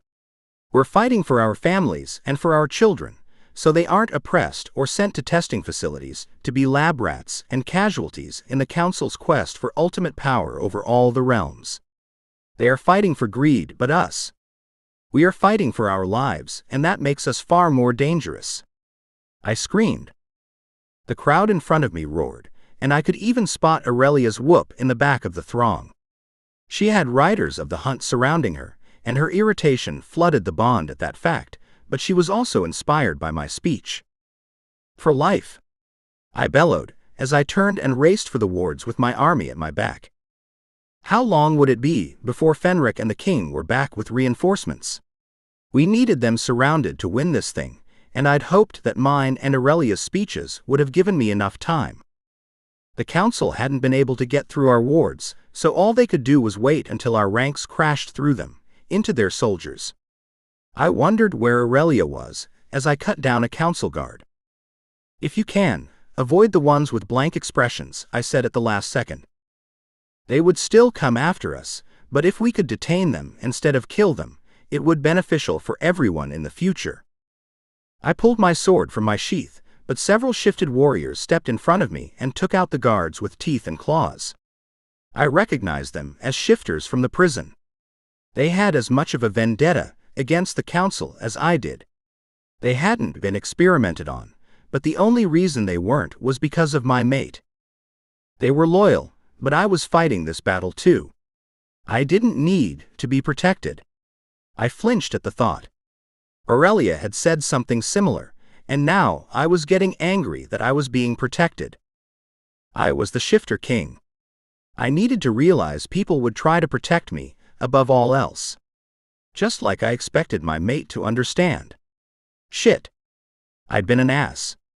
How could I expect people not to protect me, but get mad when she felt the same? I sent apologies down the bond to her, but nothing came back. Terror flooded me, as I couldn't get a read on my mate's emotions. What was she doing, that she wasn't pouring her feelings down the bond? She didn't know how to shut them off. I roared out a battle cry, and my sword sliced through a council guard. His eyes were clear. He agreed with their greed. Did he think they would be on the winning side? If so, he was sorely mistaken. My army had nothing else. If the council won, we would be eradicated. This was our final stand, and we would make sure it counted. My sword clanged against a guard with blank eyes, and I spun around him and hit him in the back of the head with the hilt of my dagger. He wasn't there of his own free will. He was just as much of a victim as the rest of us. I wished I had Aurelia's power to release them from the mind control. My fingers tingled along with my spine as I had the thought. Was it possible I had that power too? I didn't even know how magic worked, or what happened when a fae mated with a shifter. It rarely happened. I brought a hand up, and the next blank-eyed warrior I came across, I let the magic fly. It hit him on the forehead, and he crumpled to the ground with a groan. What happened? The man blinked up at me. Whose side are you on? I asked as I pointed my sword at his throat. What do you mean? Are you at war with the Shadow King? The man was confused. You were fighting with the council a second ago, against the Shadow Kingdom and the rest of the supernaturals, I growled. So whose side are you on? The man's eyes widened and he shook his head. My allegiance is to the Shadow Kingdom. I told the council to go fuck themselves. Good, I said, and helped the man up. He pushed me out of the way, just in time to block another sword at my back. Fuck, that had been close. I grinned at the man before we stood back to back. There were both clear-eyed guards and mind-controlled guards circling us. Did you get me out of whatever they did to me? The guy asked in awe. I did, I said. Do it for them. We can turn the tide. He pointed to the others around us. I don't know if I can do it again, I admitted. I wasn't even sure I did it to you when I fixed you. You need to try, or we're all screwed and even more people will die, he said, and I had to admit he was right, but how could I do it? Would I be dooming our entire army, or was Aurelia going to help us get out of this yet again? I'll do what I can, but I can't make any promises. Chapter 23. Aurelia. Where are you going, princess? Ash grabbed my biceps and pulled me back. I'm going to find the council. I ripped my arm from the rider's grasp. You're going to find the council. Princess, you realize what a bad idea that is, right? He asked. I have to end this before too many people die. I turned to leave, but Asher's brothers were all blocking me. You're going to get close to the council, and do what? I was asked not to leave your side, and I need to know what we're getting into here. Ash crossed his arms. I gripped the book in my hand as I scanned the battlefield for a place I could start the spell. I don't need to be super close to them, but close enough that I can see them and perform the spell. Fine, but I want you out of the way of the fighting. We'll protect you, even if we have to protect you from yourself. Thank you. I flipped the book open to the page I needed, as I ran behind the riders of the hunt. One by one they broke off from the group as council guards attacked them with their swords. I glanced up at the clanging of metal, and into the blank eyes of a council guard. I knew I shouldn't do it because the spell was already going to take almost everything I had, but my magic swirled inside me, needing to rid the man of the mind control he was under. I flung my magic at him, and hit him in the face. He crumpled to the ground at Ash's feet and groaned. He blinked up at me from the ground, and his eyes widened. The council controlled your mind. We're at war. Go. I shouted. The soldier scrambled to his feet and sprinted toward the council guards. I sprinted to a quiet spot, and the trees moved to give me cover as I read from the book. Princess, you can't use that spell. Ash reached for the book in my hand, but I dodged him. You can read that? I asked in shock. Yes, and that spell is too dangerous, even for someone as powerful as you. It's meant to be a last resort. It's meant to require everything the caster has. I know that. This is our last resort, Ash, don't you see that? We don't have any other options. I scoured this book for something to help us, and this is the only way. I shook my head. Ash deflated. I had him. He knew this was what I had to do. The battle raged around us, and more council guards poured into our forest by the second. I couldn't use my power on the ones that were being controlled. I just needed to bide my time until the spell was complete. A battle cry filled the space and I glanced up. Fenric and Centauri were there. They charged the enemy from the back of their ranks with a roar. Our reinforcements had arrived. Thank the gods they'd arrived in time. Our people from the syndicate were good, but they'd been outnumbered at least 2-1. The battle raged on, supernaturals fighting against each other for the very right to live in peace. I hated that it had come to this. War was always messy. You're not going to let me talk you out of this, are you? Does Gray know? Ash placed a hand on my shoulder as he leaned down to read more of the spell. He knows I have something that will stop the council, but he doesn't know what it is. We fought over it earlier. I glanced away. I scanned the battlefield for any glimpse of Gray, but he was in the thick of the fight. I couldn't see him anywhere. I sent up a prayer to the gods that he would be okay, and live up to the title of Shifter King for a long time to come, before I turned back to Ash. I'm doing this. If I don't, then all is lost and the council continues their tyranny. Ash snapped the book closed in my hands. Not if I take this from you, princess. You didn't tell Gray what a dangerous spell this was. I don't have to run everything past him because he's my mate. We have all known from the beginning that defeating them was going to fall completely on my shoulders. Well, it has, and I must do this. A scream tore through the battlefield that could be heard over the clanging of metal. I turned to see a shifter in their tiger form, tearing through an enemy soldier. There was so much blood and death. I was the only one who could stop the carnage. I had to do something. I had to say something to convince Ash to let me do this. His hand still trapped mine around the book. He wasn't letting go, no matter how hard I tugged on it. Don't make me waste my magic on you, Ash. I must do this. We both know my magic might not be enough. This has to work, I said, glaring at the writer. Ash sighed and hung his head, but he finally released the book and stepped away. You better survive this, princess. They call us riders of the hunt for a reason. We can ride anywhere, and we will ride straight across the veil and drag you back if we have to. I took a huge breath and opened the book. The pages fluttered instantly to the one I needed. A loud voice boomed over the sounds of the battle. We can stop this right now, just hand over the princess. Ronaldo thought he could bargain with us? It wouldn't change the outcome. If they handed me over to the council, they would still be eradicated. The Fae would still be taxed. The idea that he thought this war was something we could just give up on was laughable. I turned away from the voice and asked the trees to lift me up in the air so I could see the council.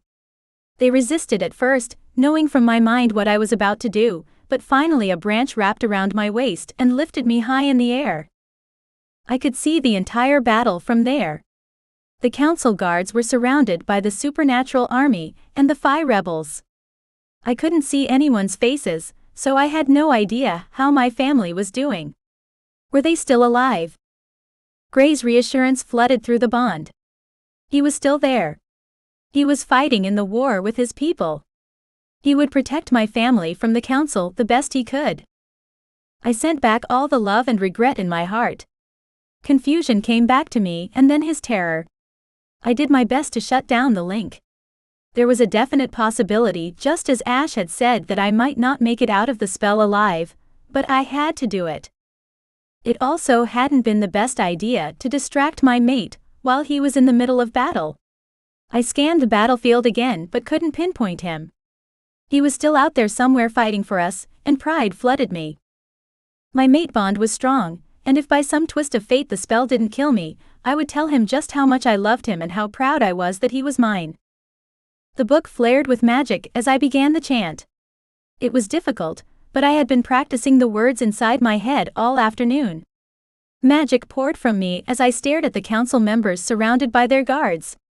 They had a protective shield around them, but it wouldn't stop the binding spell from hitting them. I started at a whisper, but subtly grew louder as the spell called for it. I never took my eyes off the council.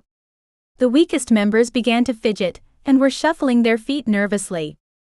They knew something was happening. I would have smirked, but I was yelling, the chant now pouring every ounce of magic into the spell. Ronaldo's eyes widened in terror, and the expression on his face was priceless. He knew what I was doing. I was too far away to hear his whispered words as I continued my chanting, but I thought he mouthed the words "the book" before he turned in my direction. He glared at me as I continued chanting the words to the spell. Why was it taking so long? Several of the council elders dropped to their knees, but not Ronaldo or the main assholes from my trial. They remained standing huddled together and whispering to each other. Did they think they had a way to stop this? The chant was almost completed. They would be bound until trial very soon. Get her. Ronaldo's voice echoed through the battlefield as he pointed to me up in the tree, out of the way. Our armies had already formed a wall around the council's army, and I was outside it. I glanced down at Ash, but he was fighting off a glassy-eyed guard who must have slipped through our defenses. The tide of the battle shifted and the guards charged toward me. I continued the incantation, not afraid in the least. The trees wouldn't let anyone get to me. By the time they did get close, the chant would be done. I poured all my magic into the words until something inside me cracked, and pain arced through my chest. I stared Ronaldo and the others down as they wailed and dropped to their knees. I leaned into the trunk of the tree and slumped to my ass on the branch. I placed a hand on the trunk, but didn't hear anything. I couldn't talk to the trees anymore. That was disappointing, but I'd finished the spell to stop the council. I blinked, but I couldn't keep my eyes open. They were too heavy. The pain in my chest was gone as well. I floated away into the clouds and closed my eyes again. I was content in the knowledge that I'd done it. I'd stopped the council once and for all. My father would be able to try them for their crimes and usher in the new era. My heart slowed its steady rhythm, and I was at peace with the knowledge that I'd succeeded, and the world would be safe once again. Even if I died up there alone in the tree, the world would be safe, and my family would help make it so. I closed my eyes and let unconsciousness take me even as a smile tugged at the corners of my lips. We'd done it. It was over. Chapter 24. Gray. A council warrior lunged for me, but stopped before his sword hit mine and crumpled to his knees, holding his head. All around me warriors were doing the same. Ronaldo screamed, and I wasn't sure if it was from pain or fury. Why did they all suddenly fall? The few council guards that were left ran, closing ranks around the council, but it was no use. One by one, the men on the ground got up and turned on the council. Did Aurelia do that? Was that the spell? If it was a waste, because we still had to fight the council themselves. She could release the warriors from mind control without the spell though, so that couldn't be all she did. I stalked toward the council as their warriors realized something was wrong and sifted out, fleeing to let the council deal with this alone. My magic. She stole my magic. Ronaldo roared. He held out his hands to blast me, but nothing happened. Aurelia had done that. She'd somehow left the council powerless. I grinned as Fenric strolled up next to me. My mate is a badass. I clapped him on the shoulder. That she is. Where is the princess? He glanced around. Ash is with her. We need to arrest these assholes. Dan rushed over and tossed me a backpack. That should hold them until we can get them in the cells. I opened the bag to find several sets of magic binding cuffs inside. It was probably overkill, considering they had no magic, but I didn't want to take any chances. The mind-controlled warriors all had their swords out, surrounding the council as they waited for orders. I've got this. I stepped in front of Ronaldo, the absolute worst of all the council members, and shoved him to his knees. I should kill you here and now for all the atrocities you've committed. Do it then, Ronaldo goaded me, his head still high even while he was on his knees. The very least I should do is kill you for the imprisonment and torture of my father for centuries, but my mate is right. The people deserve justice more than anything. That's why you're under arrest. I clapped cuffs on his wrists behind his back, and Fenric grabbed another set of cuffs and clapped them on another man. Those are useless. Ronaldo laughed. Your mate probably died binding our magic with that book. I hit Ronaldo in the back of the head, and he fell to the ground with his face in the dirt. I reached for the bond, but it was quiet. It hadn't been silent since we'd formed that bond. I scanned the battlefield for any sign of her, but she was nowhere to be found. She couldn't be dead. She wouldn't have performed that spell knowing it might kill her, right? Where is she? I asked Fenric. Do you see her? There were wounded everywhere from both sides, but I couldn't think about them. I needed to find my mate. Get cuffs on the council members and get them to the cells, I ordered Dan as I stomped away.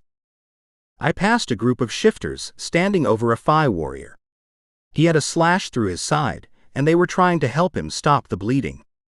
Now that the war was over, my people were helping the wounded without discrimination. That was what I liked to see. I stomped past them, toward a larger group of supernaturals. Have any of you seen Aurelia? They shook their heads but parted, and I rushed over to them. The king lay wounded on the ground. I dropped to my knees next to him. His breath was rattling. Poison, he whispered. The blade was poisoned. Shit. Where's the queen? I turned to the group of shifters. She stayed back to keep the young ones calm, one of the witches said. Someone get her now. I barked. Emotions clogged my throat. The king couldn't die. Aurelia would be devastated. She would be, because she was alive. There was no other explanation. She had to be alive. I gripped the king's hand as one of the men shifted and ran back to the building to do as I'd commanded. Where's Aurelia? The king coughed. Blood stained his lips and I wiped them clean. He was really dying. What the hell would we do without the king? I don't know. I was looking for her when I came across you. I rubbed my forehead. Ash is with her. He'll keep her safe. I had to believe that. No other outcome was acceptable to me. She had to be alive.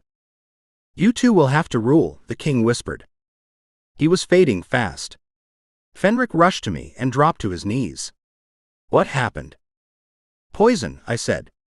The council must have ordered the king's death and sent an assassin into the battle to take him out with poison. Fuck, Fenric growled. Where's the queen? Sent a shifter to get her from the bunker, but I'm not sure she's going to make it in time. I covered my face with my hands. Showing any kind of emotion was difficult, but losing the king like this hurt. It was going to devastate my mate. The queen ran toward us screaming with tears streaming down her face. I turned away and coughed to disguise the lump building in my throat.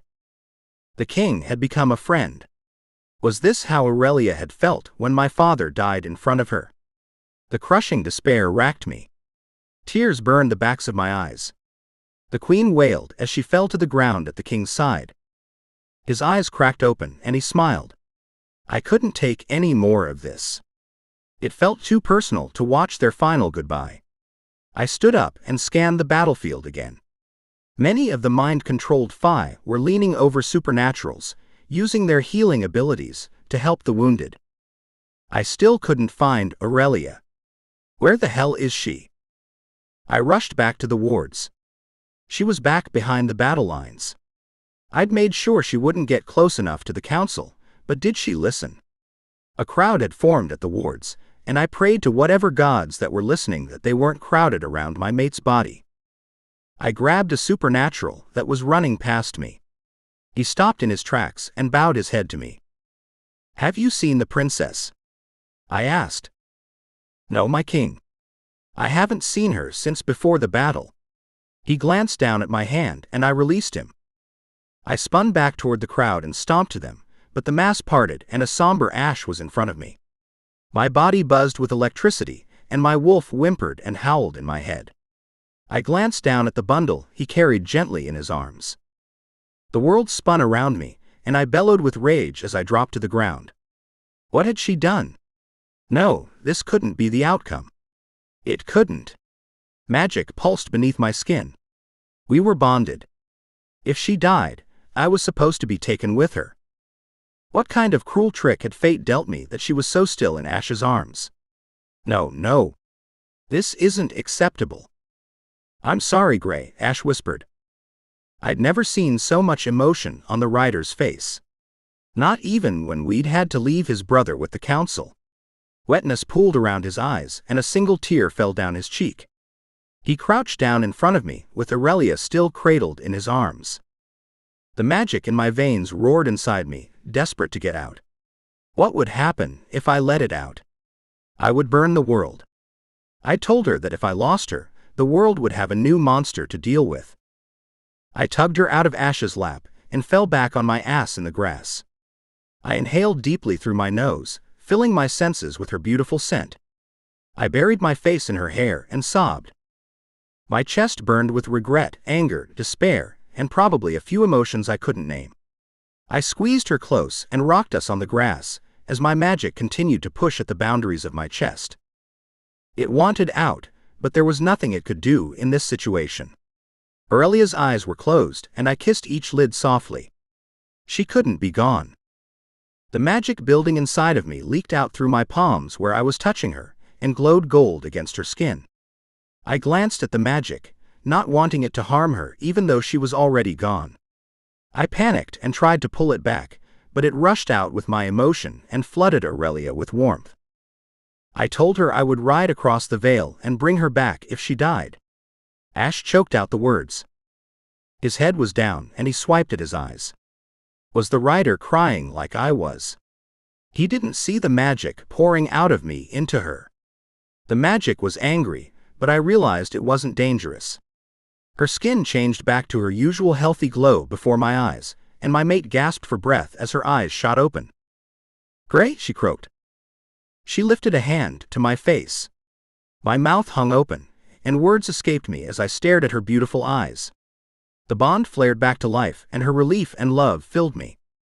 You're alive, I sobbed and pulled her closer, never wanting her to leave my sight again. That was too much to bear. How the hell did I save her? Magic couldn't bring people back from the dead. My magic hadn't even reacted to the king's death. Why did it react so violently to hers? What happened? She asked as she laid her head on my shoulder. Did we win? Yes, princess, Ash chuckled and swiped at his tears. But if you ever do that again, I'll lock you in a padded room for the rest of your days. Agreed. I'll help, I said as I nuzzled her neck where my mate mark was displayed. It worked? The council's magic is bound, and you brought me back. Aurelia cupped my cheek. How? I don't know. I was lost in my grief and my magic flared. It poured into you, and then you woke up.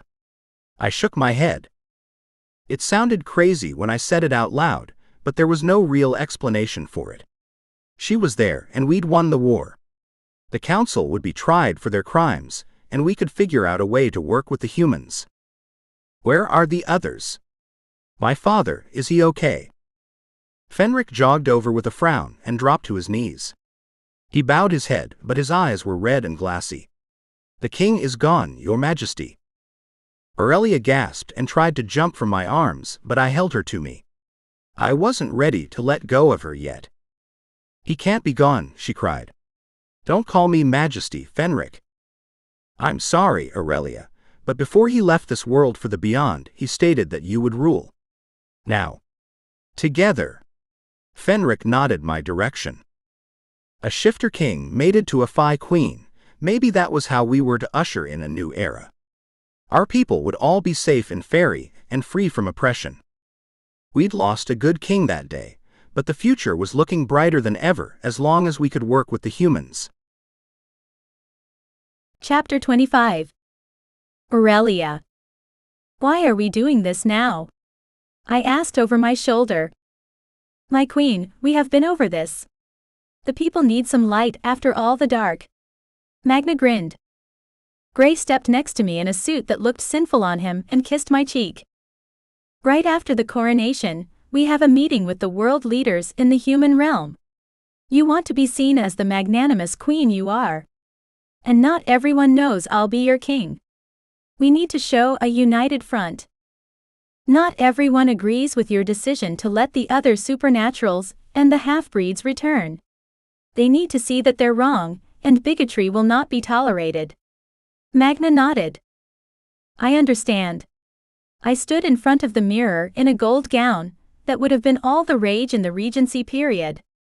The crown was in the throne room on a dais, waiting for the ceremony. We'd brought some technology to Fairy, and were going to live stream to all the towns so they could see the event. It had taken us weeks to get everything set up. I hated it, because every day that passed was another day that Zeke and the others stayed in the detention facilities. I needed to bring our people home. Gray walked up behind me and placed his hands on my bare shoulders. It will be okay, my love. We just need to get through the ceremony, and then have a chat with the humans. Gray squeezed my shoulders and pressed a chaste kiss to my cheek.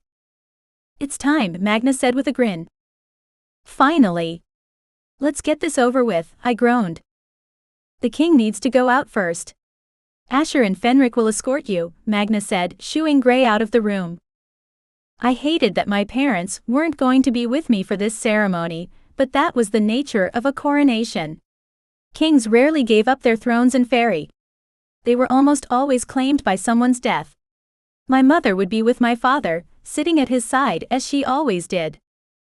Gray winked at me over his shoulder as he left our room. Magna closed the door firmly behind him. This is what you were leading us to, wasn't it? I asked the seer. Not quite, but we're almost there.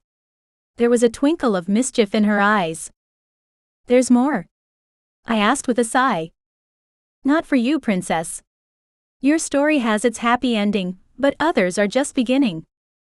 You and your riddles. I shook my head. The doors opened, and Fenric stood in front of me. He bowed deeply, and I scowled at him. Stop that, I scolded. Fenric stood with a laugh. Are you ready to be escorted to your coronation? I would rather be getting our people out of the testing centers, but sure, let's go. I waved a hand. Magna rolled her eyes but followed behind me to make sure the long train on my dress fanned out just right. The ceremony won't take long. Fenric held his arm out to me. I looped my arm through his and smiled at Ash as I did the same with him. Let's get this over with so we can save our people. Agreed, Ash said. He was the only one who'd agreed with me that we needed to secure our people before the coronation. He wanted Zeke back as much as I did, if not more, but we were overruled by the needs of many. I could see their point, but I also didn't like the idea of my people suffering unnecessarily.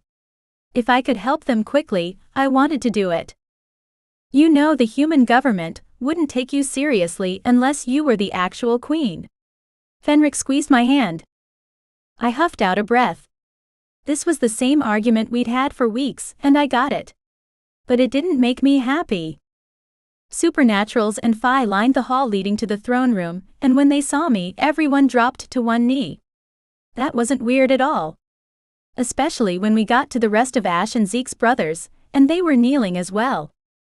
Get up, I whispered to the riders. What are you doing? They are showing respect to their queen, Ash whispered in my ear. I nodded, and allowed Ash and Fenric to lead me into the throne room where Gray stood at the door. We'd been practicing this for weeks.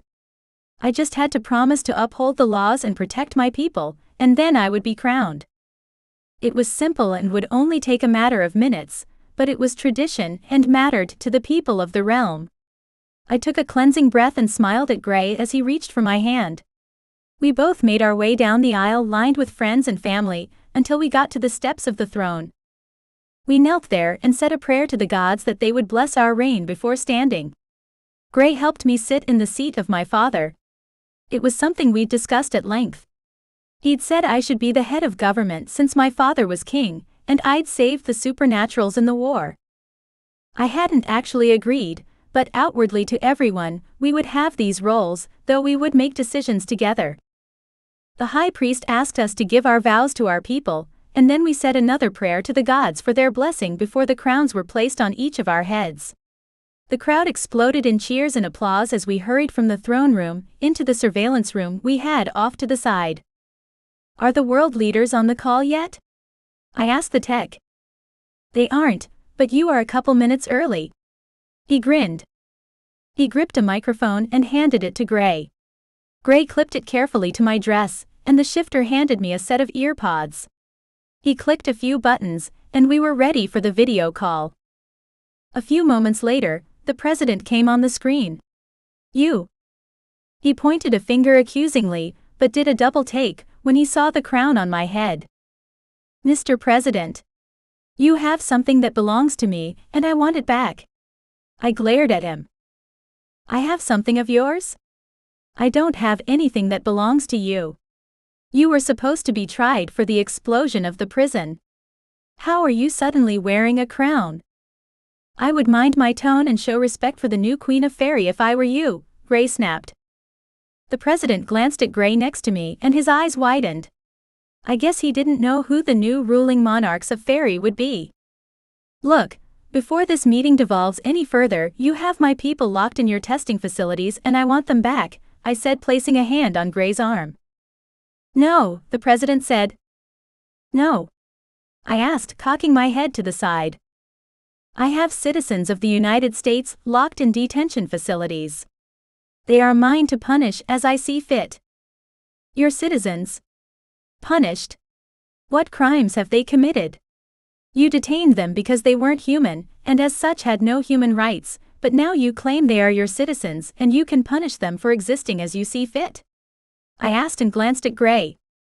Am I hearing this right? You are, my love. It's the most hypocritical bullshit I've ever heard spewed in my life. Gray sat forward, glaring at the president. We need to come to an agreement. All supernaturals are welcome back into Fairy, but I will not force them to come back. Some still have families in the human realm. I need to know that they will be safe to return there, without persecution. Monsters will always be labeled monsters. They will never be welcome to live among humans. The president slammed his fist on the desk in front of him. I glanced at Gray warily. He nodded, knowing what I was asking without words. If you don't release my people from your detention centers, I will have no choice but to attack those centers and free them. I will send as many teams as necessary, and they will make the explosion at the Dallas prison look like a bonfire. I raised a brow. Where is the High Counselor? The president barked. I only deal with him. He is currently on trial for his crimes against my people. I expect to sentence him to death very soon. I smirked. Who gave you the authority to sentence him to death? The president's face turned an ugly eggplant color. My people and the gods themselves just witnessed my coronation. I grinned. As the princess of the Shadow Kingdom, I was next in line when the council assassinated my father. The president went pale. I didn't know the Fae had royalty. You were given wrong information. The council used you and controlled your people's minds to do their bidding. They will be punished, but that's not why I'm talking with you now. I want my people released from the detention facilities, and I want you to pass legislation to make any supernatural who stays in the realm a citizen, and keep them safe. That's not possible. The American people are terrified of the threat the supernaturals pose to us. We cannot let them roam free. He slammed his fist on the table again as another world leader popped onto the screen. I glanced at Gray for guidance. I didn't know who the woman was. Hello, Mrs. Prime Minister, Gray greeted her warmly. Have you had a chance to look at the proposal we sent over? The Prime Minister smiled at Gray and nodded. It was all very reasonable. If the supernaturals in the UK act up, they will be sent back to Fairy to be tried for their crimes. We will release everyone in our custody to you, but they will have the option to stay or go. Has your parliament decided on a plan of action? I asked. The president scoffed, but I ignored him. The British Prime Minister seemed more reasonable and pleasant to talk to. We have decided that we would rather work with you than start a possible war with the supernatural. We will agree to your terms. She nodded and I sighed with relief. If only the other world leaders would be that easy to work with. I glared at the screen with the president. He'd heard the conversation with the British Prime Minister, and his purple complexion grew darker. You, Mr. President, have my family locked in your testing centers and I refuse to leave them there to die. I don't want a war with the US. It was my home for the majority of my life, but I will take out every one of your facilities if it comes down to it. Take your pick. The British Prime Minister gasped. Carl, let her people go. They aren't a threat to you. No, I will keep her people and any other supernaturals found on US soil. They aren't human, and we need to know more about them, Bridget. I'm surprised you gave in to their demands so easily. We don't want war with these people, Carl, the Prime Minister hissed. Maybe that was exactly what the President wanted, but we would avoid it at all costs. Somehow, we would get our people out of those centers. We had to. There was no other acceptable option. We don't want to start a war either. Give us our people back and we can come to an agreement, I said with a raised brow. We'd saved the supernaturals and the realms, but we still had a long way to go for peace. I hoped Asher didn't go rogue and attempt to release Zeke. That could start a war we weren't ready for. The end. I hope you enjoyed the last of the Wicked Fae series. I am thinking about writing a spin-off series about the Riders of the Hunt, but those ideas are still ruminating within my mind. Until then, have you read my Shifter Rejected series? Book 1 is free and you can download it here. Otherwise, here is a sneak peek into Book 1 Wolf of Ash.